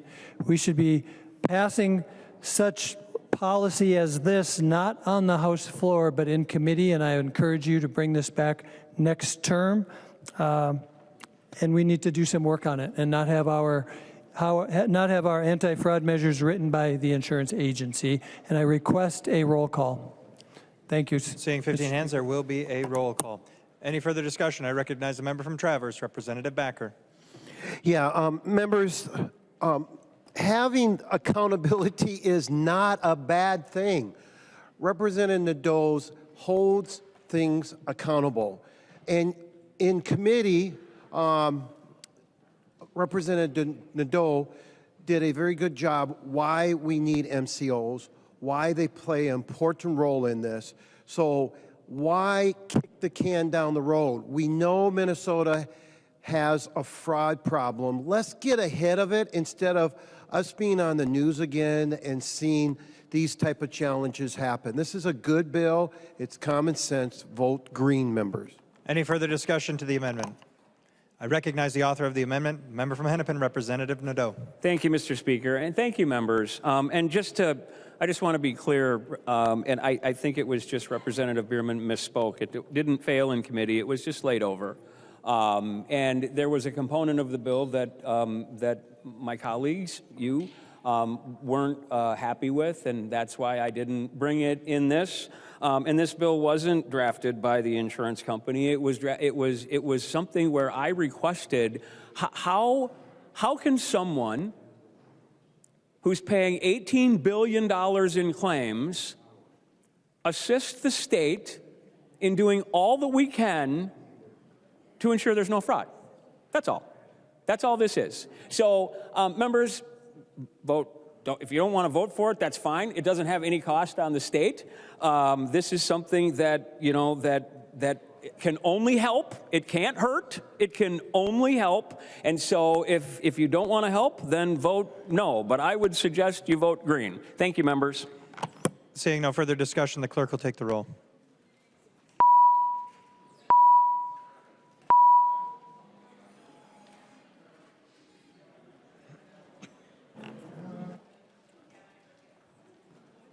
The clerk will call the names of the members voting remotely. Baker. Baker votes aye. Baker votes aye. McDonald. Here you go. Go. McDonald, yes. McDonald votes aye. Momani Hiltsley. Momani Hiltsley, no. Momani Hiltsley votes no. Schultz. Schultz, yes. Schultz votes aye. The clerk will close the roll.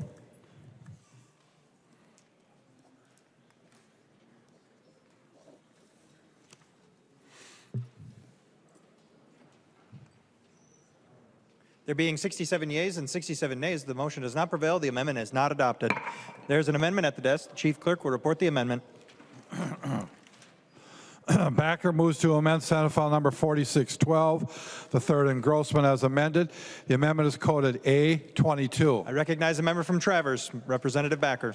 Thank you, Mr. Speaker. What A22 does is it expands 340B reporting requirements. It's really looking at ways to hold the actors that are involved with 340B accountable, just in case there are fraudulent activities. It also adds greater transparency on revenue use. It requires additional disclosure from the hospitals, and it expands reporting. And then finally what it does is it creates a statewide 340B study. 340B plays a strong role in our hospitals. I know both sides of the aisle understands that, and it is important that we make sure those dollars are being directed correctly, because at the end of the day, we want to provide the best health care for those who are on medical assistance. So that's a summary of what this amendment does. Thank you, members. There's an amendment to the amendment at the desk. The chief clerk will report the amendment to the Point amendment. of order, Mr. Speaker. State your point of order. Mr. Speaker, under 3.21, motions and propositions must be germane. And while I am regretfully making this point of order because we have amendments as well to 340B, 340B is not in the underlying bill, and so this is introducing a new subject. So I ask that you find this A22 not germane. Advice.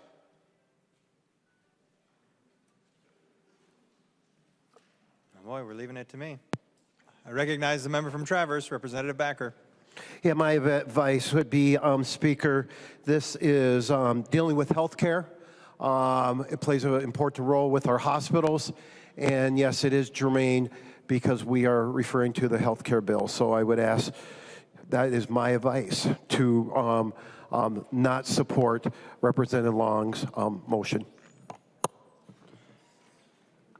All right, members. Well, I have taken the limited advice that was provided, and I have read the rules, I've read the bill, and I have determined that the point of order is well taken. Mr. Speaker, Representative Niska. I appeal the ruling of the Speaker and request a roll call. Representative Niska appeals the ruling of the Speaker. Are there enough hands?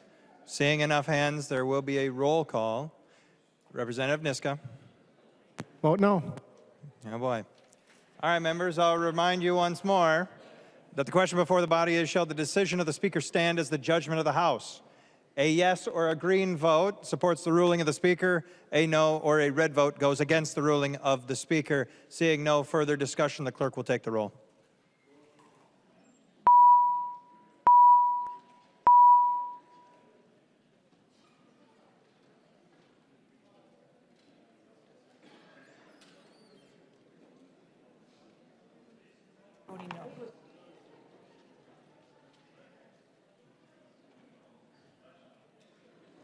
Members, please vote. The chief clerk will call the names of the members voting remotely. Baker. Go ahead, Dave. Baker votes no. Baker votes no. McDonald. McDonald, no. McDonald votes no. Momani Hiltsley. Momani Hiltsley, aye. Momani Hiltsley, aye. Schultz. Schultz, no. Schultz votes no. The clerk will close the roll.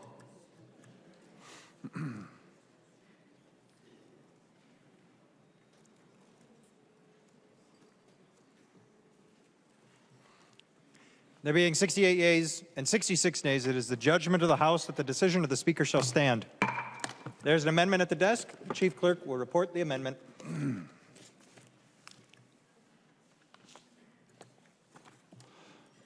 Zalesnikar moves to amend Senate File 4612, the third engrossment as amended. The amendment is coded A25. I recognize a member from St. Louis, Representative Zalesnikar. Thank you, Mr. Speaker and members. This is a simple bill. It extends the sunset on the 340B language by 5 years. I hope you will vote yes. Roll call, please. Are there 15 hands? There will be a roll call. Point of order, Mr. Speaker. Representative Long, what's your point of order? Well, we just had a vote on this exact topic, and this is also 340B, so I ask that for the same reason as you did on the 822, you do the same on the 825. Is there any further advice? All right. Well, I guess I'll do the same thing, and the Speaker will find the point of order well taken. Mr. Speaker, I appeal the ruling of the Speaker and request a course roll you do. call.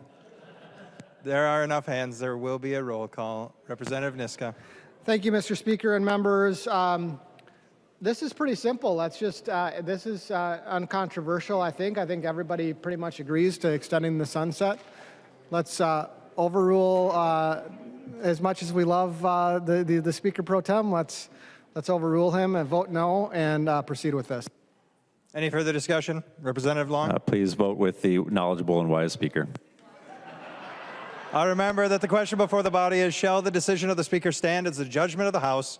A green or yes vote supports the ruling of the Speaker, and a red or no vote goes against the ruling of the Speaker. Seeing no further discussion, the clerk will take the roll.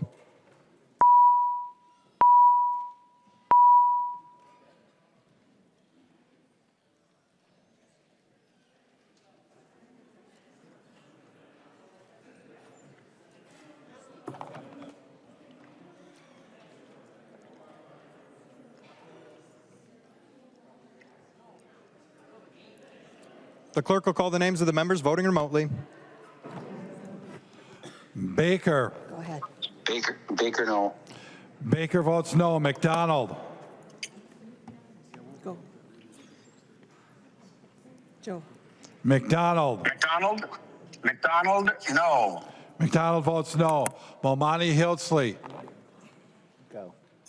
Momanya Hiltsley, aye. Momani Hiltsley votes aye. Schultz. Schultz, no. Schultz votes no.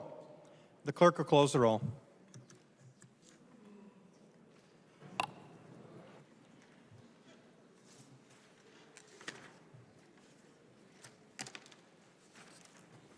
There being 70 yeas and 64 nays, it is the judgment of the House that the decision of the Speaker shall stand. There is an amendment at the desk. The Chief Clerk will report the amendment. Bierman moves to amend Senate File number 4612, the third engrossment as amended. The amendment is coded A12. I recognize the member from Dakota, Representative Bierman. Thank you, Mr. Speaker. Members, the 340B drug pricing program currently in place in Minnesota allows safety net hospitals to receive prescription drugs from pharmaceutical companies at a discounted price. Rural hospitals, if you speak to them, will tell you that this healthcare legislation is critical for them. Doesn't matter if you are from Winona, or Ely, or Bemidji, or Blue Earth, or Brainerd, or Madelia, or Perham, or Crookston. Your hospital will tell you that this legislation to safeguard their funding for the 340B program is critical. Take the example of Virginia Hospital. The Virginia Hospital Administrator recently told the news that his hospital relies on 340B because funds they would otherwise spend on medication expense can go toward another area of their hospital in need. His quote is, "It is the only way we can continue to deliver the care that we deliver in these rural communities." He said that Virginia site alone receives over $20 million in discounts. And ultimately, without it, you would not seem to see the same level of healthcare delivery with that kind of impact on the margins at the Virginia Medical Center. He asks to please pass House File 3609. Pharmaceutical companies will say they only have to offer discounts at one pharmacy per hospital. There has been litigation around this. From this litigation, it is clear that states have the power to pass laws that compel drug makers to offer discounts at every pharmacy associated with the qualified hospital. This is the case in red and blue states. Hence, the state law passed off the Minnesota House Senate floor this term. This bill would compel drug makers to offer discounts at every covered entity pharmacy associated with one of the 340B hospitals. And unlike the current law, it provides enforcement power to see that the drug companies comply. Our hospitals are under extreme pressures right now. Rural hospitals are stretched, and the massive Medicaid cuts enacted by Republicans and President Trump will stretch them even more.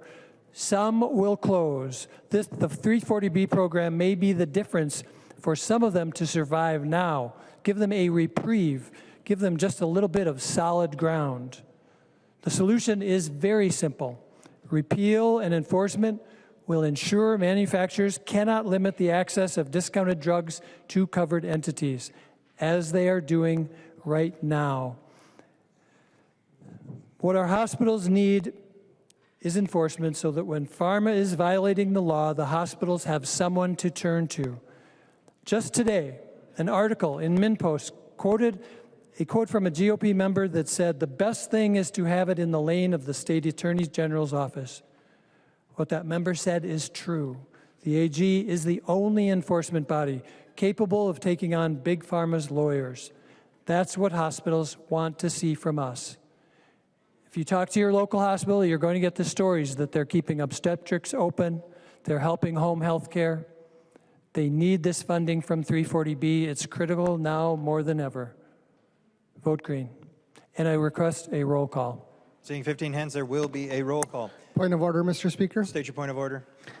Thank you, Mr. Speaker. Under both Rule 3.21 and Rule 4.03, the A12 amendment is out of order.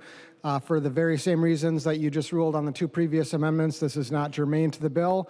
It's also out of order because it creates additional costs for the bill. Advice? Representative Long. Mr. Speaker, would Representative Niska yield to a question? He will yield. Representative Long. Representative Niska, I thought I made a pretty good argument on the A22 and the A25. I'm just curious what has changed since then for the A12. Representative Niska. Well, thank you, Representative Long, for that question. I'm curious as to what advice you're going to give the speaker on this. The knowledgeable and wise speaker who ruled on the other amendments. We've had a ruling on this issue now. The other thing that did change is that this introduces a cost element with the Attorney General's Office enforcement. There is a fiscal note on a version of this bill where the Attorney General's Office makes clear they will be coming back to the legislature for cost to deal with this. If the problem is as big as Representative Bierman is claiming it will be a large cost indeed. And so there's Rule 4.03 is implicated on this as well. It's a good amount of advice. I've studied the amendment. I've reviewed the bill. I've considered the advice that was provided, and I'm ruling that the point of order is well taken. All right, there's an amendment at the desk. The Chief Clerk will report the amendment. Katiza with 2 and moves to amend Senate File Number 4612, the third engrossment as amended. The amendment is coded A18. I recognize a member from Hennepin, Representative Katiza Wattoon. Thank you, Mr. Speaker. Members, because the other body doesn't have a Children and Families Committee, one of the many strange and questionable things they do across the hall, I'm sure that we can all agree on that. The Children and Families Finance and Policy provisions journey to conference committee alongside Health and Human Services provisions. We all voted for that last year. If you voted for the health bill last year, you voted for the Children and Families provisions last year. They were merged together in Ways and Means. This year, the provisions were not added on in Ways and Means. And so I am bringing this amendment today so that Children and Families provisions can continue on to conference committee and we can continue doing the work of the children and families of the state of Minnesota. Mr. Speaker, the A18 amendment is a small package of child care, economic support, and child protection and welfare proposals, which include House File 1900 from Representative Nadeau, which updates restrictions in SNAP and MFIP recipients who are formerly convicted of a felony-level drug offense. Then we have what did we call you? The wise and the knowledgeable speaker. We have one of your bills, Mr. Speaker, House File 4316, which would allow child care providers to self-report any licensing violations, and then there would be public posting along that would indicate that they self-reported a licensing violation, as well as requiring providers to share written materials on the signs of physical abuse and neglect, as well as display a poster at their center so that parents are better educated as to the signs of potential abuse. Section 7 of the amendment here is House File 4384 from Representative Bakeberg, which would add a requirement that abusive head trauma training, which already exists and is required, that it be interactive. The current training, we have confirmed, already meets this requirement, but this is just another way to ensure that future trainings remain interactive. The child protection and welfare provisions in this bill ensure that some of the most vulnerable Minnesotans, our fosters, get the support that they need. Children in foster care have already experienced traumatic events in their young lives, adverse childhood experiences like surviving violence, abuse, neglect, witnessing violence in their home or in their community, or living in a home with grown-ups who suffer from substance use problems, mental health challenges, or incarceration. And the provisions that we have that deal with foster care are House File 3665 from Representative Pinto. And Mr. Speaker, I'm curious if Representative Pinto would yield. He will yield. Representative Katiza-Watun. Thank you, Mr. Speaker. And Representative Pinto, I'm hopeful that you can just share a little bit about your work on House File 3665 and the importance of this bill for our children in foster care. Representative Pinto. Thank you, Mr. Speaker. I'll do so quite quickly, members. The provision that Representative Katiza-Watun is referencing, Section 7 of, I think it's Article 6 of the amendment, just addresses a gap, and we have so many of these in our statutes where we treat kids above the age of 5 different than kids below the age of 5. We require out-of-home placement plans in child welfare cases to make sure that kids above the age of 5 have educational stability, and we know that that stability is even more important for young kids, trying to close that gap. That's what the provision does. Thank you, Mr. Speaker. Back to Representative Katiza-Watun. Representative Katiza-Watun. Thank you, Mr. Speaker. We also have House File 3714 from Representative Clardy. And Mr. Speaker, I'm hopeful that Representative Clardy would also yield. She will yield. Representative Katiza-Watun. Thank you, Mr. Speaker. Representative Clardy, would you just share briefly with us about your work on House File 3714 and the work that it does to help our foster children and foster families? Yeah, absolutely. So this is a safety net, just like a lot of us use our social capital to navigate the world. A lot of the kids that we're talking about are the most vulnerable kids, so it's to make sure that our students have access to before school care and after school care, which would keep their parents in compliance with state law of not leaving the littles home alone. So, thank you. Representative Katiza-Watun. Thank you, Mr. Speaker. And finally, we have House File 3002 from Representative Hicks. Mr. Speaker, I'm curious if Representative Hicks would also yield. She will just this once. Representative Thank you. Katiza-Watun. Thank you, Mr. Speaker. Representative, sorry, back to you. Representative Hicks, can you give us a little bit of background on House File 3002 and how it helps our foster youth who need extended foster care supports? Representative Hicks. Thank you so much for the question. So this ensures that our young adults in foster care who are aging out of the system have an independent living plan, that the county has worked with them to make sure that they qualify for extended foster care, that they aren't just being thrown out into the street and homeless. It also removes discriminatory language that says if you have a disability and some random social worker thinks you can't live alone, you can't qualify for extended foster care, and you're not allowed to try. So that's a really big deal because youth with disabilities, particularly those with developmental disabilities from the ages of 18 to 21, participate in these really cool transition programs. If you haven't seen one in your district, I'd encourage you to go. But if they're kicked out of foster care and they're put in a group home, they don't have the opportunity to practice those skills and work towards independence. And it costs you a lot more money. Representative Katiza-Wattoon. Thank you so much, Mr. Chair. Members, two of these foster provisions from Representative Pinto, House File 3665, and Representative Hicks, House File 3002, did not actually pass out of the Children and Families Committee this year because the fiscal notes were delayed. Once we received the no-cost fiscal notes, DFLers were told then that Republicans in the committee would not support a supplementary budget package, including these bills. Republicans delayed these bills and then flat out voted them down. And so last week in Ways and Means, I brought a similar amendment to this. Republicans voted it down again. I have scaled back the amendment today significantly due to cost, because I know we can't change the cost of a bill on the floor. And I am just curious, Mr. Chair, Mr. Speaker, if my co-chair, Representative West, would yield for a question. Representative West, will you yield for a question? He will yield. Representative Katiza-Wattoon. Thank you, Mr. Speaker.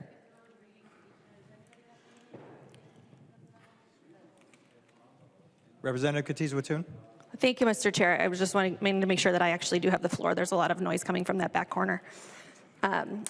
Representative West, we worked together very well last year. We were able to pass a robust budget that supported the Children and Families Committee and children and families all across the state. You know that your bill, you were the chief author of the budget bill last year, got merged into the health bill, and that's how it traveled to conference committee and how we worked together with our Senate companions to move the budget forward. This year we haven't been able to do that, so I'm just curious, what is your intention as we move this into conference committee? How are we going to ensure that the work of the children and families of the state of Minnesota gets done this year? Representative West. Thank you, Mr. Speaker, and thank you, Representative Katiza-Wattoon. We should continue passing bills that went through our committee, which many of these are in Ways and Means or on the floor here, which I believe I would advocate for all of them. And we still have conference committee ahead of us, and anything can happen in conference committee. There are many ways to move forward. Representative Katiza-Wattoon. Thank you, Mr. Chair. Members, I would just highlight the fact that these proposals are non-controversial, they are bipartisan. Most of them, again, have been vetted and didn't have any issue in committee, but for a delayed fiscal note, we all know how frustrating that can be. But I would encourage members to support this provision so that we can continue the work of the Children and Families Committee because of the silliness of the structure of the other body. And I would request a roll call, Mr. Chair. Seeing more than 15 hands, there will be a roll call. Point of order, you. Mr. Speaker. State your point of order. Mr. Speaker, the A18 amendment under Rule 3.21 is out of order. It's not germane to this bill. There's no children and families provision in this bill. It doesn't matter if it was, if this would have been germane to a previous bill. It's not that the germaneness is tested on the bill that we have before us. I urge you to find this point of order well taken. Advice. Representative Katiza-Wattoon. Thank you, Mr. Speaker. Advice to you would be, this was always meant to be a children and families bill. This is how we have to structure things in order to move them to conference committee, and the process has been interrupted this year against my urging to move things forward and to work together. We today have the opportunity to stand together and take these provisions to conference committee. Earlier this week, Leader Niska had said that Minnesotans don't care about process. So we've got that, right? Minnesotans don't care about process. Let's take these provisions to conference committee. We can prevent child abuse. We can support our child care providers. We can increase interventions for our fosters or not. I can tell you that House DFLers will never give up on the children and families of Minnesota. We've heard a lot about this year, and I'm just curious, you can show with your vote Do you even care about children or not? Members. I really don't like it when you do that. Any further advice? All right, members. Well, I've studied the amendment, I've reviewed the bill, I've considered the advice, and I'm ruling that the point of order is well taken. There are no further amendments at the desk. The Chief Clerk will give the bill its third reading. Third reading, Senate File Number 4612, as amended. Third reading. Discussion. I recognize the member from Dakota, Representative Hewitt.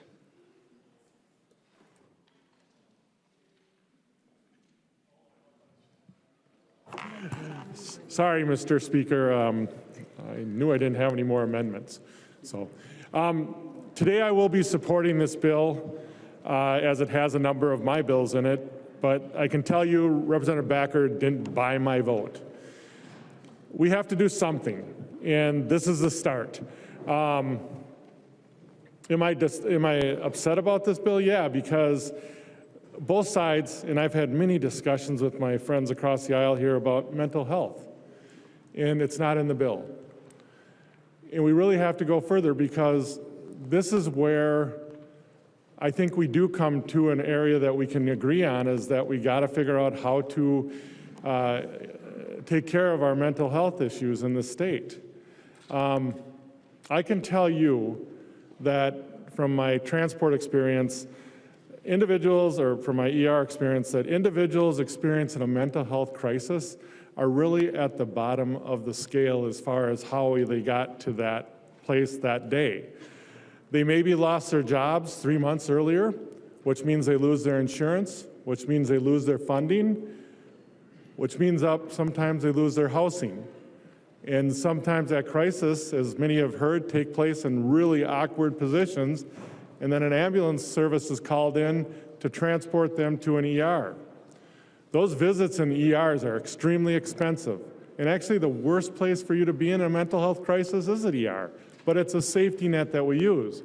Many people that are admitted into an ER for mental health crisis stay there for 6 to 7 days because they can't get placement from anywhere around the state.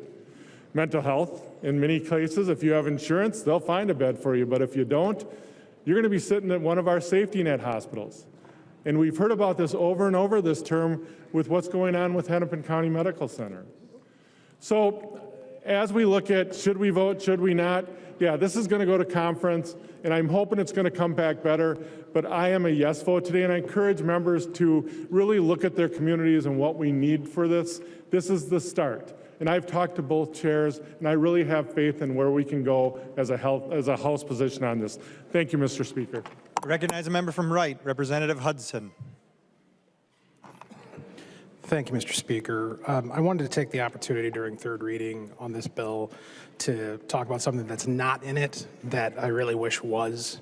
And I had been planning to do this since before we started hearing the bill. And I was planning on being pretty nice about it until I spent the last 2 hours listening to a lot of preening and pretense about the value of reducing harm and how you're never going to stop fighting for children and families. Well, let's go back to 2023. In 2023, you made changes to how family residential services work. There are 1,100 small family residential service homes, many of them working out of their own living room in their own houses. They offer 24-hour family-like care to both adults and children with disabilities. These aren't business institutions in the way you would tend to visualize or imagine. These are people who are living as an effective family in their homes, with tenants who are some of the most severely disabled people in our state. I had the opportunity to visit one of these homes in North Branch during the interim and was struck as I sat and listened to their story of how they've engaged in this multi-generational work to care for people who truly are incapable of caring for themselves. We're talking about, in some cases, adults with the cognitive capacity of, say, a 3-year-old, One of the tenants in the home that I visited had the cognitive capacity of an 18-month-old. And as you go through the house, there are modifications that have been made in order to provide appropriate care and services for these folks. And the life of these providers who open up their homes to do this, it's not like any other lifestyle or life experience that you can contemplate. In order to go to the park or go to a movie, you got to take the whole house with you. Sometimes between caregivers and tenants, you're talking about something like 18 people walking into a movie theater in order to watch a movie. It's an excursion. It's a project. But the quality of life for these folks is about to get drastically worse. These providers have been moved from the stable needs-based DWRS framework to a flat tiered rate system. Independent modeling shows that rate cuts of 15 to 67% are going to hit a lot of these homes, regardless of the complexity of care that the tenants need or the round-the-clock support that these tenants require. You know, I ask myself, especially in light of the rhetoric we've heard today about how loving and caring you all are over there and how insensitive and inconsiderate and evil we are over here, how does this happen? How does this happen under a Democrat trifecta? You say you want to care for the most vulnerable. These are objectively the most vulnerable. The most. And I also ask myself, why hasn't a fix been advanced this year? There is a bill. Franson's authored it. There's co-authors on both sides of the aisle. At least one of your members has signed on to this bill. But why isn't there the political will to make it happen? I have a theory. I can't state it for sure. But it's something that I've noticed not just with this situation, but in several other issues that don't get the attention of folks in this building. When you have an issue that affects a group of people that are decentralized, they're spread all across the state, they're not connected to each other, they don't have a lobbyist, they don't have a union, they're not actively involved in the political process because they don't got time for that. They spend 24 hours a day actually caring for the most vulnerable among us. It's really hard for folks like that to get our attention down here. It's not to say they haven't tried. I know I've gotten emails. I suspect you have too. Clearly, legislation has been drafted. Folks on both sides of the aisle have signed on to it. So what's the holdup? I see I've lost the collective interest of the room, just like these folks have lost the collective interest of this institution. I recognize a member from Ramsey, Representative Gottfried. I recognize the member from Olmsted, Representative Hicks. Thank you so much, Speaker. And I want to set the record straight. The change in the tiered system for family residential providers did not happen in 2023. It happened in either 2021 or 2019. I don't remember which, but I know because in 2023 I tried to repeal it. Representative Verning tried to repeal it too. But it's been approved by CMS, Trump's CMS, to cut Medicaid funding. The federal government has approved the change in the rates. And once that happens, getting those rates back up is virtually impossible. So I will not sit over here and be told that I don't care about those things when I literally, since I stepped into this building, have been doing nothing but trying to fix disability rates. By the way, with no help from several folks over there. There are several of you who are always helpful. There are several of you, including Representative Franson, who it is in her heart and she wants to fix it. The problem is nobody wanted to fix it until it was here, until the feds approved it, until we were already out the door. Because until it is right here and people are being hurt, nobody pays any attention. And when we are trying to tell you that this is going to hurt people, like this bill we're voting on today, nobody wants to look at it and talk about it. It's, well, we have to, we don't have a choice, it will do this. I'm telling you, people with disabilities are going to be hurt by the language in this bill that does not outline what is considered disabled. Just like they were hurt before you or I were in this building when that bill passed. Just like they were hurt when no one wanted to have the conversation about kicking that date out. Just like they were hurt when Trump's CMS approved those rates. If you're going to talk about things that are hurting people with disabilities, let's talk about the whole picture, including that this bill makes it so when you suddenly become disabled at the onset of disability, you are not going to have access to health care. And that is H.R. 1. That is the ugly bill. That is true. And today, we are going to vote on that. And we are going to dehumanize people. And you are all going to get calls from people in the next 12 to 24, 36 months, and you can all buy me a cup of coffee when it happens. That they don't know what they're supposed to do because they've been kicked off their employer's COBRA, they can't get through the SMRT process, they're not certified disabled, and they've been waiting 2 years for their Social Security approval. And how are they supposed to get health care? You're all going to get those phone calls, every single one of you. I hope that you remember this conversation. I recognize a member from Ramsey, Representative Gottfried. Thank you, Mr. Speaker. You know, this health bill seeks to bring us into alignment with H.R. 1. And as Chair Backer said himself, if we don't do that, we'll lose $3.5 billion annually, as is delineated within H.R. 1 itself. And before we pull a little bit more on that thread, I just want to kind of ground us in what we get for H.R. 1. We get tax cuts for the wealthy. And that goes here in Minnesota.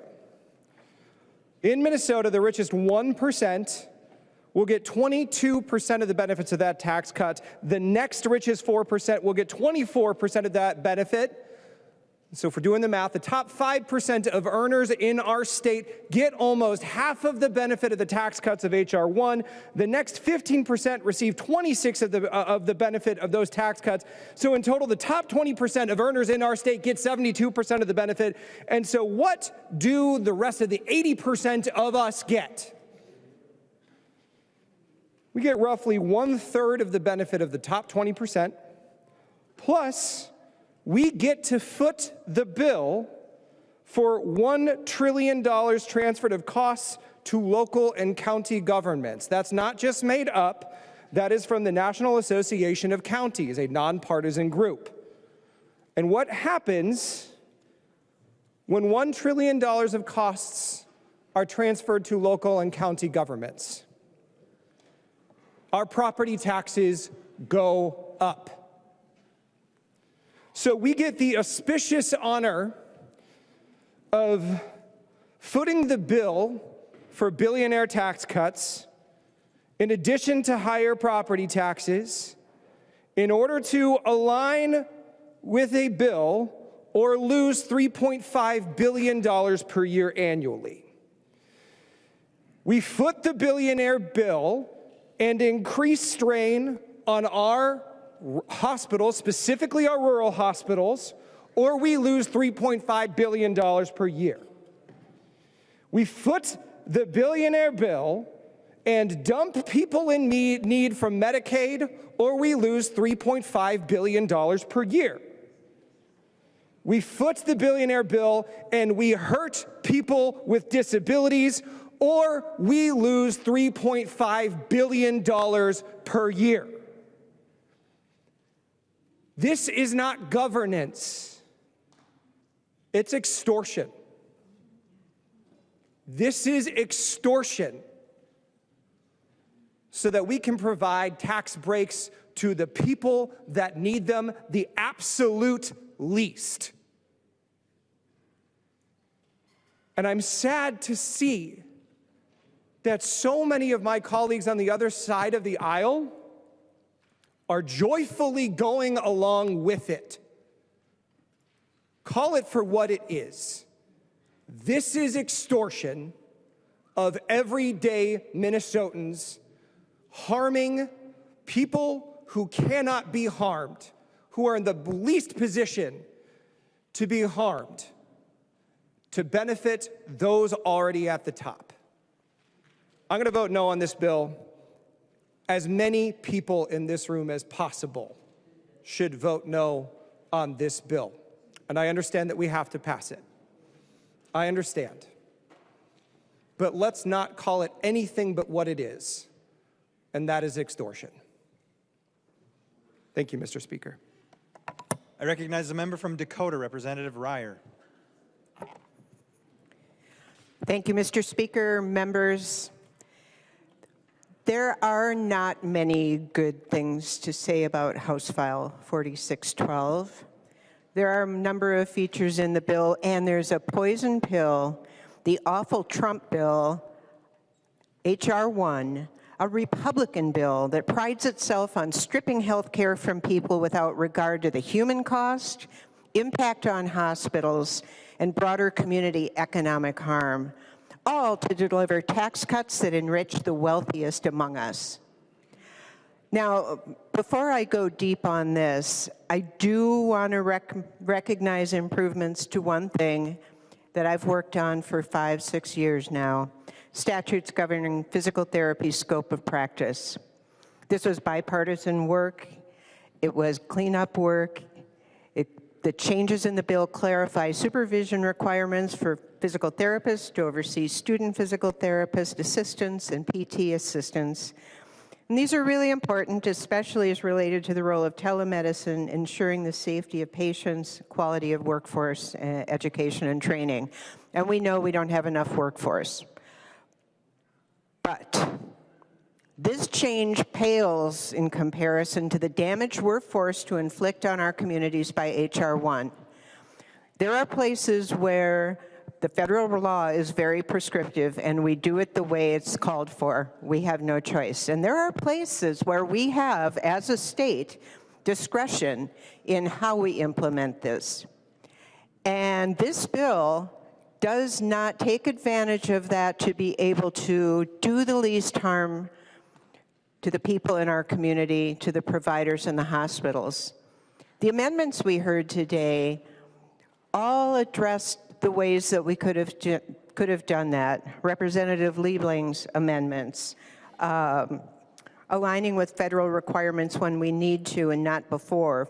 For some items like the cost sharing that Representative XP Lee spoke to about us, we don't need to align until October 1st, 2028. Almost 2.5 years from now. Now think about this. We haven't received guidance from the federal government. We don't know what the requirements will be. And we should not align to standards that will likely change. I mean, think about this administration and Trump's wishy-washy, flip-flop, weak stances. Yes tariffs, no tariffs, big tariffs, small tariffs, ceasefire, not ceasefire, bomb Iran to the Stone Age on Tuesday. No, we're not going to do it for 2 weeks. Ever-changing rationales for his policies. We can't rely on what they'd said so far. So why would we ask our agencies to put plans in place this far in advance? So we have options, and we could take advantage of these options. For requirements with a January 1, 2027 date, we can use our discretion to reduce harm to people, for example, minimizing the look-back period for work requirements. And the item that I'll focus on, the one that was presented by Representative Mahmoud, the retrospective eligibility. So let's talk about the retroactive. Let's talk about the reality of Medicaid eligibility determination. First of all, it's not fast.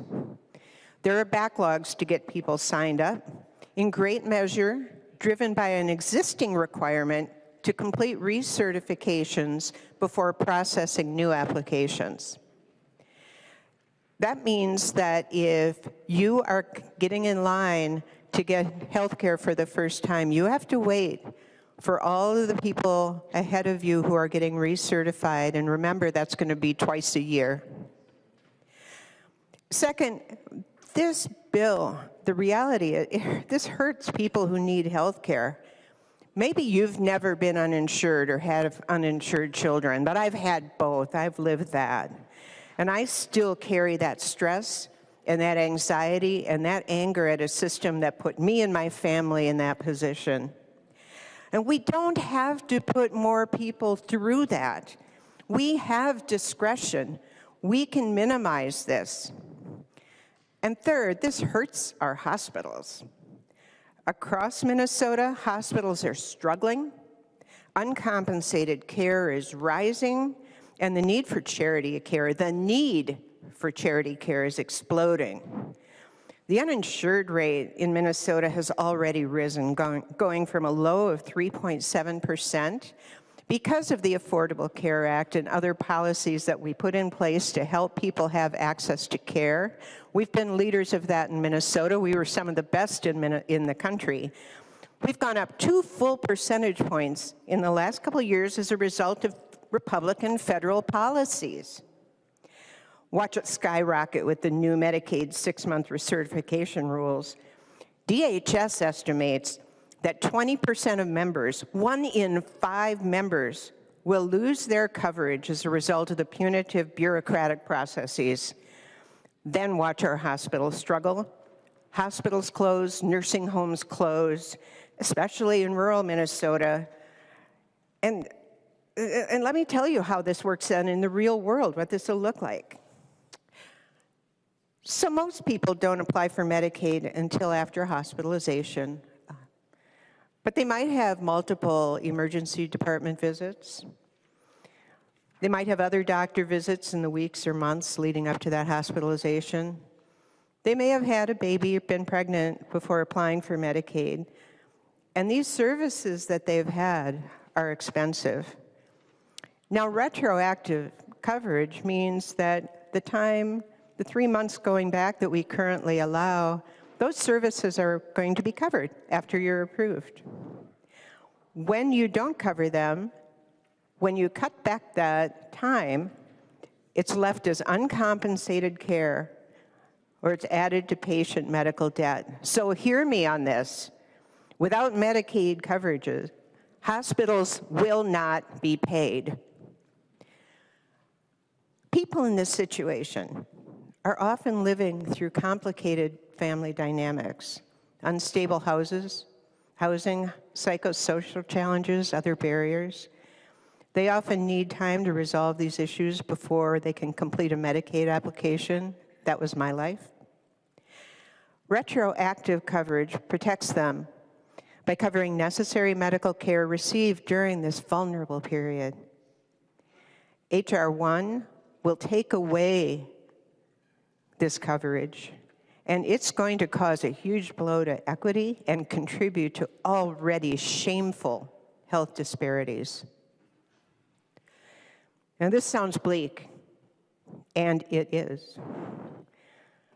But maintaining strong retroactive coverage, taking and putting these other amendments in place, as we could do, will at least reduce the financial strain. It'll make the best of a bad situation that our federal government has put us in without regard for the well-being of people. And let's just add that they also now are talking about $1 billion for a ballroom that was going to be paid for without a taxpayer dollar. So tax cuts, ballrooms,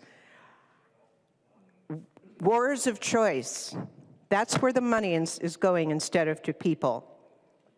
We can help that. We could pass these amendments. We can make changes. We can bring them in conference. So members, I'm going to leave it there.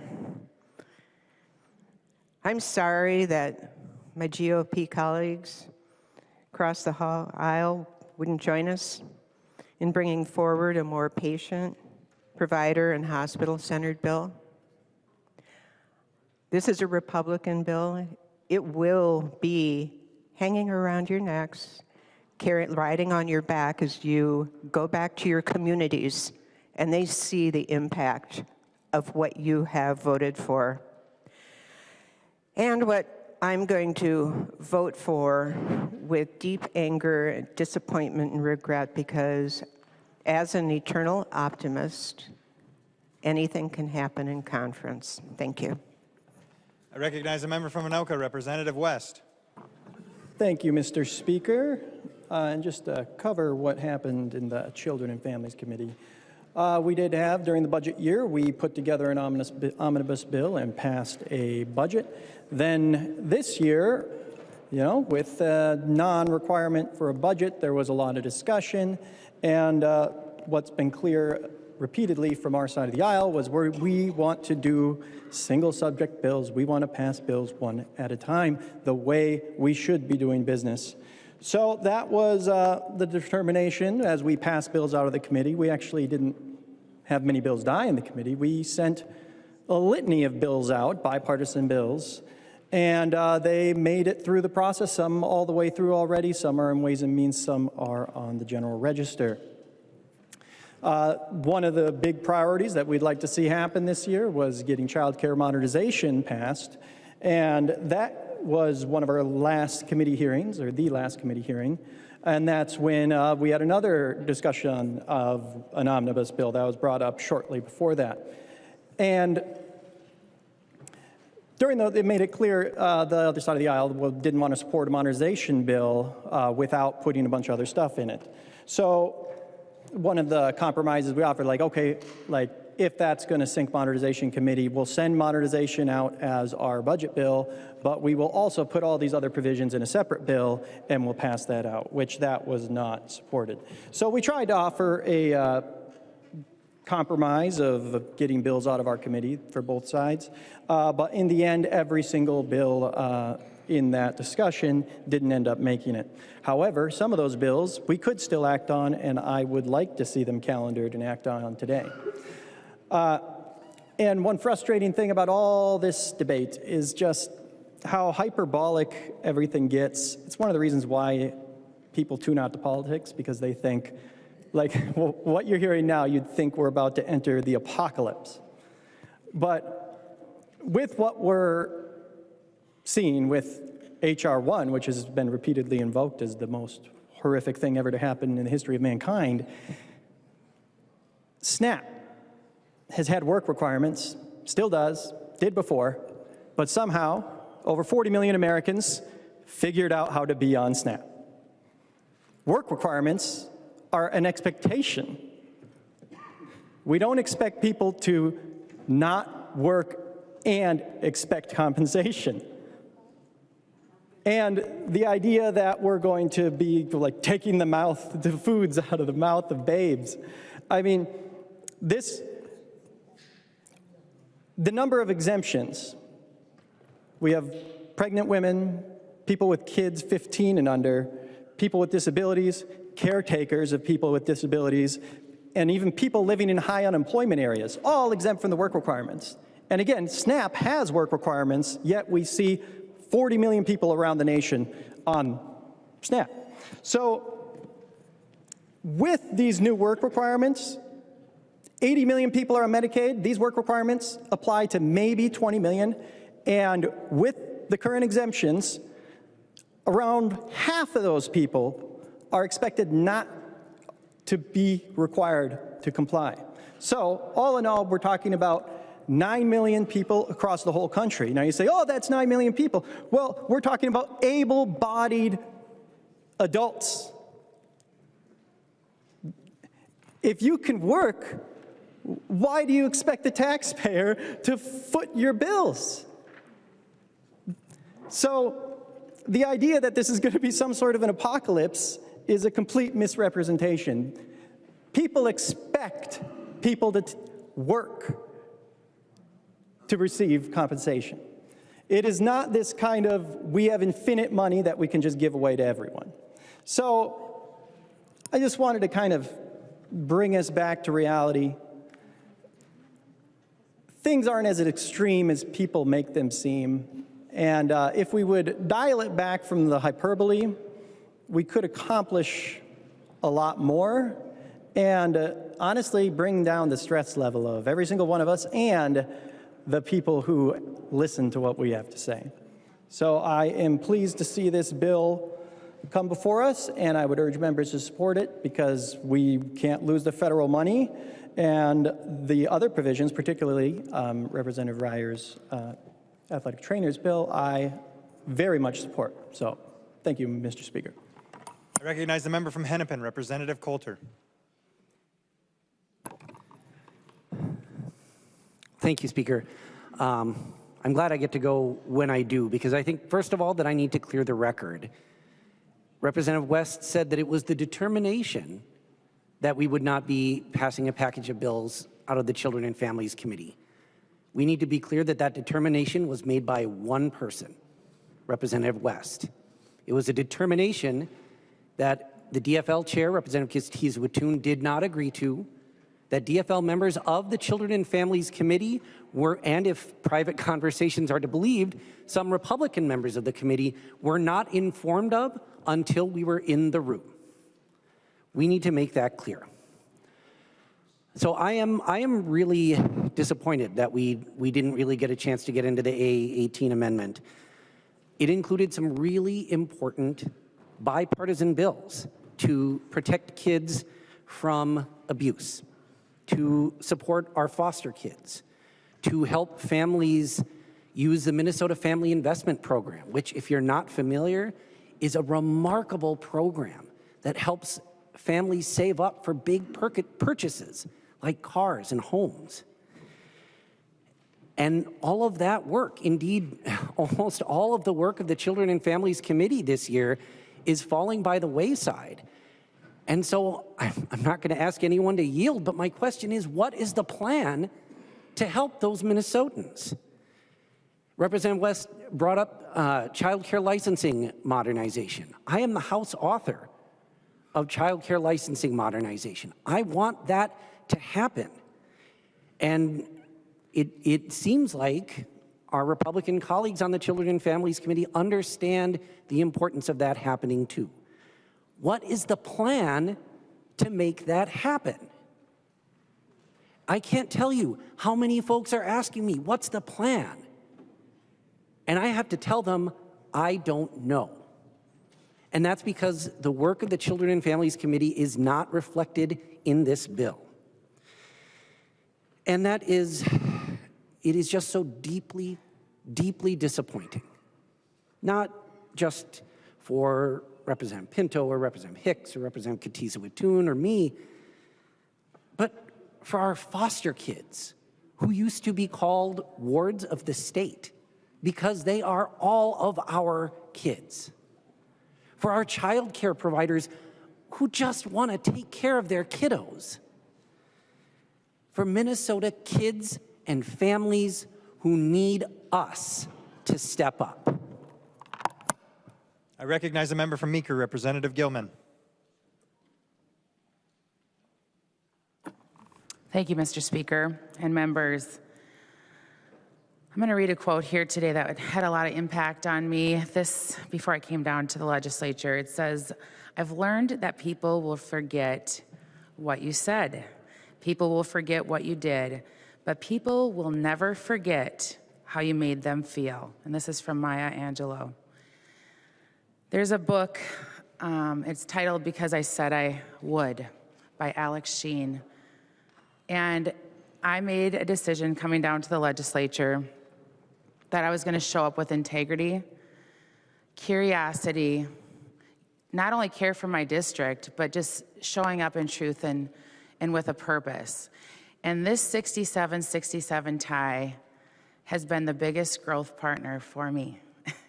Coming in a super minority was the first challenge and hurdle to overcome.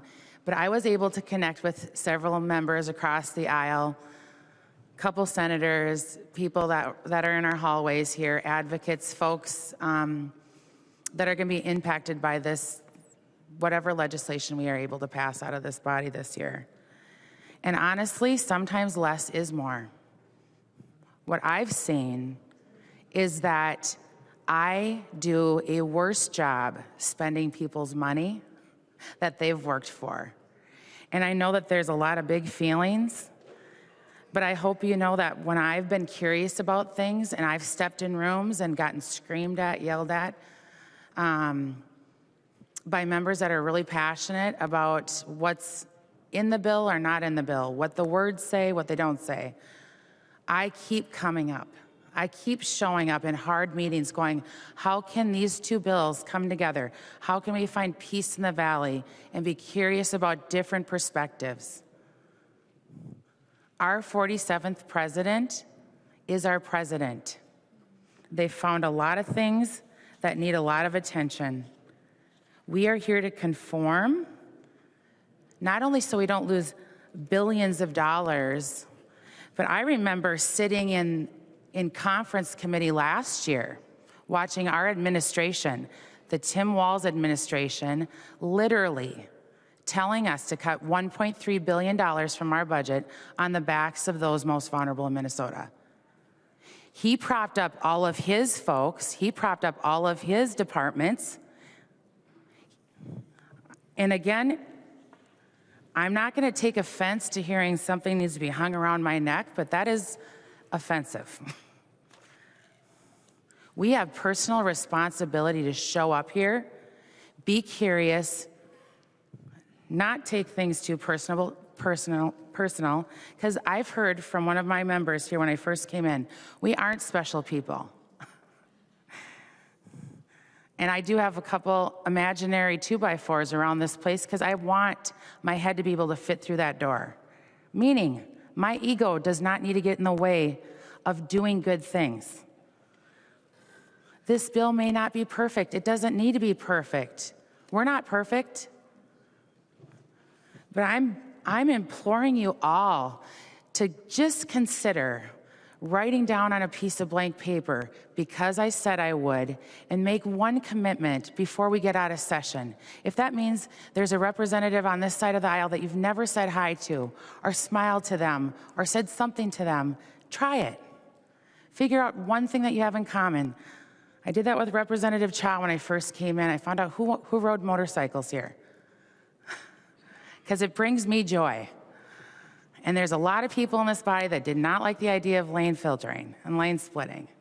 But we were able to get that one over and signed into law in Minnesota because I was curious and people were respectful to me. I don't want to belabor this point, but I care about this body and this institution. I'm grateful that we were able to work on scope bills. I'm grateful for people that have challenged me to understand why are you putting this in this section of law? I mean, there's things that have been hard. I've left messages for people. They haven't called me back. It's all right. Don't call me back. I can see you. I will find you if we really want to have these conversations again. But when we work together and show up, we're showing up not only for our districts, but we're showing up for each other. We're sacrificing our time. And I appreciate that we can put aside some of our differences here, but really care about being compassionate for one another. So I'd encourage a green vote. Thank you. I recognize a member from Hennepin, Representative Nadeau. Thank you, Mr. Speaker and members. Thank you for the debate and discussion on this bill today. You know, I'm with most of you. I think everyone here, struggles with, the things that the federal government does. I know I do. Maybe I should just speak for myself. I struggle oftentimes with what the federal government does. And there's a lot of things that I disagree with. But I'll tell you what, without conformity, and thank you for all who are willing to, work to pass this bill. The federal CMS would be able to deny our waivers. They could withhold state plan amendment updates. They could defer, federal matching funds. They could require us to make corrective action orders, and we're under one of those right now. And if we comply, and when I originally drafted the legislation, I really tried to go right down the middle. You know, there was some ranges that we could deal with, and there were some things that we couldn't. You know, the exemptions. There really isn't any room for exemptions. And also, to be totally honest, there's a lot of guidance that the federal government didn't provide us. And so, you know, that will still be coming. And, you know, I hope that we have, you know, good enough relationships where, you know, we can, you know, we kind of look at these things and say, yeah, this is tough. All right, but here's what we need to do to try to make sure that our system is as sound as it possibly can be. You know, and the changes that they put in place, I just want to remind, I just want to remind everyone, you know, the work requirements. And I know that there's a lot of issues around that. And I'll be the first one that would say that we might end up spending more money than we actually collect when we're dealing with, you know, some of the cost sharing components that are a requirement. They don't go into effect until 2028. We're doing them today because let's do all those things that we need to do. So as other things come up, now we can maybe move a little quicker. But the work requirements are pretty minimal. And again, remember that these are for working age adults without children. It's the expansion population.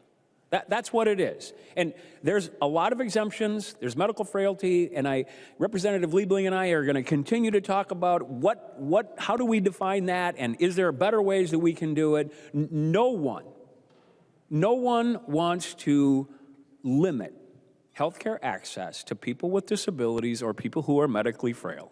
No one does. No one does. So we need to do that. But the work requirements for the people that can, remember, too much for some of us? You know, remember that the work requirements are 80 hours at federal minimum wage. That's $7.25. I'm not here to defend what the federal government did. I'm just stating what it is. It's $7.25. We're talking $580. Or you volunteer for 80 hours a month. And the way we have it drafted, it's 45 days, all right, every 6 months. Every 6 months. And many of you, I'm sure, here know what it costs for annual premiums for somebody on Medicaid, what the per member per month capitation rate is. I'm not going to go into it. Minnesota has superior benefits to almost any other state. Almost any other state, members. So, you know, we should be, in my opinion, we should be focusing on what are our opportunities. You know, how do we kind of grab this and say, how do we do a better job of determining eligibility? You know, is there a way that we can invest, we can apply, and do a better job at making sure that we don't have those error rates? I mean, one of the things that wasn't in, you know, that's not in this bill that we're dealing with is the error rates. That didn't come out of children, youth, and families. The error rates that we're going to withstand in Minnesota are significant. The governor has them in the budget at about $91 million. It's just an error rate, folks. That's not helping anybody. It's just a penalty. So I think we should be focusing on together, hopefully together. We say, okay, here's a situation we have, and how can we use this as an opportunity so that in the future, you know, we have a more stable system. We have a more automated system. We have less error rates because, as we know, the less error rates, the more money we have going to the people that actually deserve it. And that's not a bad thing. That's a really good thing. I want to thank you. I want to recommend, of course, voting green. But I just want to thank you all for the discussion that we had. I want to thank you all for, especially the people in the Health Committee that kind of tolerated me as we went through this process. It was hard, and I think we still have some very difficult work to do moving ahead. And hopefully we're going to be able to, you know, to do that. So thank you, Mr. Speaker. Vote green. I recognize the member from Traverse, Representative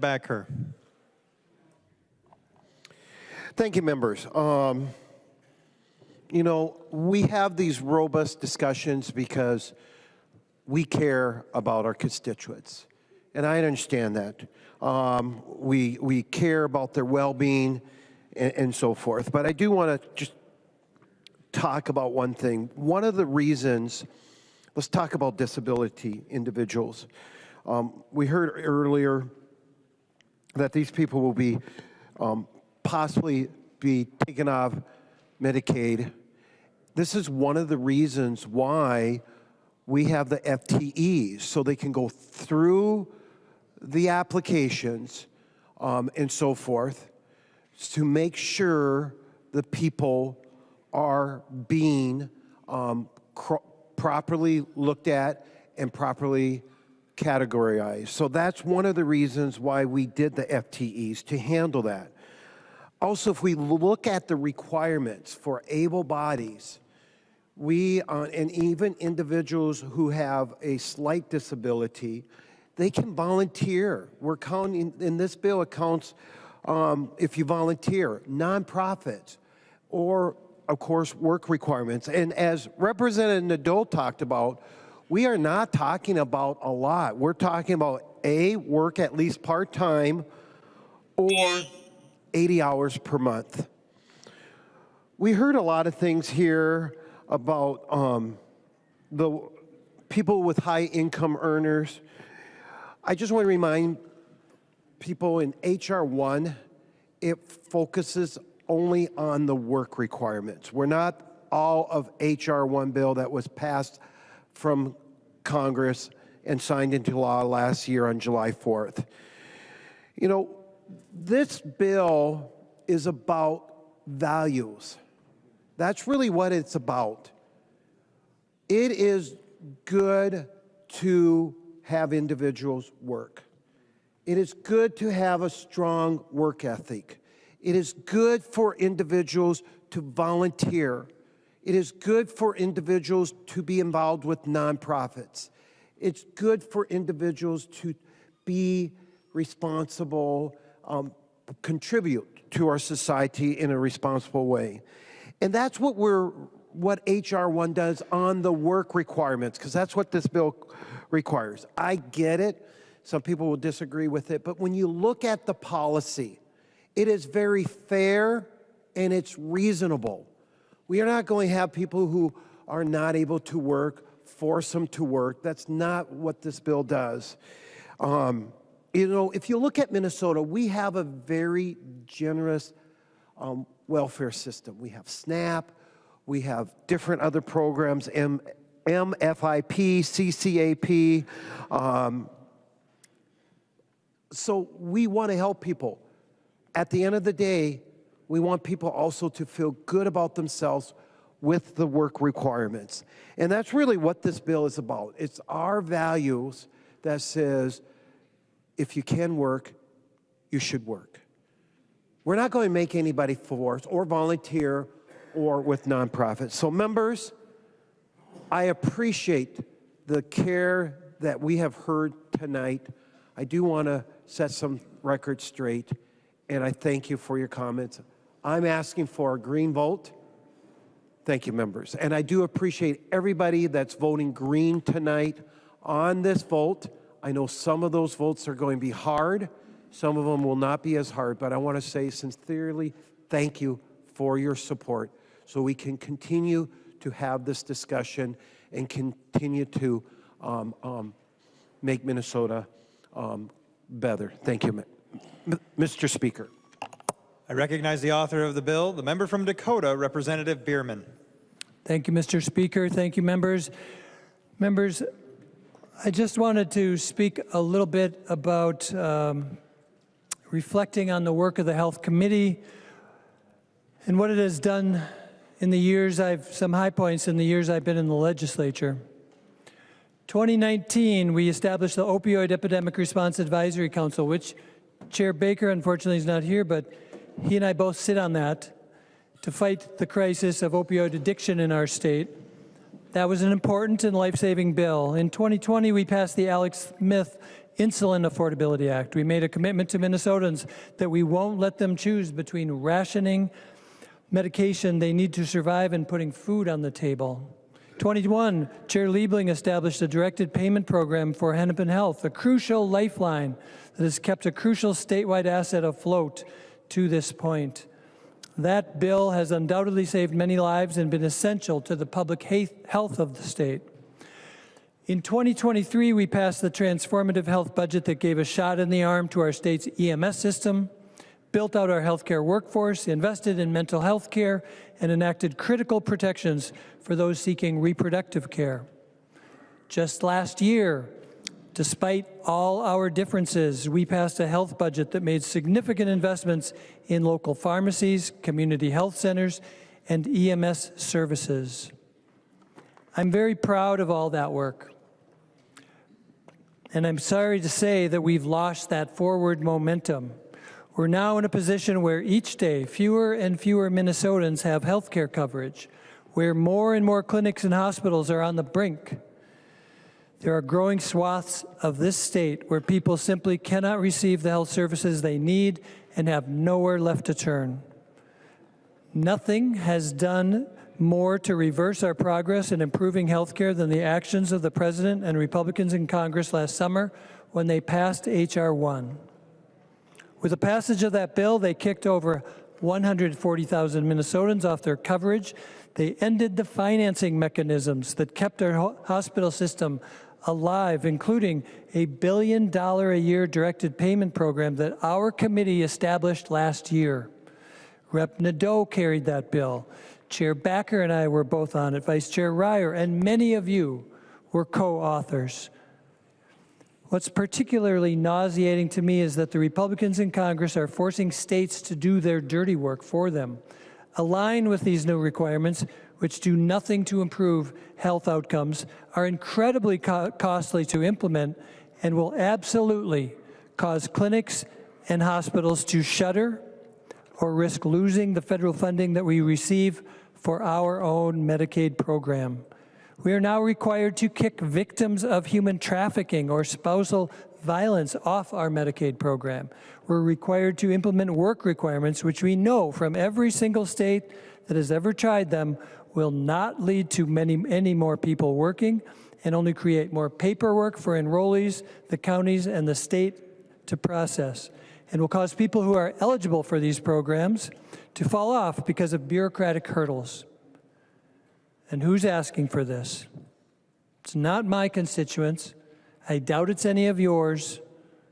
All of this, just so, I'll say it again, to provide trillion in tax cuts to wealthy donors, not regular Minnesotans. The only reason I'm carrying this bill is because I'm unwilling to risk further damage to our Medicaid program from a vindictive administration bent on worsening the lives of Minnesotans who need care. We will not do this because it is a good thing for our constituents, which is what we all came up here to do, but because we're forced to. That said, this could be a very different budget. It could do so much more to mitigate the fallout from H.R. 1, to address the mental health crisis in Minnesota, to continue our work to fight addiction, to keep hospitals open, and respond to the care deserts that we are seeing across this state. It's very disappointing to me that because we are tied 67-67 in this chamber, none of those crucial pieces exist in this bill. Sure, it insulates us from further retaliation if we pass it, but I'm pleading with the members of this body to think about where our healthcare system is headed. Every one of us knows that fewer and fewer people can afford the care they need if there's a clinic open within driving distance. When constituents describe the healthcare challenges they face, they will not be able to point to the House budget as having moved us forward. H.R. 1 takes us in the exact opposite direction. As I reflect on this further, I can't help but wonder in frustration, how long will we continue to be the outlier among major countries of the world where we allow middlemen to interfere in every aspect of our health care, delivery at the expense of patients and doctors that serve them? How long before we recognize, as people across the world do, that it is far better a far better use of our resources, and produces better outcomes when we ensure people have access to preventative care rather than waiting until they show up in an emergency room. How long will we wait for real systemic change to a broken system? The answer, as this health budget makes clear, is at least another session. Future legislatures will not think of the 2026 budget when they think about accomplishments of this health committee in this House. And as co-chair, I deeply regret that. I'm hopeful we can do better in conference. But for now, Mr. Speaker, I ask members to vote their conscience on this one. Thank you. Seeing no further discussion, the clerk will take the roll.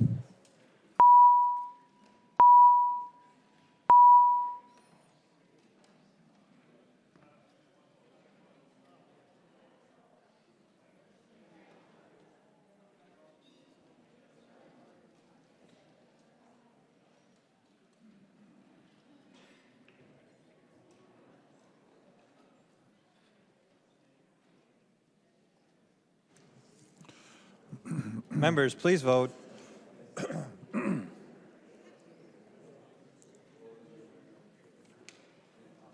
The chief clerk will call the names of the members voting remotely.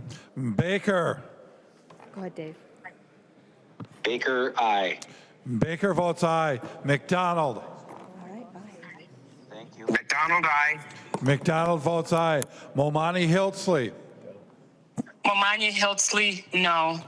Momani Hiltsley votes no. Schultz. Schultz, aye. Schultz votes aye. The clerk will close the roll.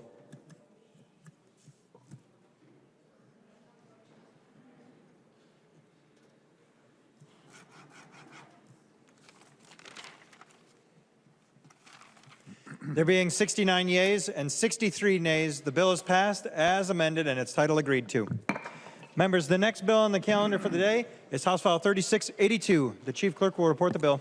House File number 3682, an act relating to state government, requiring a guarantee fraud risk rating system and corresponding grants management requirements. I recognize the author of the bill, the member from Carver, Representative Nash. Thank you, Mr. Speaker. This is a very straightforward bill that will assist in the removal of potential fraud risk in the, Mr. Speaker, if we could, there's a little bit of noise. Thank you, Mr. Speaker. 3682 would provide for a risk rating system to be used in the upfront entry system when grants are being looked at to be let out.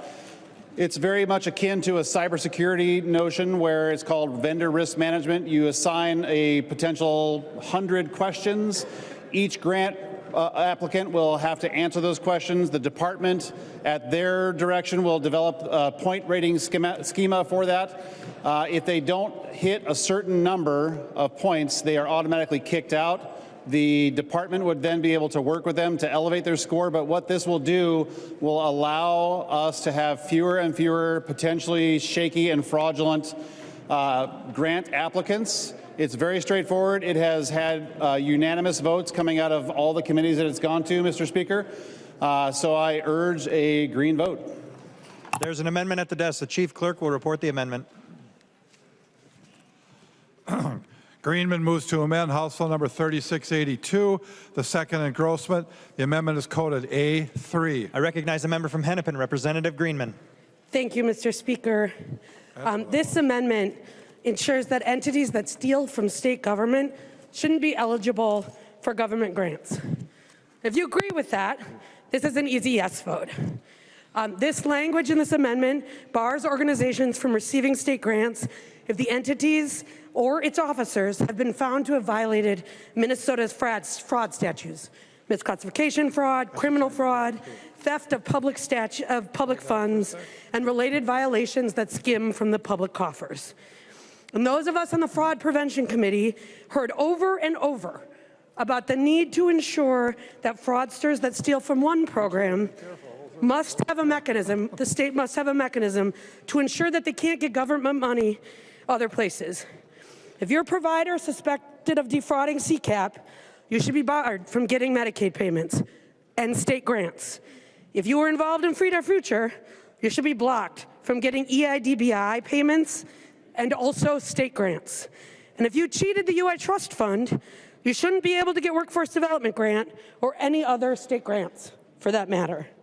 And that's what this bill does. It ensures that we are closing the current gap in 16B in the pre-risk grant assessment that we added by adding minimum eligibility criteria to the current pre-risk assessment, so states can identify and debar potential grantees who violate Minnesota law. This language blocks entities from getting grants that have defrauded the government by not paying taxes or complying with Minnesota state programs, workers' comp, unemployment insurance, and paid leave. If there's a 3-year period, they've violated state or federal labor laws, prevailing wage or wage theft. If an organization's leadership or related entities have been criminally convicted of any of the following crimes: failure to pay state funds, false claims for public payment, medical assistance fraud, theft, insurance fraud, state lottery fraud, fraudulent financial statements, credit card fraud, or if they'd been disbarred from other federal grants. This language prevents them and any bad actors who may be related to them from getting a state grant. And we've heard today on the floor a lot about the impact of private provider fraud, Medicaid fraud, and CCAP fraud. And what this underlying bill is doing is about creating a risk assessment. What this adding to it would mean was actually creating something actionable to ensure that we're not just assessing risk, but we are actually preventing fraud risk. We heard a lot about CCAP and Medicaid, and this bill would deal with those fraudsters and keep them from getting state grants. But you can't ignore another major form of fraud in our public programs, and that's employer misclassification.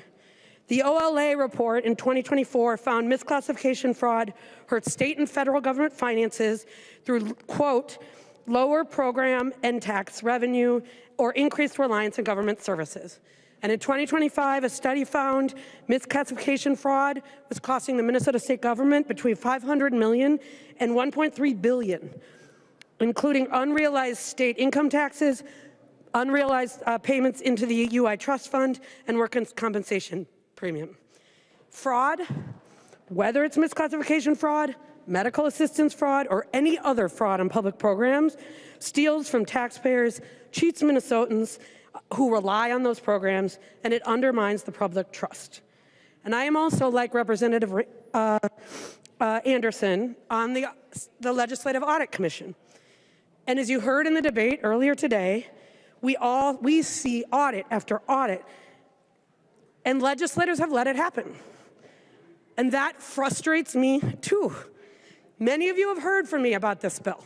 I've been working with and talking to many of you about it. I've handed you a bill with it annotated so you know what's in it. It's why I drafted this provision to fill in the gap of current law. And it's something we've talked about in the Fraud Prevention Committee, ensuring we have policies and procedures and vetting in place to prevent people who have defrauded and not followed the law from one program from continuing to get money in the other. So if we are serious about deterring and preventing fraud, we should study it, but we also should have mechanisms in place to prevent it in our state grant programs.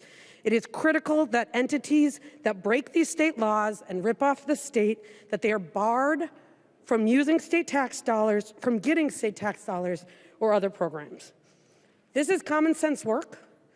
It's in the exact same area of law, and it actually complements the bill because it says we're not just going to have a fraud rating system, we're actually going to have a system and a way that we can prevent people who have been, who had not followed the law in other areas from getting state grants. So members, this is a great, easy vote. It's a great way to do it on a bill that is relevant, and I'd ask you to vote yes. I recognize the member from Carver, Representative Nash. Thank you, Mr. Speaker. I would urge a no vote. I recognize the member from Hennepin, Representative Greenman. Thank you, Mr. Speaker. I just was going to ask for a roll call, but I will defer to other folks. Do you not want it? Mr. Speaker, I would ask for a roll call. You may have it. And I will defer to the discussion. Further discussion. I recognize the member from Ramsey, Representative Pinto. Thank you, Mr. Speaker. Will Representative Nash yield to a question? He will yield. Representative Pinto. Thank you. Representative Nash, this amendment seems to make a lot of sense to me. You've urged a no vote. Could you please explain why? Representative Nash. Well, thank you, Mr. Speaker. Representative Pinto. I'm trying to keep a very clean bill. Sailed through committee. Everybody enjoyed the conversation. I was even praised by certain members of your side in the Ways and Means, and I'm just trying to keep a very narrow strike zone. Thank you.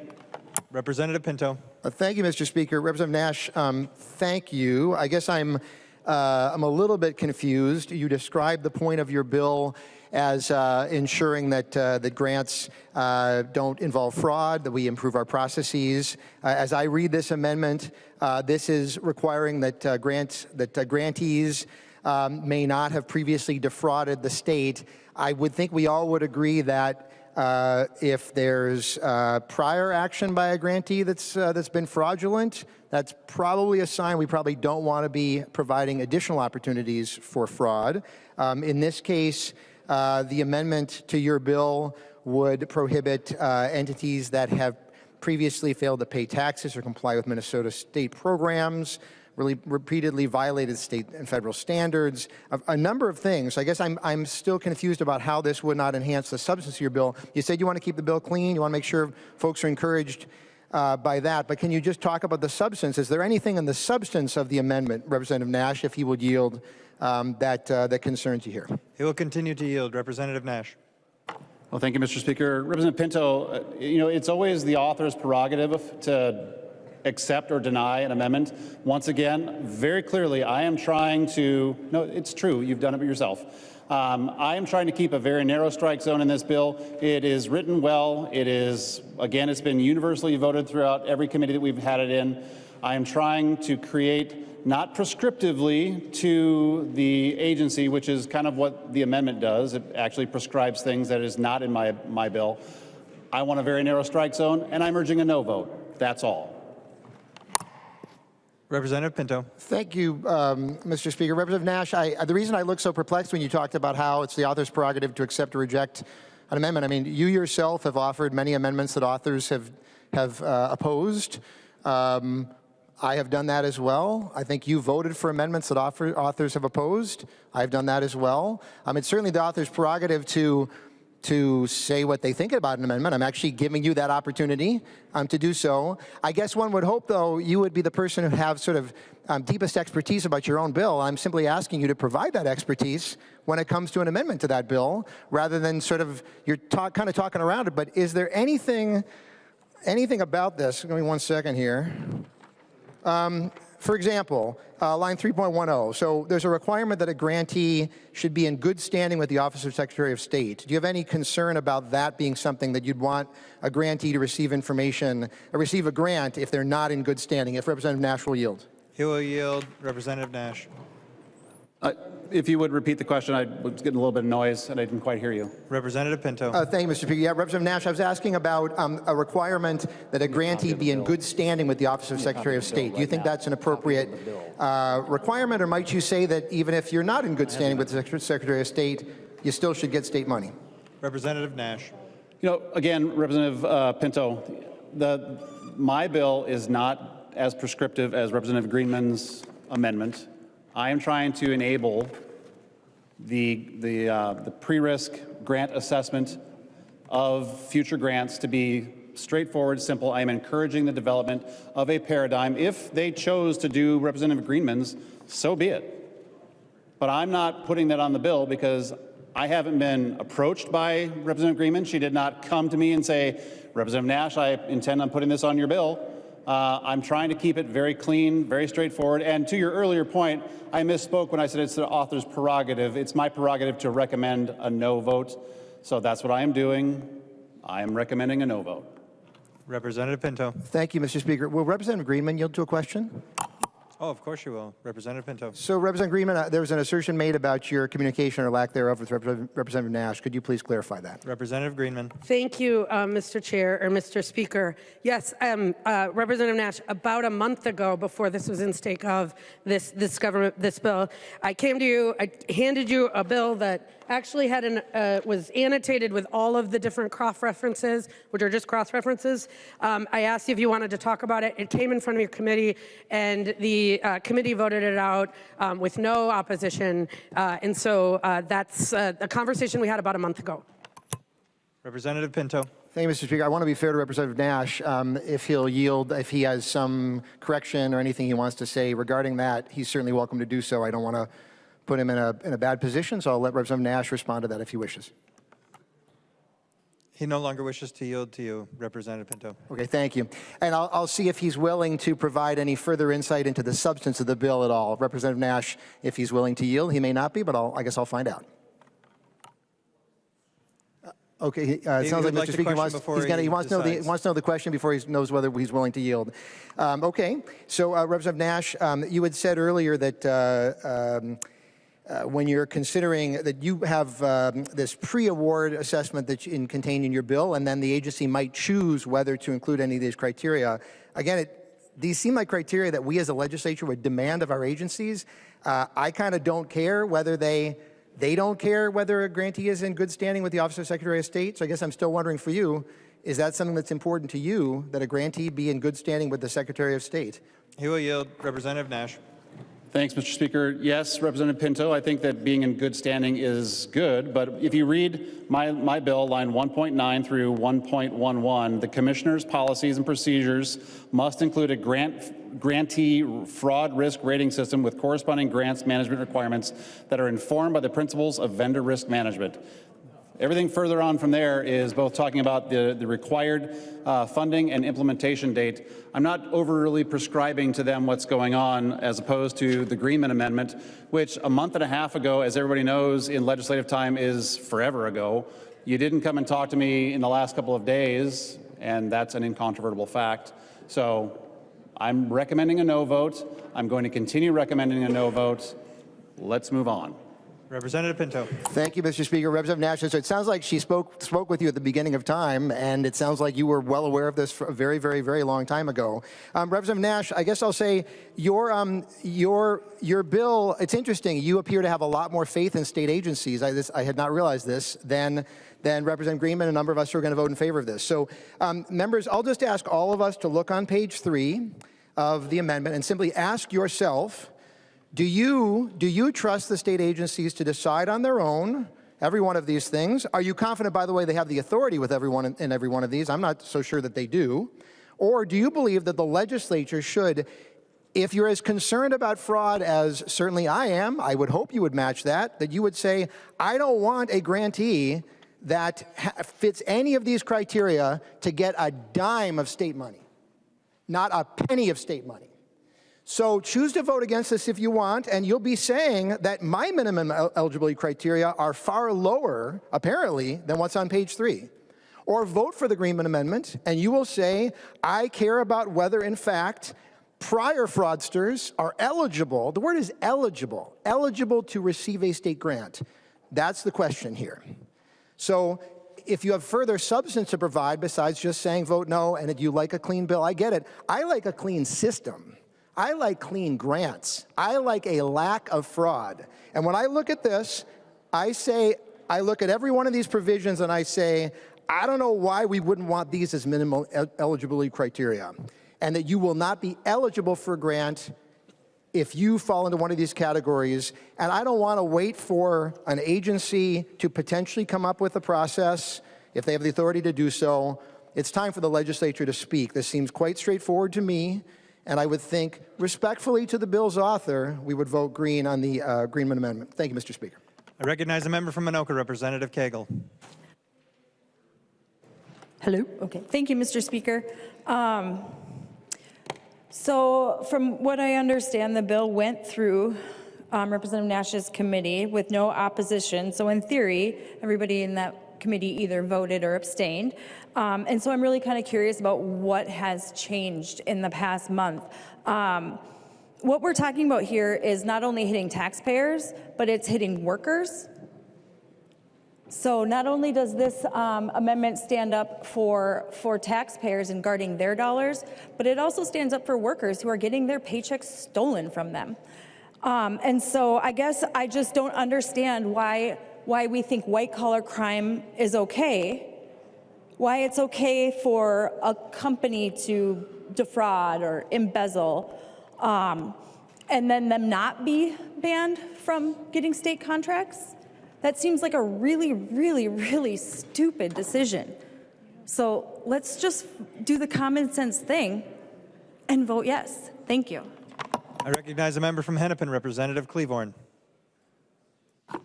Thank you, Mr. Speaker. Would my co-chair yield to a question? He would love to, Representative Cleavorn. Thank you. We have had many conversations about fraud, ways to end fraud, good policies to end fraud. I'm just looking at the House research memo, so I don't have the bill in front of me, but I can call it up if you want me to. I have your bill in front of me. But as I'm looking at the House research memo for the first engrossment of 3093, a bill that did pass out of our committee without any audible opposition, I'm wondering if you would please let me know, do you believe that an entity that has been, that an entity should have to attest to the fact that none of the potential grantees, owners, directors, et cetera, have been found guilty of crimes? Representative Nash. Once again, I had some chatter over here. Repeat the question, please. Representative Cleavorn. I'd like to know if you think it fits in the principles of good vendor risk management that a potential grantee, someone who might receive over $50,000 of state money, should attest to the fact that none of their owners, officers, directors have been found guilty of certain crimes. Is that something you would agree is good risk vendor management? Thanks, Mr. Speaker. I think that in the development of the questions and the rationales that the department would put forward in the vendor pre-risk management paradigm, that's certainly something they could put in. Representative Cleavorn. Thank you. Would my co-chair continue to yield? Sure. He will yield. Representative Cleavorn. Thank you. Co-chair, do you believe that it's a good principle of vendor risk management that a potential grantee or related entity is not currently suspended, debarred, or formally debarred by the state from either federal or state from receiving state money or being a contractor for the state? Representative Nash. Thank you, Mr. Speaker. Once again, if during the pre-risk grant assessment, if the organization wanted to put those criterion into their paradigm, sure, they could do that. Representative Cleavorn. Thank you. I'm wondering if it is not, if my co-chair would please continue to yield. He will continue to yield. Representative Cleavorn. Thank you. We're looking at enterprise-wide policy in your bill that the commissioner would determine the policies and procedures that a grantee would follow in this risk management rating system. Do you think it would be a good idea for the entire enterprise to be looking at a statement signed under oath that this grantee actually could fulfill the grant requirements? Representative Nash. Thanks, Mr. Speaker. Representative Cleavorn, I'm going to answer all the following questions that you have with this one answer. And you and I talked about in committee an attempt to not be overly prescriptive as we do these things. And that's going to be the answer that I give you, is that during the pre-risk grant assessment, if the agency puts those things that you're asking about now or future questions about the same thing, do I feel that that's a good idea? We agreed in committee that this was not going to be an overly prescriptive approach, that we would leave it to the department in the creation of their pre-risk assessment paradigm, that it is things that they can come up with.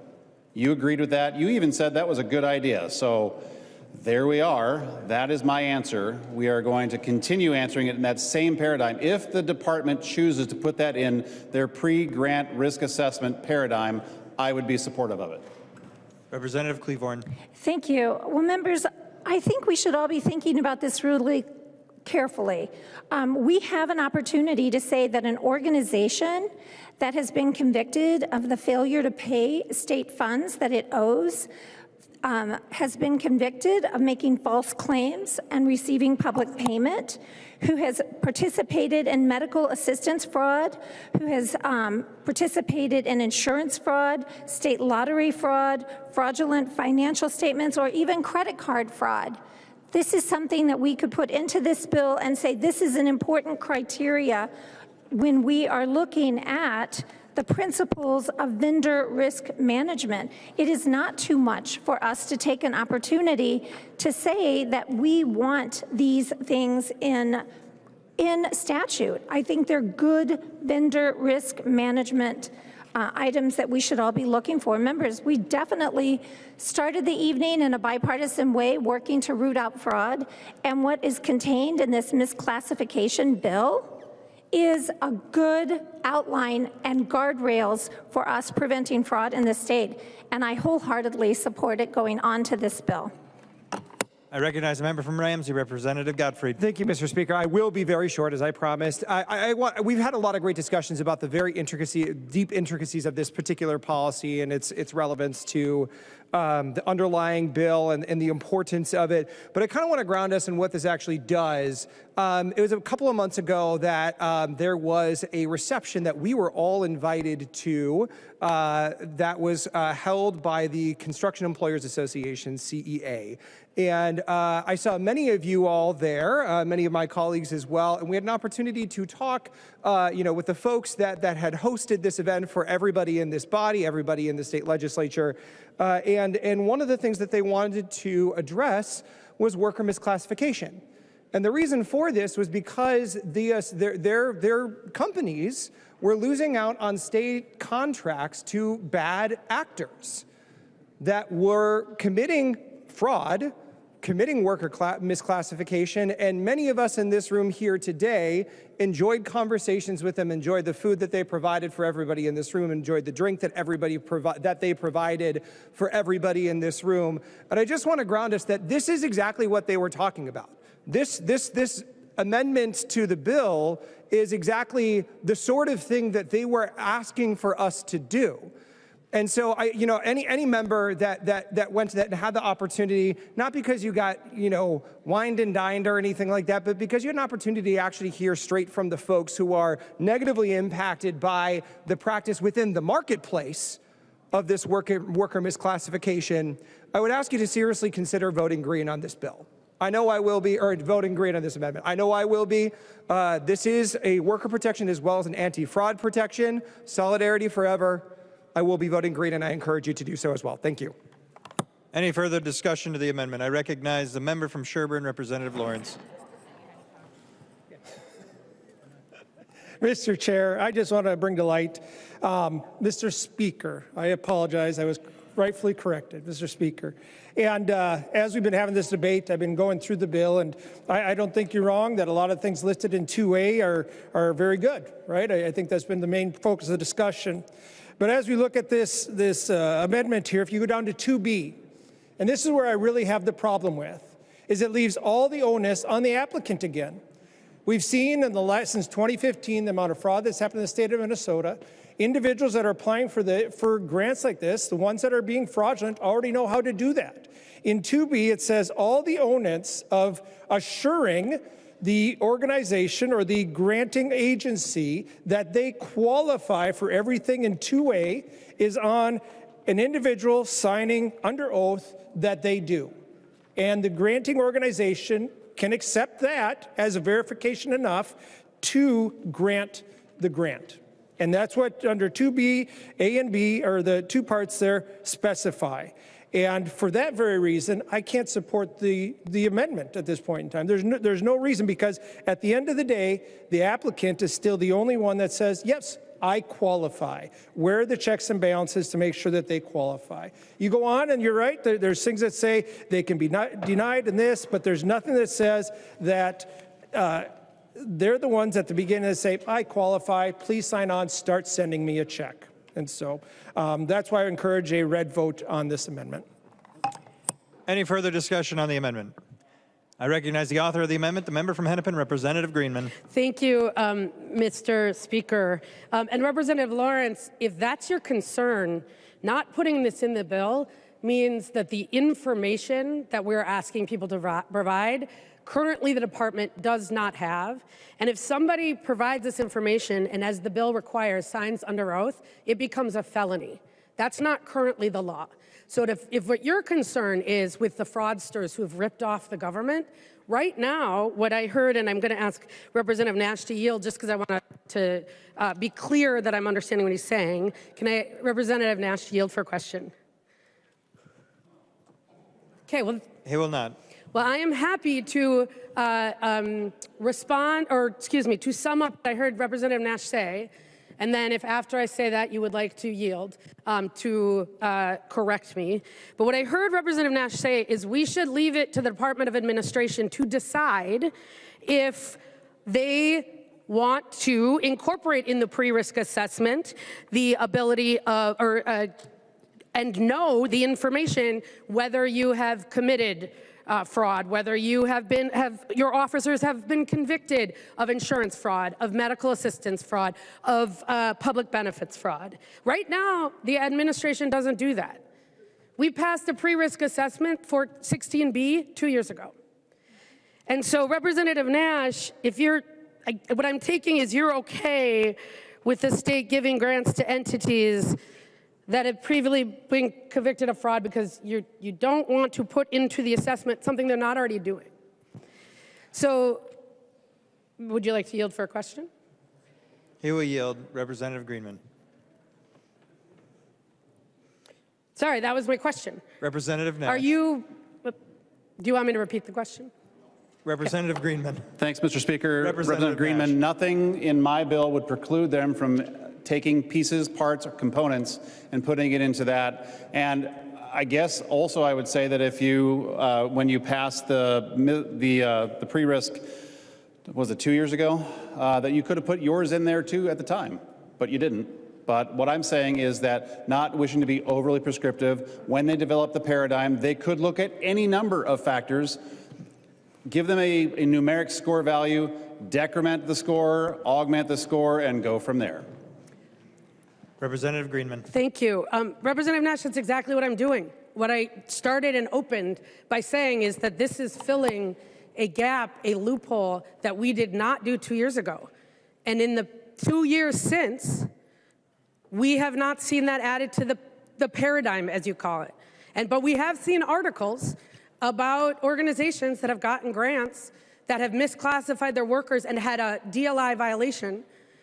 And Department of Admin didn't know about it because nobody asked or looked. What this does, Representative Lawrence, is actually ensure that that information, if you have been convicted of a crime, if you have, or your officers have been convicted of a crime, if you have misclassified your workers and repeatedly and had a labor violation, if somebody in your leadership has committed insurance fraud, all of that information is not currently being collected, and what this does is fill that gap. And what's interesting to me, and the reason I'm actually perplexed, because I've been working with Representative Schultz and others on this, and what the inability to explain why you would oppose this, and then if the answer is leave it to the department, we just had an entire conversation about how we need an Office of Inspector General that is independent from the executive branch because we don't trust the executive branch. And what this bill does is saying we are going to be prescriptive about ensuring that when you are doing your pre-risk assessment, you are asking the questions. You are making sure you know, have they misclassified their workers? Have they committed insurance fraud? Have they ripped off the UI trust fund? Because we collectively care about that. And so how we could not trust the executive branch in one bill, but then here say we trust, and they haven't done this in 2 years, we trust that they're going to do it now. And I'm not entirely actually convinced that they think that they could do it on their own, but that doesn't matter because we have the language right here. And your bill, which I think this is incredibly complementary to, has a risk rating system. And what this says is we're going to go upstream and we're going to try to prevent that risk. So the thing that is just baffling to me I was going to try to use a New Brindley bonkers. What is bonkers is that you have declared urgencies over the last 2 years on grants dealing with some of these things. And so here you have a bill that is well worked out with lots of technical assistance. Members on your side have looked at it. Members on my side have looked at it. It has been through committee. And you can see it with your own eyes. And all you need to do is vote for it. So I'm not going to leave it to the executive branch. That's not what I have learned from you all or from our conversation in the Fraud Prevention Committee, from my conversations and our experience on the Office of Legislative Auditor. And I am not going to leave it to Representative Nash. I heard you said a red vote on this bill means you like to continue with the status quo. I'm just going to quote you. If you vote against this, right, you are continuing with status quo. So all of those urgencies you brought about dealing with grants clearly were for political theater or, going after organizations you didn't like. Because this is about everybody. This is about if you steal from the government, if you rip off taxpayers and our public programs, we need a mechanism, this mechanism, to ensure that you cannot get a state grant. And that's what this does. So I will just end with, if you are serious about strengthening our tools to deter and fight fraud, not just study and analyze it, not just scoring political points. I feel like a lot of the work we've been doing is focused on that. Look at you, Representative Anderson, the conversations we've had in fraud prevention. If you were serious about it, this is an easy yes vote. We have not heard, I did not hear in committee, in Ways and Means yesterday, and I have not heard on the floor today, a single substantive reason. And what I heard from you, Representative Lawrence, is it doesn't go far enough, and that would be a great thing to work on next session, but nothing in this bill precludes us from going farther. But what this does do is say we're not comfortable with the status quo, which is people who are ripping off the government, they are misclassifying their workers, they're ripping off the trust fund, they have committed insurance fraud, that they should not be able to get state grants. Just a few hours ago, Representative Niska proclaimed the era of looking the other way on fraud is over. So we will see with this vote if you really mean it, or if you're just looking at the cameras and proclaiming it as a campaign clip. Because this is about preventing fraud. This is a nonpartisan vote about state grants that we've all been working on. This is an easy yes vote. Members, vote yes. Seeing no further discussion, the clerk will take the roll.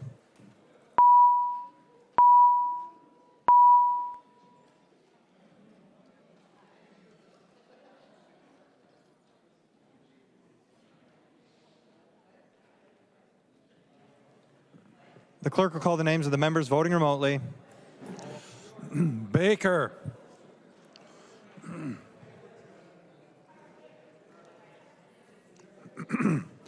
Baker. McDonald.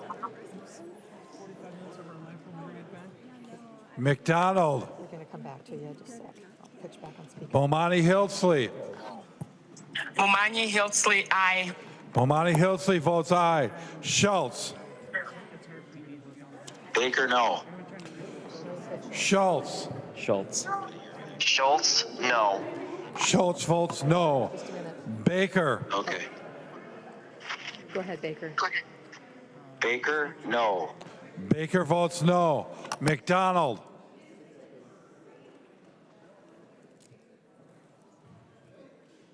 McDonald. Say no. Joe. McDonald, no. McDonald votes no. The clerk will close the roll.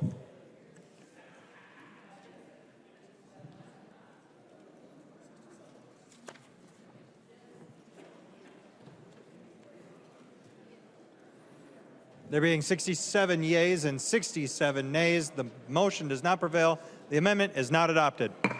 There are no further amendments at the desk. The chief clerk will give the bill its third reading. Third reading, House Bill number 3682. Third reading.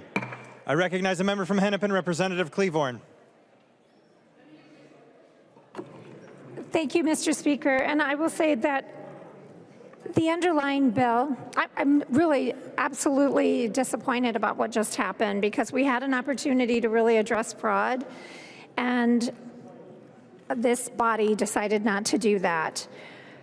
The underlying bill, Co-Chair Nash, your bill I support, but it's because it lacks the prescriptiveness that we would have gained with the misclassification.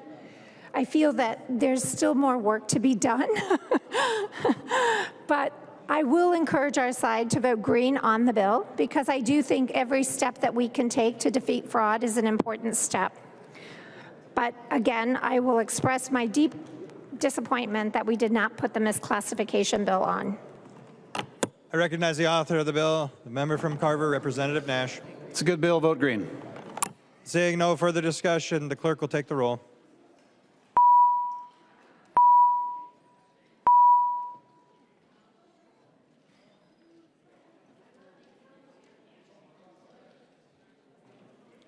The clerk will call the names of the members voting remotely.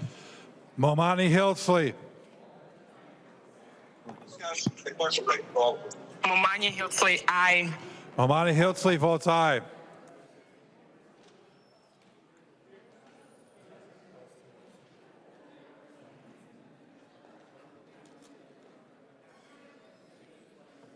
The clerk will close the roll.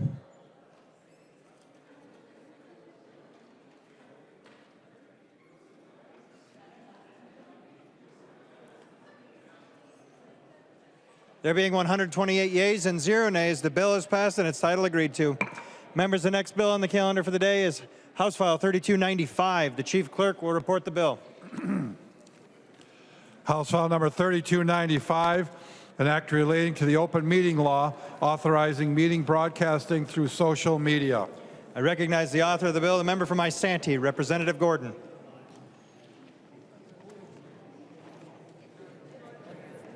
Thank you, Mr. Speaker.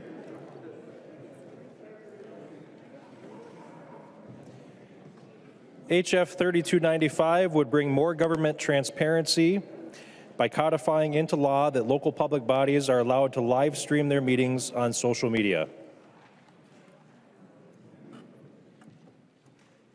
And I have an amendment. There is an amendment to the desk. The Chief Clerk will report the amendment. Gordon moves to amend House File number 3295, the first engrossment. The amendment is coded A9. I recognize the member from Isante, Representative Gordon. Thank you, Mr. Speaker. I've brought the A9 amendment that would allow the public body to choose to have comments on or off. The A9 also makes clear that social media comments are not to be used for public comment and provides clear direction that the social media comments are not to be considered government record, which, due to gray area in the law, is currently what's happening in practice on almost all social media posts a public body makes. Many public bodies have already started live streaming their meetings with the comments on. Isante, Forest Lake, Plymouth, Bemidji, St. Louis County, Sartell, Waconia, that's just to name a few. I don't want to make them turn the comments off. I'd be happy to answer any questions. I recognize the member from Ramsey, Representative Lee Kay. Thank you, Speaker. Before I begin, I'd like to ask for a roll call. Seeing 15 hands, there will be a roll call. Representative Lee Kay. Thank you. I rise in opposition to this amendment and would request that members vote no. First, this amendment undoes all of the work that we did in committee to get this bill into the shape where everyone in both caucus would be okay with the language. The underlying bill is the language that we passed out to the General Register because I thought there was an agreement that the issue of comments, which the amendment reintroduces, needed further discussion. There are concerns about personhood because of the rise of bots, especially AI bots, and whether and how we should retain comments as records. We definitely need further discussion about how we want our constituents to interact with government in this age of new media. Using technology to get folks interested in government is a good thing, but this amendment isn't ready for prime time, so please vote no. Thanks. Further discussion to the amendment. I recognize the maker of the amendment, the member from Isante, Representative Gordon. Well, I was hoping for a few questions, I guess. Oh, come on now, come on. And Representative Lee, she alluded to all the work that we did in committee there. She had a couple of great amendments, and it was actually a pleasure to work with you on this. And we, as it left committee, I actually voted for this amendment to turn the comments off because the language that was in there was quite a bit more expansive on how you could use comments and what you were able to do with those.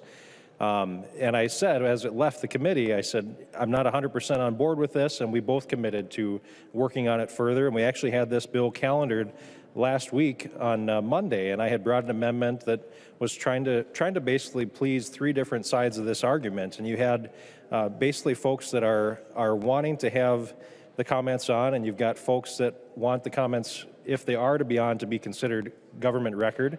And then you have the folks that think that there's maybe the possibility of outside influence, like Representative Lee just alluded to, bots and influence from outside of the area that the public body covers. And so I wanted to at least kind of mention that because I've been working like crazy, and we've had conversations after we pulled it from the calendar of the day on that last Monday, not this one, but the previous one. And so we have done the work, and we've tried to find a way to keep all of those people happy. And sometimes I'm learning, I guess, as this is my first term, in politics you can't make everybody happy. Maybe a little naive to even have tried, but we did try. And I wanted to kind of cover a little bit about the reasons that I'm bringing this amendment, and I was, like I said, hoping to get some questions on this. But when I say gray area in the law, so the way that social media comments are treated by cities, for example, and probably could be applied to other public bodies as well, but each public body would adopt its own social media policy. This is currently how they handle things. So like the League of Minnesota Cities has a model social media policy for cities to follow. And that social media policy basically says, okay, the comments on social media are public record, but they're on a retain until read basis. And so you have, basically a patchwork. I mean, right now, each city is determining how they want to approach this. But so that's how comments are being treated across the board.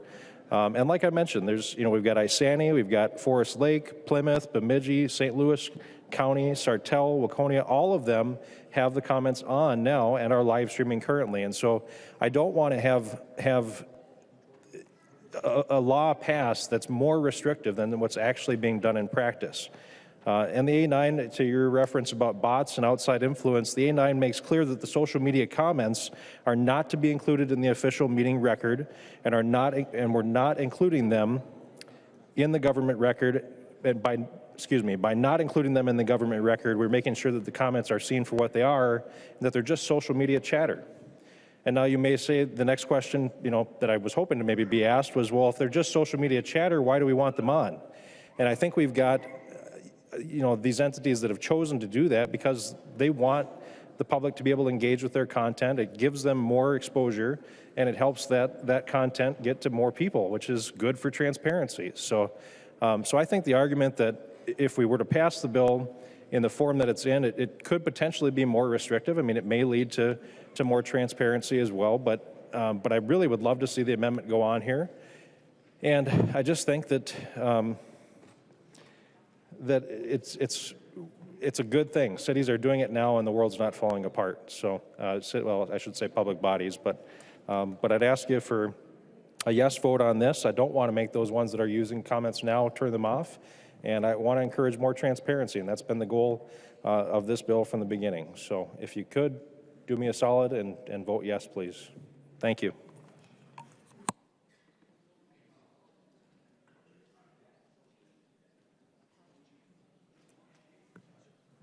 I recognize a member from Hennepin, Representative Freiberg.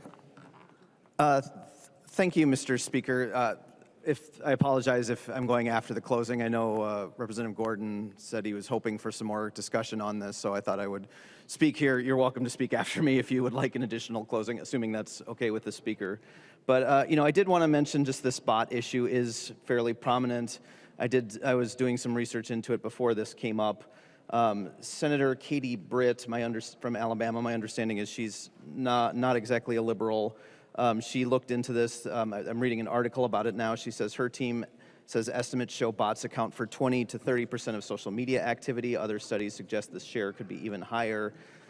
Britt said she worries about the role bots play in inflaming rhetoric that can lead to political violence.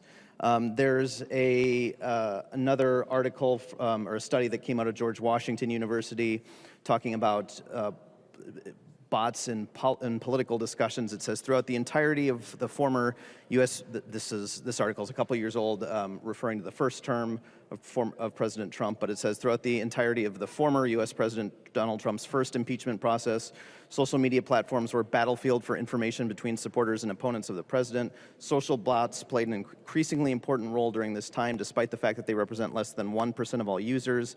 The social media bots posted over 30% of all impeachment-related content on X. Just generally speaking, I think, as Vice Chair Lee said, the state the bill left committee in was kind of a consensus approach. It was a compromise, and this amendment kind of undoes that.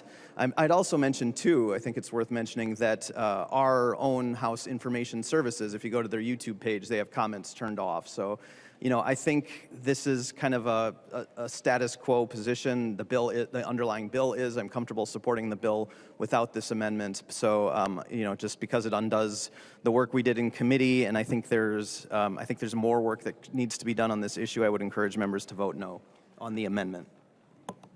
I recognize a member from Anoka, Representative Ingen. Thank you, Mr. Speaker. Would Representative Gordon yield for a question? He will yield. Representative Ingen. Thank you, Mr. Speaker. Representative Gordon, I'm actually in favor of your amendment. I do think that public commenting on these sorts of matters, whether it be a city council meeting, a school board meeting, these are all good things. And while matter of public record is a different story, would you say that your amendment allows for further input to be included by the members of the public, or it would preclude more comment period from members of the public? Well, sorry, Representative Gordon. Mr. Speaker, would it allow for more comments to be included? I don't know that there's a difference necessarily to how the comments are being treated now in practice based off of, you know, things that we see like the social media guidance from the League of Minnesota Cities. And so I think it certainly having the comments on would be better than having them off as far as engagement and giving folks an opportunity to voice their opinion, yes.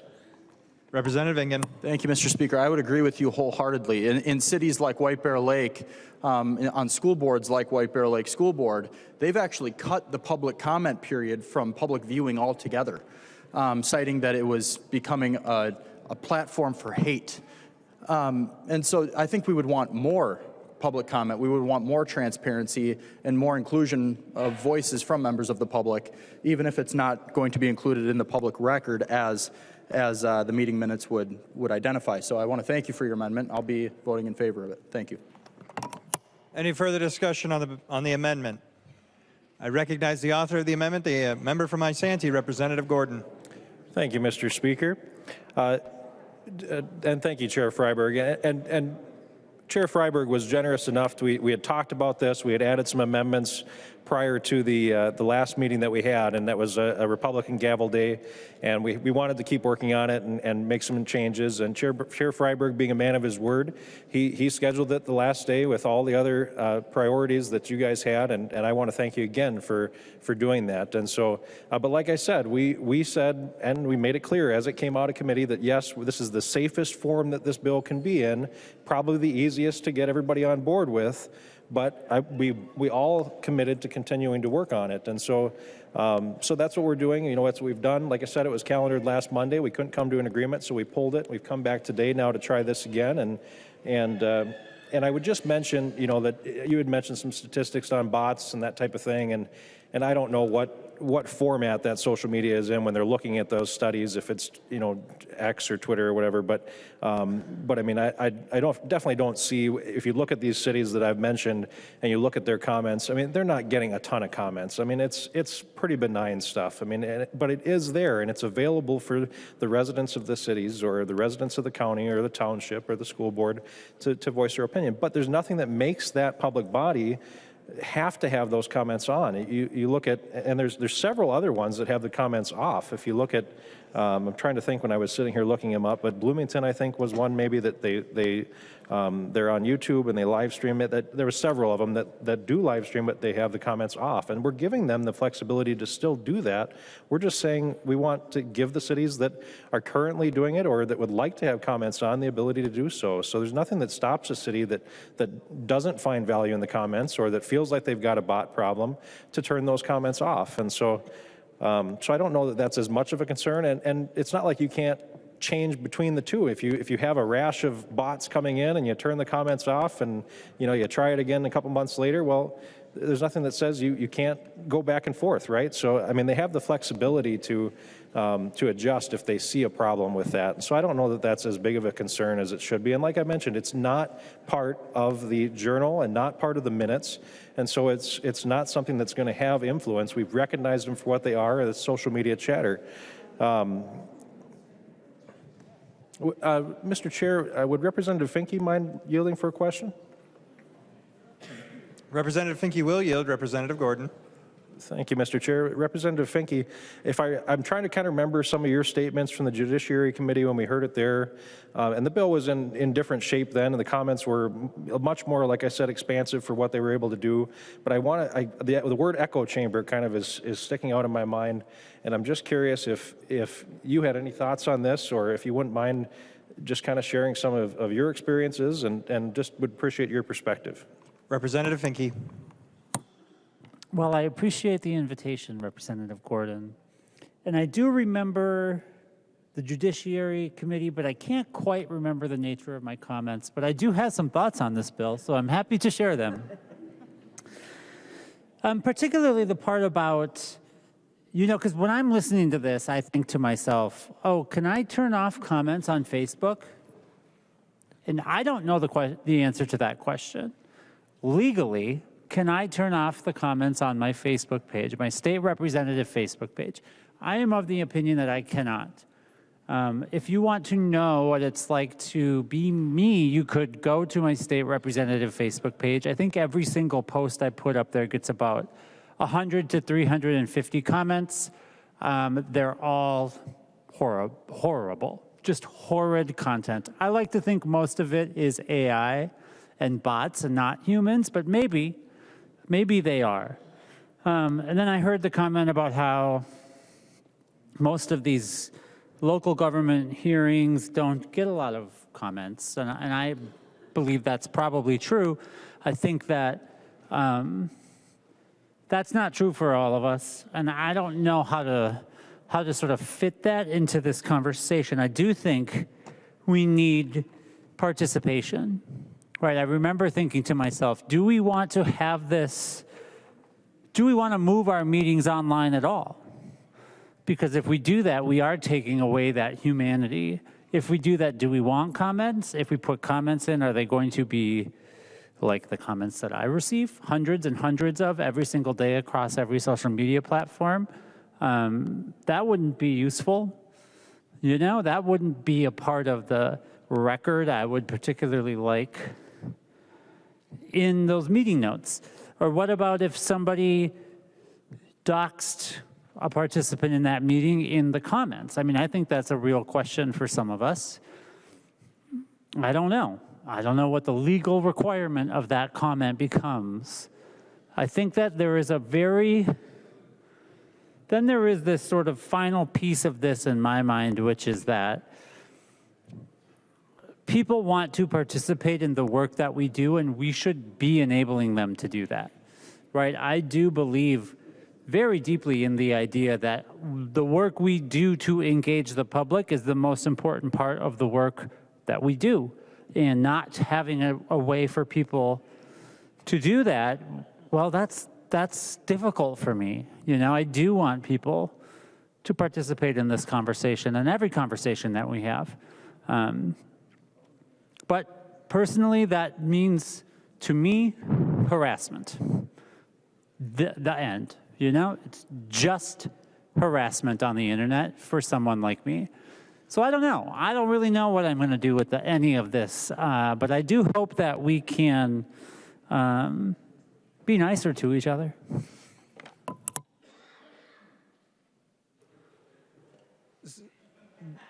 I just need to make it clear. Representative Lee Kay, did you want to speak for third reading? We've already given the author of this amendment 2 times to speak to close this amendment. Do you really need to speak on this amendment again? Well, that didn't sound like a closing, so I thought I would actually provide an answer to Representative Finke's question. All right, Representative Lee Kay. Thank you, Speaker. So for Representative Finke and everybody here, it's guidance from ACLU based on various court orders that, I'll quote, an official government social media channel can turn off all commenting without encroaching on First Amendment rights. It is when you selectively delete or hide comments that is a violation of First Amendment rights. So want to make sure folks understand that. There seems to be an implication that adding this amendment on would increase government transparency. The problem is it actually would not. I have a letter from Minnesotans for Open Government, which used to be the Minnesota Coalition on Government Information, or MINCOG, which has issues of this 2-track system where maybe you would track comments, but they're not really officially there. This is hiding other comments, and so I appreciate the Speaker's indulgence on letting me speak twice on this amendment, but just want to clarify some misinformation in the discussion. Thank you. Well, members, the good news was that I inappropriately gave away the floor from Representative Gordon, and now I'm going to give it back to Representative Gordon. Representative Gordon, you have the floor. Thank you, Mr. Speaker, the wise, knowledgeable, all-knowing, all-powerful Speaker. I do have the floor, and Representative Finke, I just want to thank you for those comments, and I think, I'm trying to remember, you had asked nonpartisan that, I think, in judiciary, and I want to say, and I think you might be able to have the comments off, but I'm sorry to hear that you get those nasty comments, and I was actually looking at my Facebook today, and somebody made fun of my hair, if you can believe that. No. They did. I don't have that problem. They really did. Well, that's true. Jeff doesn't have that problem, but I think your words, I mean, we want the engagement, right? We don't like the nastiness, but we want the engagement. So it's a hard issue. It really is. And I'll just go back to the model social media policy that the League of Minnesota Cities has. And one of the parts of that, and I'll just kind of read it to you here. Social media managers will not edit any posted comments. However, comments posted by members of the public may be removed if they fall into at least one of the following categories: obscene or pornographic content, direct threats to persons or property, material asserted to violate the intellectual property of another person, private personal information about a person published without his or her consent, information that compromises a public safety security system, statutorily private, confidential, or non-public data, commercial promotions or spam, hyperlinks to material that falls into one of the foregoing categories. So that's the model guidance from the League of Minnesota Cities that allows for that to, and of course the First Amendment, to Representative Lee's point, the First Amendment is considered in all that. There's a review process for someone whose comment is taken down, but so we can avoid some of the nastiness through a good social media policy that each city adopts. And just trying to think of anything else that I may have missed, but I appreciate the discussion, and I appreciate that you guys are willing to bear with me on this. It's been something we've been working on for a long time, and I know it's late, and I know we've had a rough day, and this is a tough job, but it's a fun job. We get to do this job, and I'm having a blast hanging out with all of you guys, and that goes for both sides of the aisle. I've learned a ton from all of you. Just that back and forth between Representative Pinto and Representative Nash. I mean, that's pretty cool. I mean, you're going after each other, but at the end of the day, I think we've, we can kind of all, hopefully all come together on this amendment. So, thank you guys. And I would encourage a yes vote. Members, I feel the need to remind you that we are still on the amendment. We're not on passage of this bill. With that being said, seeing no further discussion, the clerk will take the roll.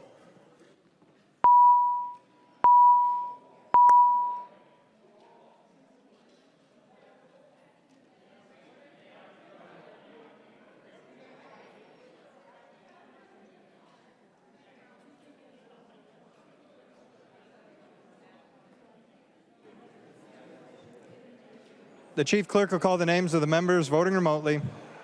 Momani Hiltsley. Momani Hiltsley, no. Momani Hiltsley votes no. The clerk will close the roll.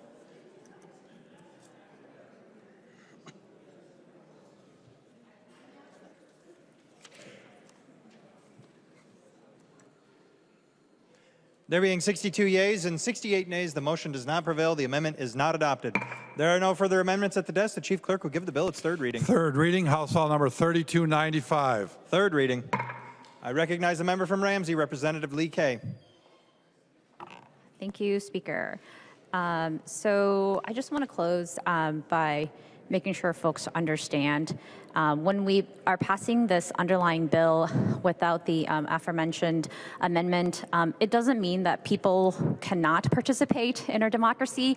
Right now, as this is streaming on YouTube, the comments are shut off, but I have a persistent constituent who uses the established method of public commenting to comment on every bill that he sees us vote on. He'll email in a letter with his name and his address stating his position. And so there are still ways for our constituents to participate meaningfully in the process, which has already been established, right? And so I want folks to just understand that. When this bill was presented in committee, I asked whether the goal was for distribution or for participation. And so very easy for distribution, right, with the comments to be shut off. And I also mentioned that if the goal of the bill is to increase participation, that would be a longer conversation because, as mentioned, there are tricky issues that are not incredibly intuitive when we think about government transparency and making sure that there's open records that everyone has access to. But I think the most important thing is, obviously, we all agree here, democracy is a participatory activity. So I hope that, while we pass this as a compromise position, we can continue to work on this in the interim as had been discussed in committee. I think it's important, we don't just read newspapers anymore. Again, in this digital age, we have new media, and we need to figure out how to use that to connect more with our constituents and to engage them. I also want to mention that the federal government has moved to significantly defund public media, which has always been neutral and nonpartisan. And so we need to safeguard and expand on tools to ensure that the public continues to be able to have unadulterated access to what their elected officials are actually doing. And so members, please vote green, and that will allow us to work on this further. Thank you. I recognize the member from Hennepin, Representative. I don't recognize him. I recognize the member from Isanti, Representative Gordon. Well, I think it's still a pretty good bill. I appreciate the discussion on the amendment and the feedback there. So I couldn't even get my own side to do me a solid on that. What was that, 62 yes? Come on, guys. I'll just let Isanti, Forest Lake, Plymouth, Bemidji, St. Louis, Sartell, and Waconia know that, well, maybe I won't personally, but somebody will, that they can turn the comments off. Vote yes if you want. Seeing no further discussion, the clerk will take the roll.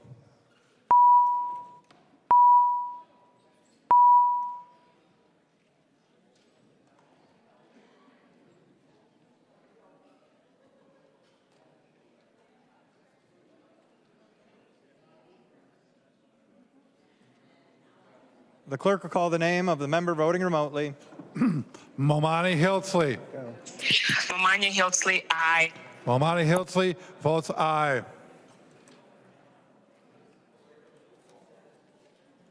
The clerk will close the roll.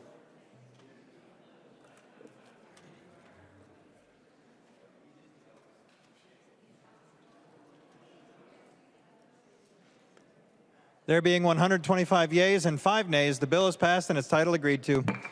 Members, the next bill on the calendar for the day is House File 3298. The Chief Clerk will report the bill. House File Number 3298, an act relating to energy, establishing reimbursement program for underground petroleum storage tanks. I recognize a member from Sherburne, Representative Mekeland. Thank you, Mr. Speaker. Members, this is a pretty, this is one of those bills. It's an ounce of prevention, a pound of cure. It's a good environmental bill. So the Petro Fund is a fund that was established roughly 40 years ago. It's 2 cents a gallon. That goes on for 4 months out of an 18-month period.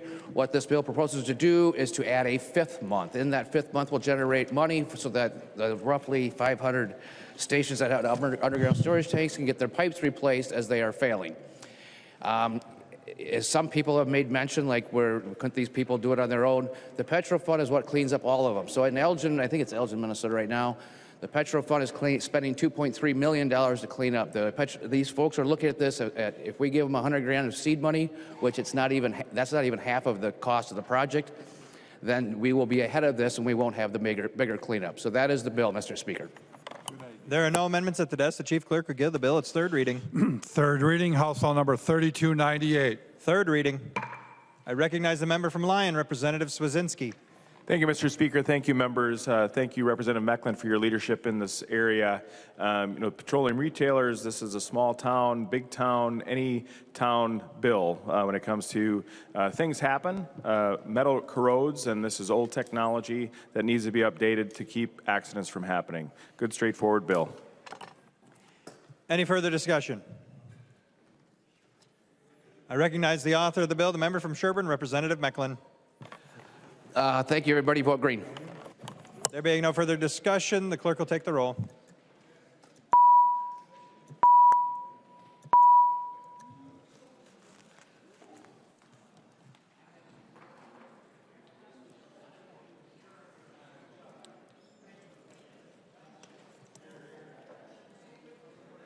The clerk will call the name of the member voting remotely. Momani Hiltsley. Momani Hiltsley, aye. Momani Hiltsley votes aye. The clerk will close the roll.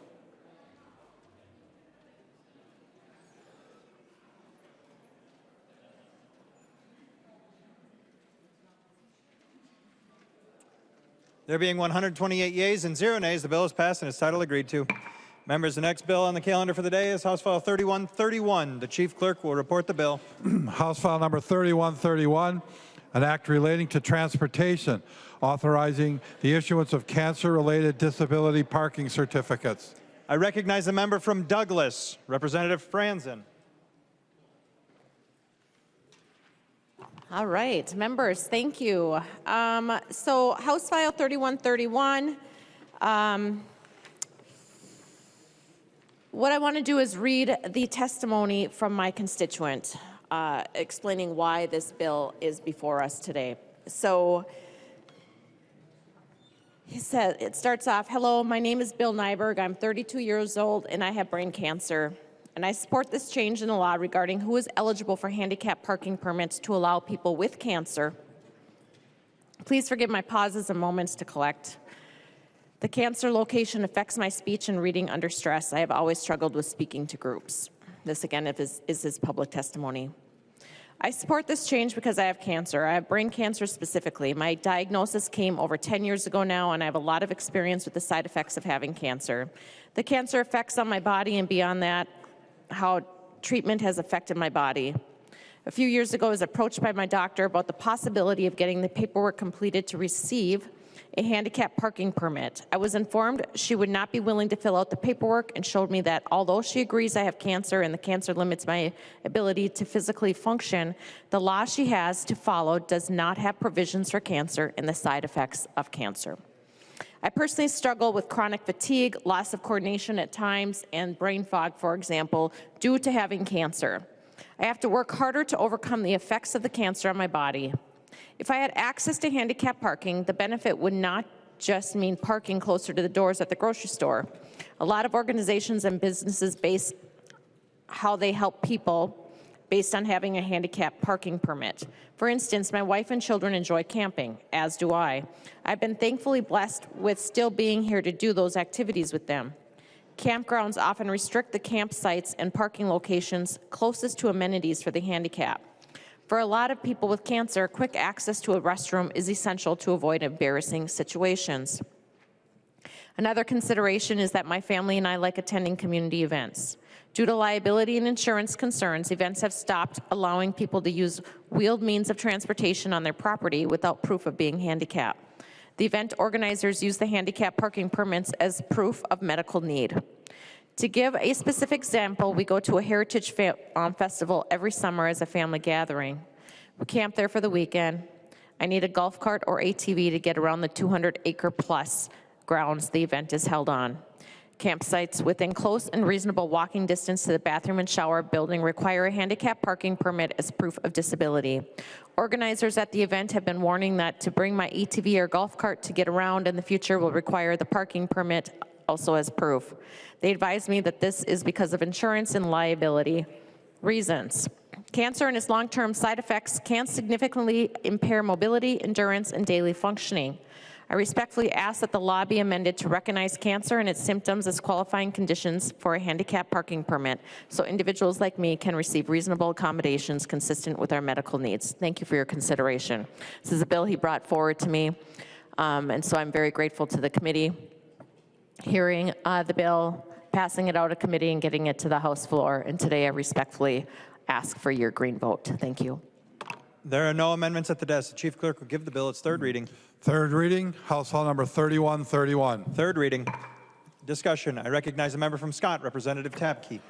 Thank you very much, Mr. Speaker, and thank you very much, Representative Franson, for bringing this bill forward. This is something we didn't know about causing confusion in the medical community, and making sure that this is clear in legislation. It was working most of the time, but there were some instances where it was not, and so I appreciate you bringing this so that we can get this clear, because when folks have cancer and suffering, we want to make sure that they get everything that they deserve. So I encourage everyone to vote green on this. So thank you, Chair Franson.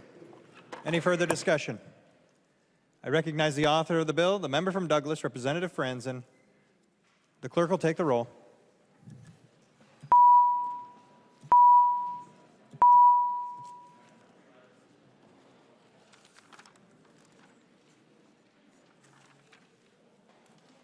The clerk will call the names of the members voting remotely. Momani Hildsley.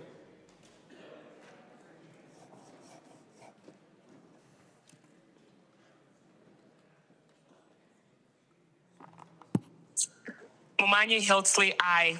Momani Hildsley, aye. The clerk will close the roll.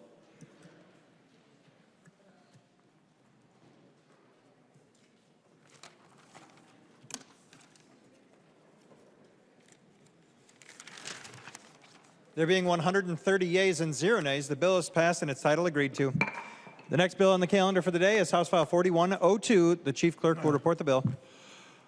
House File Number 4102, an act relating to public safety, modifying requirements for state patrol compensation study. I recognize the author of the bill, the member from Dakota, Representative Koznick. Thank you, Mr. Speaker and members. House File 4102, we bring this forward. It deals with compensation study to the benefit of our state troopers and make sure we are properly and adequately helping make sure that they receive just compensation. The bill continues and updates the State Patrol compensation survey process that we've started, and it was originally established in 2022. The survey conducted by the Office of the Legislative Auditor provides objective and independent data comparing State Patrol compensation with larger metropolitan law enforcement agencies, including agencies in the metropolitan area and cities of the first class. And this matters because the State Patrol troopers play a critical role in our public safety across our state, as we know. And they patrol thousands of miles of highways, respond to serious crashes and emergencies. And they assist local law enforcement agencies and, generally help keep Minnesotans safe every day. So the data from the survey is also used more broadly when reviewing and evaluating compensation for state law enforcement, including the BCA, conservation officers, alcohol and gambling enforcement agents, and also members of the Department of Corrections Fugitive Apprehension Unit. So for nearly a century, the legislature has remained actively involved in evaluating compensation and working conditions for state law enforcement officers. This bill will continue that bipartisan tradition by ensuring that policymakers have reliable and consistent compensation data when making those decisions. And there were some amendments in committee that will see some deletions to take out the benefits comparison, but that was done in consultation with the state auditor's office to ensure that the limited workload of their office, and it wasn't as pertinent to the State Trooper Association as well. So maintaining a clear survey process supports a fair and data-driven approach to compensation and helps ensure that state law enforcement agencies remain competitive with comparable departments. And one of my constituents, I have, I think, a high percentage of state troopers in my district, but one of the mother-in-laws of a trooper brought this issue to me a couple years ago when we first started this study. And so state troopers were often getting recruited by larger municipal agencies because they could be more nimble and offer perhaps better compensation. So this helps with that. And then Section 3 of the bill was an addition requested by the State Patrol to mirror the volunteer chaplain language in the DNR statute. And what it does is it allows the patrol to recruit and secure volunteers to serve as chaplains for the important work they do to support our troopers in times of need and provide reimbursement for transportation, lodging, and meals. And so this bill is a practical step to help recruit, retain, and sustain strong and experienced law enforcement workforce for the people of Minnesota, and I urge your support. There are no amendments at the desk. The Chief Clerk will give the bill its third reading. Third reading, House File Number 4102. Third reading. Discussion. I recognize the member from Ramsey, Representative Lugar-Nicolai. Thank you, Mr. Speaker.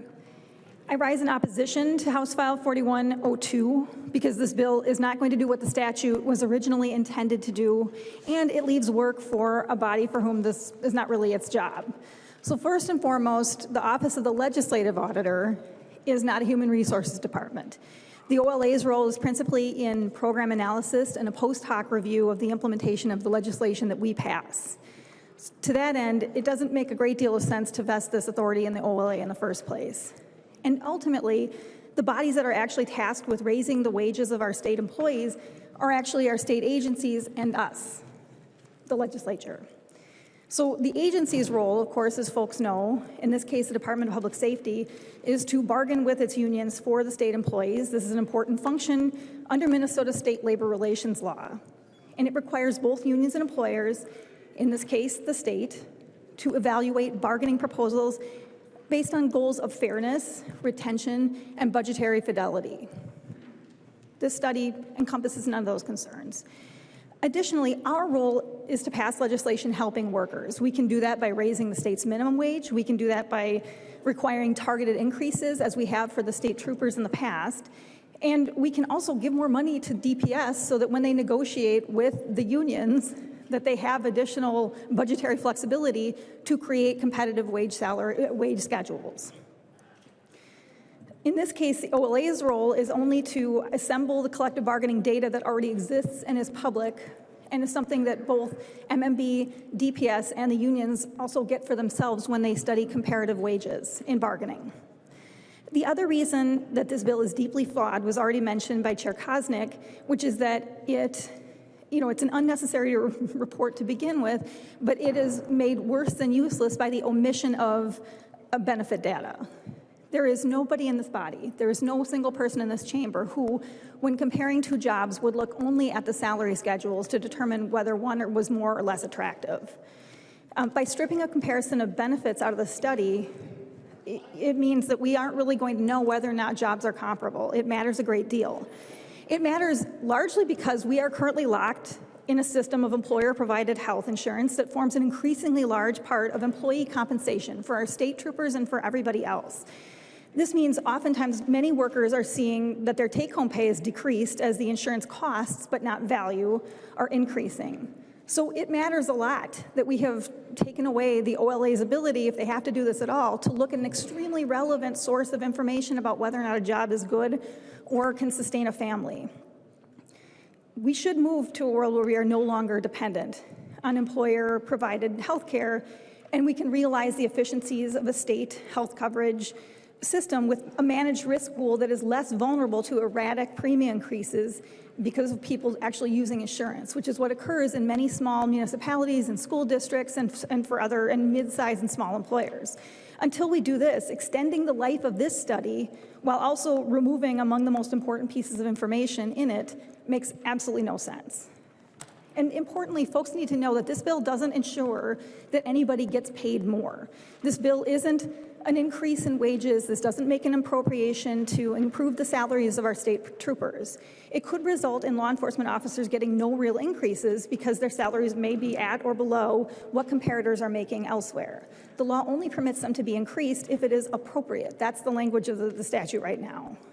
And this may be the case especially if we compare the salaries of jurisdictions, for example, where there's a great deal of overtime available and more overtime opportunities than our state troopers have. So I want folks to be clear, this isn't really a pro-labor vote. This isn't a pro-law enforcement vote. You are voting for a stripped-down study that doesn't yield a lot of important data and may not yield any actual meaningful increases in compensation. Thanks. I recognize a member from Hennepin, Representative Kraft. Thank you, Mr. Speaker. I'm wondering if the bill author will yield. He will yield. Representative Kraft. Representative Koznick, my question to you is, why is the study being changed? Why are benefits being removed out of it? Representative Koznick. Mr. Speaker and members, Representative Kraft, the study is being changed at the request of both the Legislative Auditor and the Troopers Association. It was not pertinent to their data needs. Representative Kraft. Thank you, Mr. Speaker. Chair Koznick, would you continue to yield? Would he continue to yield? He'll continue to yield. Representative Kraft. So that's not what I remember. What I remember from testimony in our committee was that it would have taken more resource for the OLA to continue doing this survey on and gathering benefits data, and so that was taken out. Am I remembering that incorrectly? Representative Kraft. I'm remembering that you remembered that incorrectly. I spoke with the Troopers Association, and that was why that is removed. Representative Kraft. Thank you, Mr. Speaker. Well, we have a difference of opinion. And what I will say is that if you're evaluating compensation, how can you not include benefits in evaluating compensation? In an example that was provided right now for a state employee, $333.92 a month for family coverage. In this survey, in a prior version of this survey, city police in some cities were required to pay $2,000 per month. So significant difference. You know, by the way, I have no issue with the voluntary chaplain side of this. I think that's a great provision.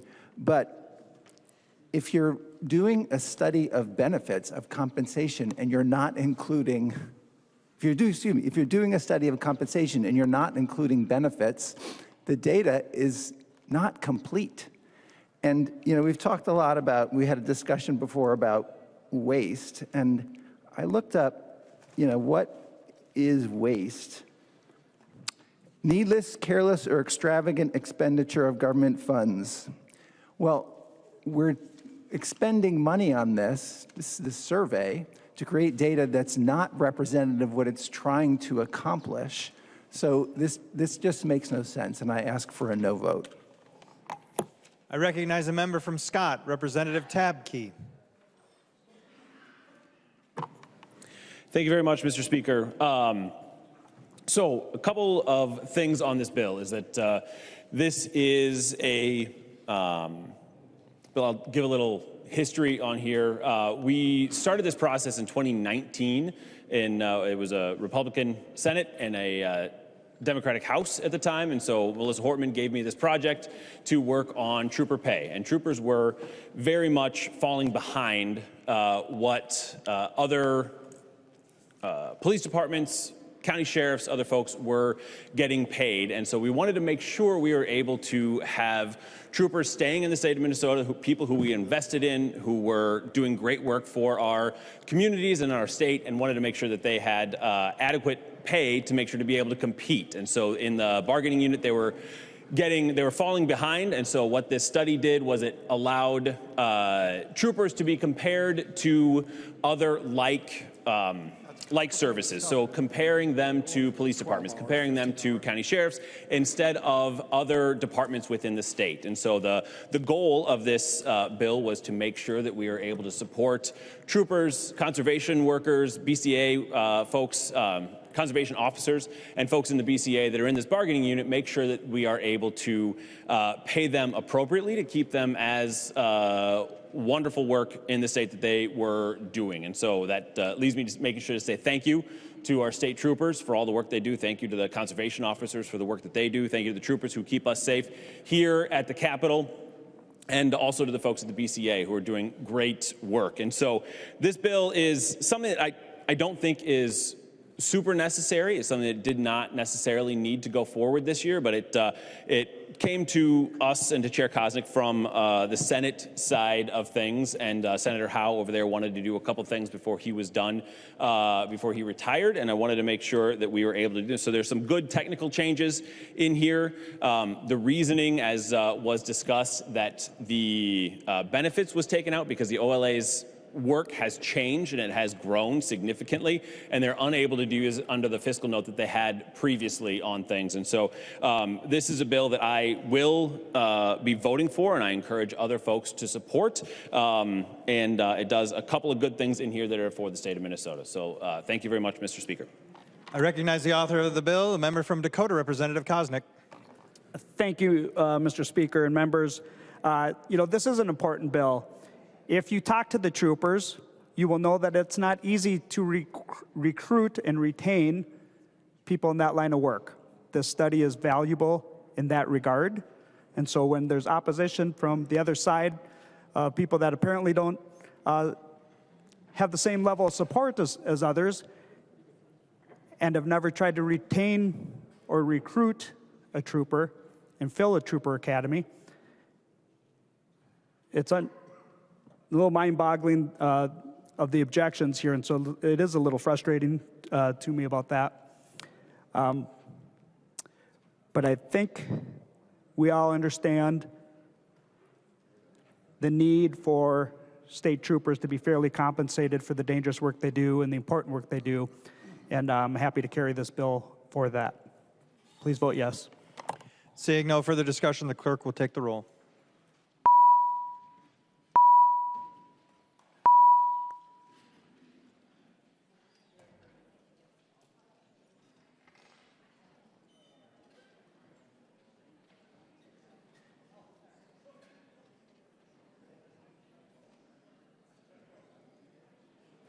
The clerk will call the names of the members voting remotely. Momani Hiltsley.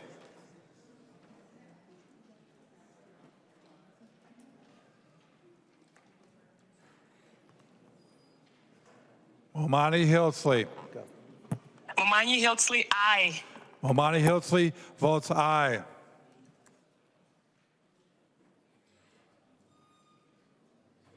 The clerk will close the roll.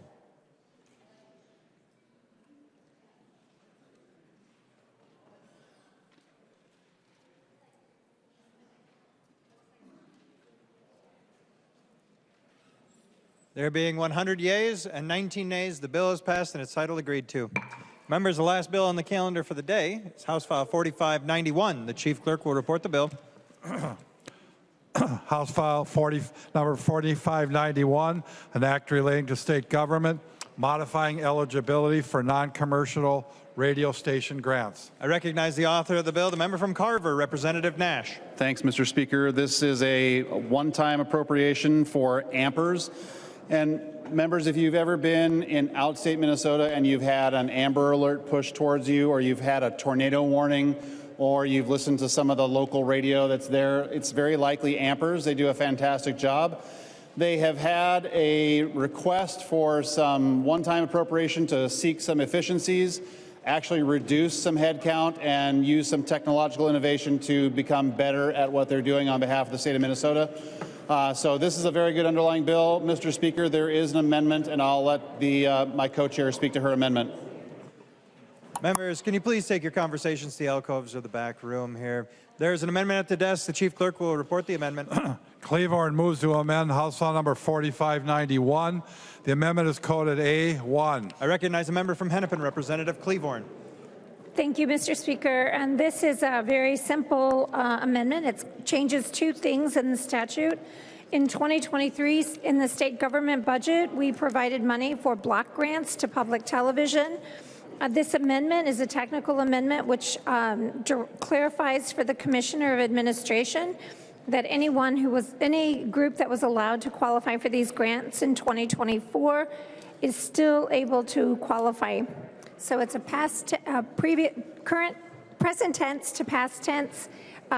If they were capable of doing it in 2024, they still are capable in 2026. Thank you. Recognize the member from Carver, Representative Nash. I urge adoption of the amendment. Any further discussion? All those in favor, please signify by saying aye. Any opposed, say nay. The motion prevails. The amendment is adopted. There are no further amendments at the desk. The Chief Clerk will give the bill its third reading. Third reading, House File number 4591, as amended. Third reading. I recognize the member from Hennepin, Representative Cleavorn. Members, it's a good bill. Vote green. I recognize the author of the bill, the member from Carver, Representative Nash. Members, I agree with my co-chair. Note that for the record, that it's a good bill. Vote green. Seeing no further discussion, the clerk will take the roll.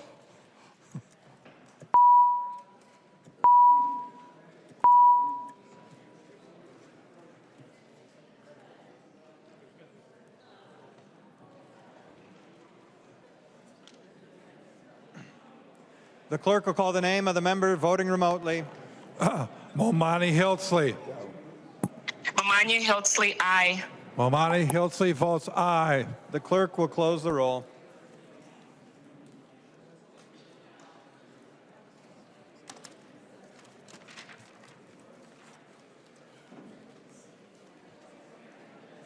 There being 120 yeas and 4 nays, the bill is passed as amended and its title agreed to. Messages from the Senate.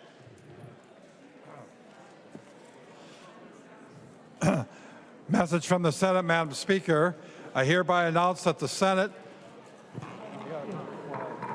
Members, please take your conversations to the alcove or to the retiring room. This is 2 different ones, right? Message from the Senate, Madam Speaker. I hereby announce that the Senate accedes to the request of the House for the appointment of a conference committee on the amendments adopted by the Senate to the following House File number 1141, an act relating to housing. The Senate has appointed such committee Senators Port, Boland, and Lucero. The message is signed Thomas S. Boddern, Secretary of the Senate. Madam Speaker, I hereby announce the Senate accedes to the request of the House for the appointment of a conference committee on the amendments adopted by the Senate to the following House File number 4188, an act relating to commerce. The Senate has appointed as such committee Senators Klein, Seeberger, Frentz, and Duckworth. Message is signed Thomas S. Boddern, Secretary of the Senate. Messages from the Senate. Message from the Senate. Madam Speaker, I hereby announce the Senate refuses to concur in the House amendments to the following Senate File number 2432, an act relating to public safety. The Senate respectfully requests that a conference committee be appointed. The Senate has appointed as such committee Senators Latz, Dibble, Zhang, Westland, and Cruan. Mueller moves that the House accede to the request of the Senate and that the Speaker appoint a conference committee of 6 members of the House to meet with a like committee appointed by the Senate on the disagreeing votes of the 2 houses on Senate File number 3432. I recognize a member from Ramsey, Representative Mueller. That is my motion, Mr. Speaker.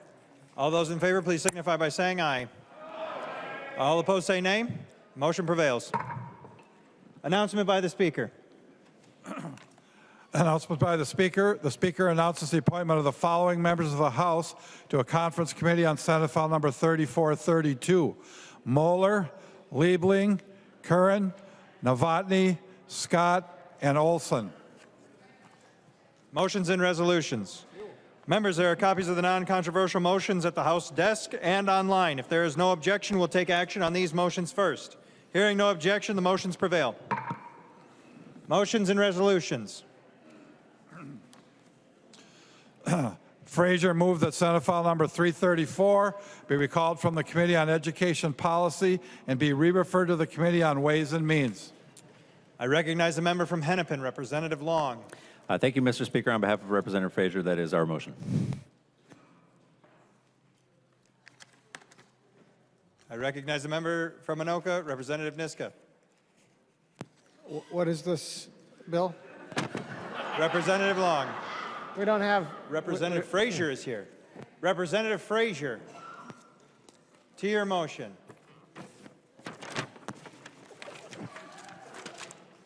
Mr. Speaker, that is our motion. There's more work to be done on this, so we will get that done. Representative Niska? Oh, yes, what the bill was? Oh, what is this committee on? Oh, Representative this is the Frazier? education policy vehicle bill that we have more work to do on. Representative Niska. Thank you, Mr. Speaker. I urge member support. All those in favor of the motion, please signify by saying aye. Aye. Any opposed, say nay. The motion prevails.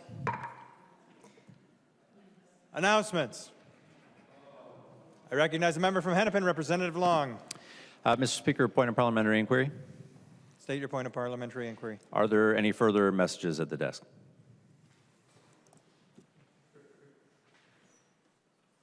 There is nothing further at the desk. Further point of parliamentary inquiry.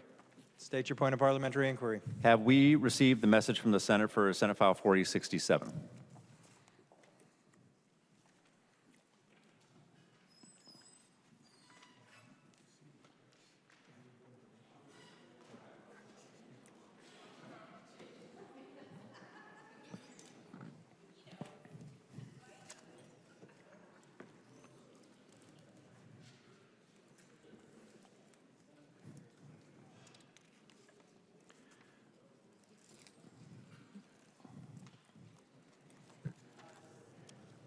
We've received it, but I've been instructed to not report it.